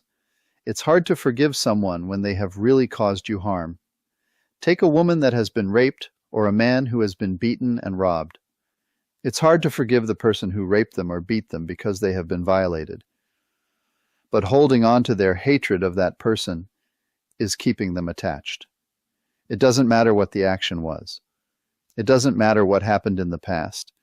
What matters is what you are doing with what you have in your mind right now. To completely develop this practice to the highest level means that you keep forgiving and forgiving, over and over. With your mind's eye, you look them straight in the eye and you say, I really do forgive you. And your mind says, no, I don't, and you let that go and come back. You say, I really do forgive you. Then you take that person and put them into your heart and continue to radiate forgiveness to them. How long do you do that? As long as it takes. For some attachments, 1 or 2 sittings are all you will need. Some other attachments might take a week, might take 2 weeks or even longer. Who knows? It doesn't matter. If you need time, you can take time. You have all the time there is. You will feel a very, very strong sense of relief when you let go of the hatred you have towards these people.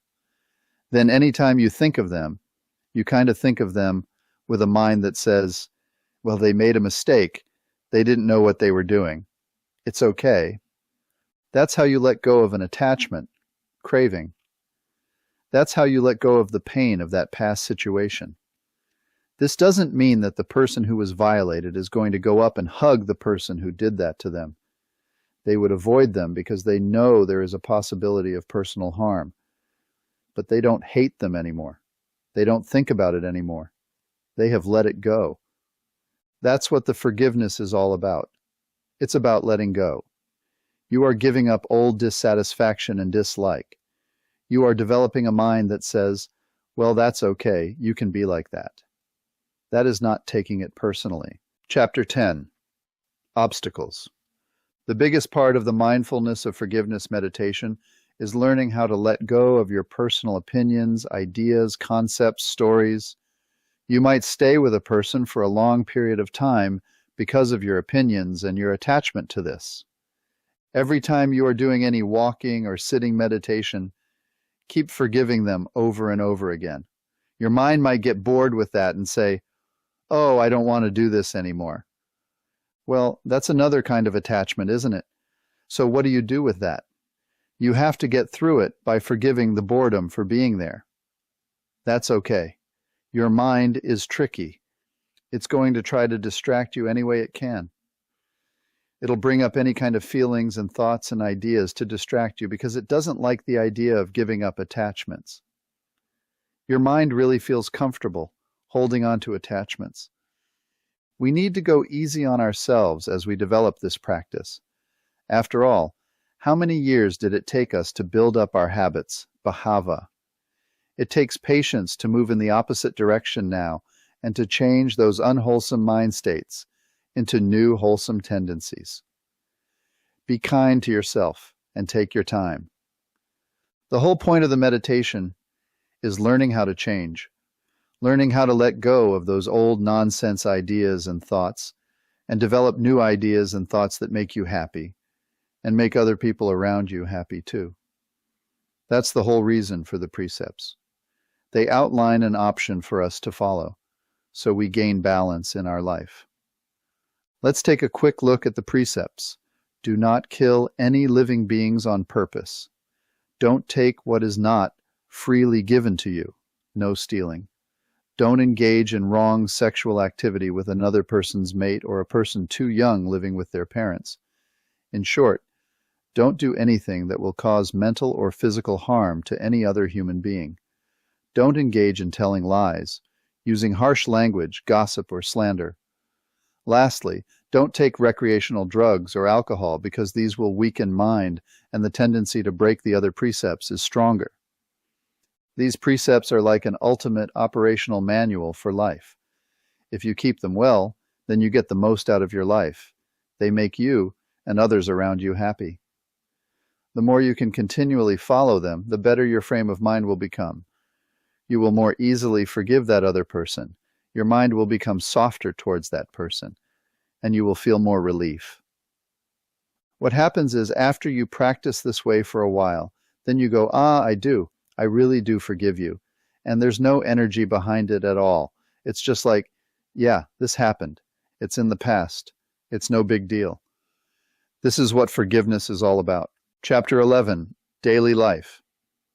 How can this practice affect your daily life? This is a good question. You're more open, you're more accepting, you're not judging, you're not condemning, you're not disliking, because as you see that tightness of mind coming up in you and you go, oops, I forgive you for not understanding this one, and you smile, you let it go. One of the hardest things a guiding teacher has to do is to teach people that life is supposed to be fun. It's a game. Keep it light. If you play with your mind and your attachments, that means you are not being attached to them so much. As you play with them, you're not taking them so seriously anymore. When you don't take them seriously, they're easier to let go of. That's what the Buddha was teaching us. He was teaching us how to have an uplifted mind all of the time, how to be able to be light with our thoughts, with our feelings, and our ideas, and our past actions. Yes, it's true. On some occasions, you made a mistake. Well, okay, welcome to the human race. I don't know of anyone who hasn't made a mistake and felt guilty about it. Sure, they do. And what is that guilt? Non-forgiveness. That's an example of your mind grabbing onto what's happening and saying, I really screwed up, and I need to punish myself for that. That's what your mind is saying. Now, do you see what you can do about this? Right? The more you become serious with your daily life, the more attachments you will have. The less equanimity, the less mental balance you will have in your life. There is no question about it. You're on these roller coasters. Emotional roller coasters, up and down, up and down, up and down. When you start forgiving more, those high highs and low lows start to turn into little waves. You still have some, but you don't get caught for as long. You just stop and say, this just isn't important enough to get upset about. Chapter 12, Success. After you forgive that person, you stay with them. You stay with that person that's come up into your mind until you feel like, enough, I don't have to do this anymore. I really have forgiven you. At that point with your mind's eye, you look them straight in the eye, and you stop verbalizing, and you hear them say back to you, I forgive you too. Wow. Now this is different, isn't it? It's kind of remarkable. You have this feeling of being forgiven as well as you are forgiving them. You've forgiven yourself for making mistakes, for not understanding. You've forgiven that other person for making mistakes, for not understanding or causing pain, whatever you want, using the statement that really makes it true for you. And now, you hear them say, I forgive you. There is a real sense of relief. Wow. What happens in your mind now is that joy comes up in your mind. You feel light. You feel really happy. Happier than you ever felt before. You didn't realize you were carrying these big bundles of rocks on your shoulders, holding you down, did you? And now you have put them down. When you forgive, the heaviness of those hard feelings and rocks disappear. You feel light. Oh my, this really is great stuff. It takes a lot of work, but it's worth it. It's not easy. Why isn't it easy? Because of the amount of attachment we have when we begin. You keep doing the meditation, and when you get done with one person, you go back to yourself. You repeat, I forgive myself for making mistakes. I forgive myself for not understanding. You stay with yourself until somebody else comes up into your mind. You keep on doing that until your mind says, okay, I've done it. Everything is good. There's nobody else. Enough. At this time, you can switch back to your mindfulness of loving kindness meditation and make it your primary formal practice. Now you can understand why mindfulness of forgiveness meditation is definitely part of loving kindness. How can you ever practice loving kindness if you have hatred? You can't. This practice releases the hatred. Chapter 13. Not easy. This practice has no simple, easy, fast fix here. You can't just buy the solution this time at the mall either. You have to patiently continue this practice all the time until you release the unwholesome mind states, which are your old habitual tendencies of mind. Depending on how attached you are to the idea that a person wronged you, or the idea of how badly you screwed up, the more you think, I can never forgive myself. Until you finally go through this process of forgiveness, you will not be free of this burden. You will know when you have gone entirely through the mindfulness of forgiveness meditation, because then you will be free, and you will see clearly this is how forgiveness really works. Are you done? You don't have to have anybody to tell you that this worked. You'll know. The daily, continuous work of this practice is most important. When you are walking from one place to another, I don't care what you are doing. Any kind of distraction that comes up, forgive it. Smile. If a person comes up to you and they start talking and you don't want to talk, forgive them. They don't understand. They don't understand what you are doing. It's okay that they don't understand. It's okay that they don't know where you are or what you are doing. They can judge you, they can condemn you, they can cause all kinds of distractions, and that's fine. They can do that. But as for you, you can forgive them for it. As you forgive them, you are letting go of the attachment to the way I think things are supposed to be. Not understanding can be a really big thing, because we don't understand so much. We have our own opinions and ideas of the way things are supposed to work. That can be a problem. We get caught up by assumption. That's it, isn't it? What happens when things don't match your idea of the way things are supposed to work? What then? You may find yourself fighting with reality, which is the truth, the Dhamma of the present moment. You're not accepting the reality that's right there in front of you. You begin judging and condemning, and most often blaming somebody else for disturbing you. Well, I'm sorry. They're not disturbing your practice. They are part of the practice. There's no such thing as something else or someone else disturbing my practice. It's only me fighting with what is real, the reality, the Dhamma of the present moment, not liking this or that.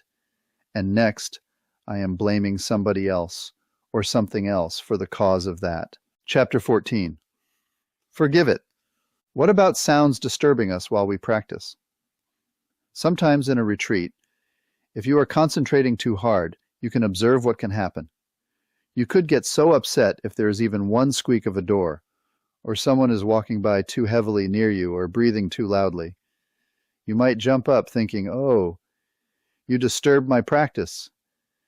Do you begin to see how ridiculous this actually is? What is happening here is that the present moment produced a noise, and there was noise, and then mind came up and said, I don't like this. That's not supposed to be there. I want to complain to somebody and make them stop so my mind can be peaceful. What is actually happening is concentration is out of balance with mindfulness. Concentration is too strong, and mindfulness is too weak. Ha ha ha. How crazy is that? If you can't accept what's happening in the present moment with a balanced mind, there will be suffering. Okay. So, there's a noise. Somebody is talking. So, it doesn't matter just as long as you have mindfulness and equanimity in your mind. When balance is in your mind, if there is a noise, that's just fine. And you can do your forgiveness meditation. While I was in Asia on a 3-month retreat, there was a water well pump that was drilling for water right outside of the meditation hall. 3 months of an old clanky motor running from 8 a.m. until 6 p.m. This can happen, you know? One continuous noise. It was really loud and really annoying, but it was just sound. That's all it was. I realized that it was not my sound. My dislike of that sound wasn't going to change that sound. My criticizing of the person that started the motor wasn't going to make that sound any different. Do you see where all the attachments are in this example? The exercise here is accepting the fact that sound is here, and it's okay for sound to be here. It has to be okay because that's what's in the present moment. That's the truth, Dhamma. Accepting the present moment is accepting the Dhamma just as it is. Whenever there is a disturbance, forgive the disturbance continually in your mind. Forgive. Smile. Forgive yourself for not understanding. That is how we work with forgiveness in daily life. I forgive myself for wanting things to be more perfect than they are. I forgive myself for making mistakes. I forgive myself for being angry and disliking this or that. Now we see that the forgiveness is not just one statement. It can be many. We take each of these statements into the practice and use them one by one. Chapter 15. No mantras. While you're doing your sitting practice, once again, you just want to take one statement of forgiveness at a time. Stay with just one. Remember that this is not a mantra. You don't keep repeating this and think something else either. It must be sincere. I really do forgive myself for making mistakes, or for not understanding or whatever. It's important to be sincere when you do this.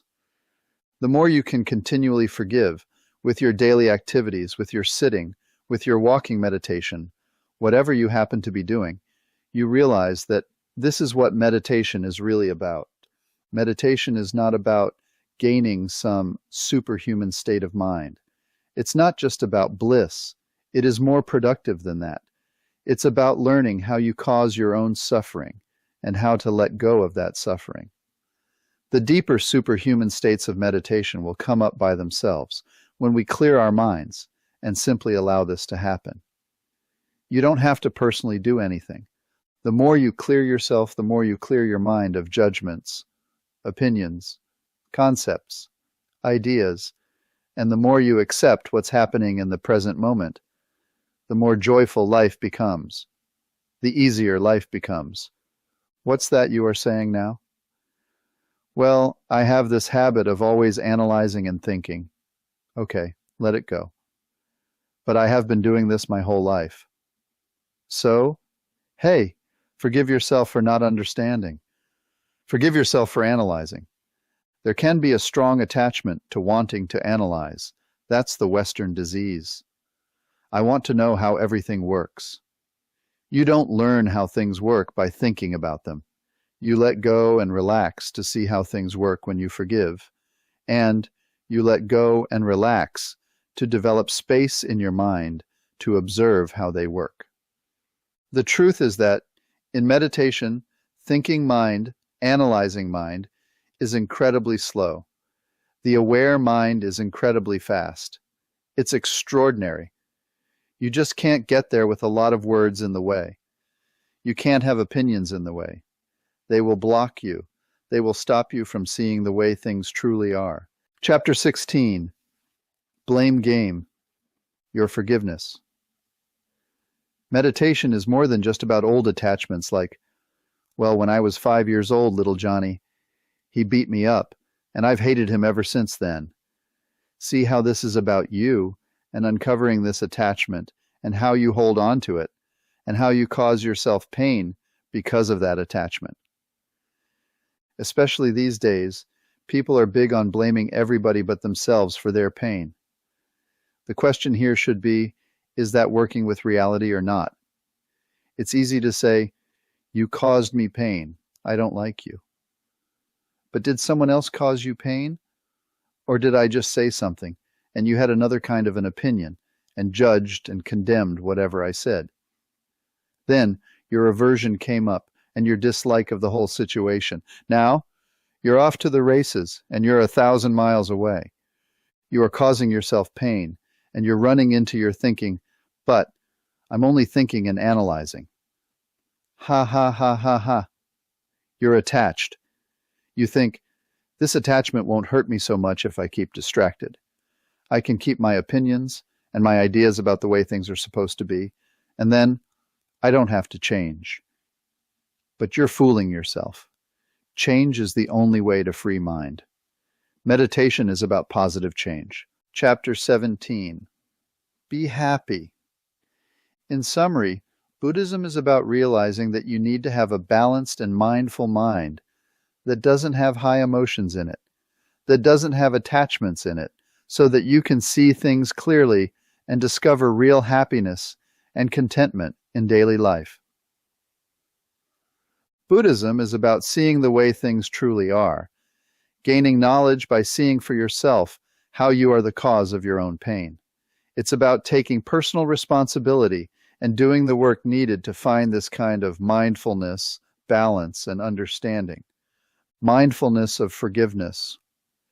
Meditation trains us to recognize clearly when suffering arises, first noble truth, to notice how we get personally involved with it and make it bigger, which causes more suffering in life, second noble truth, and to escape this dangerous trap by using the forgive and relax steps, seeing how it disappears, third noble truth. This meditation opens the way for clear understanding and relief, fourth noble truth. The end result creates the space we need in our mind so that we begin to respond to life instead of reacting. Forgiveness is really a kind of 6R step that we have talked about previously. It fulfills the practice of right effort found in the early texts. Using it with any meditation you are doing is one of the fastest ways for all people to see clearly what is really going on and to reach this kind of destination where there can be happiness and peace. Sutta number 21 of the Majjhima Nikaya, as translated by Bhikkhu Bodhi, the middle-length sayings, published by Wisdom Publications. It gives us some excellent advice that I would like to share with you now. It says, "There are these 5 courses of speech that others may use when they address you. Their speech may be timely or untimely, true or untrue, gentle or harsh, connected with good or connected with harm, spoken with a mind of loving kindness, or with inner hatred. This is how I should train. My mind shall be unaffected, and I will utter no evil words. I shall abide compassionate for their welfare, with a mind of loving kindness, without inner hate. I shall abide pervading that person, whoever you talk with a mind imbued with loving kindness and forgiveness, and starting with him. I shall abide pervading the all-encompassing world with a mind imbued with loving kindness, abundant, exalted, immeasurable, without hostility and ill will. That is how I should train. Please use this forgiveness meditation often and train your mind to be happy.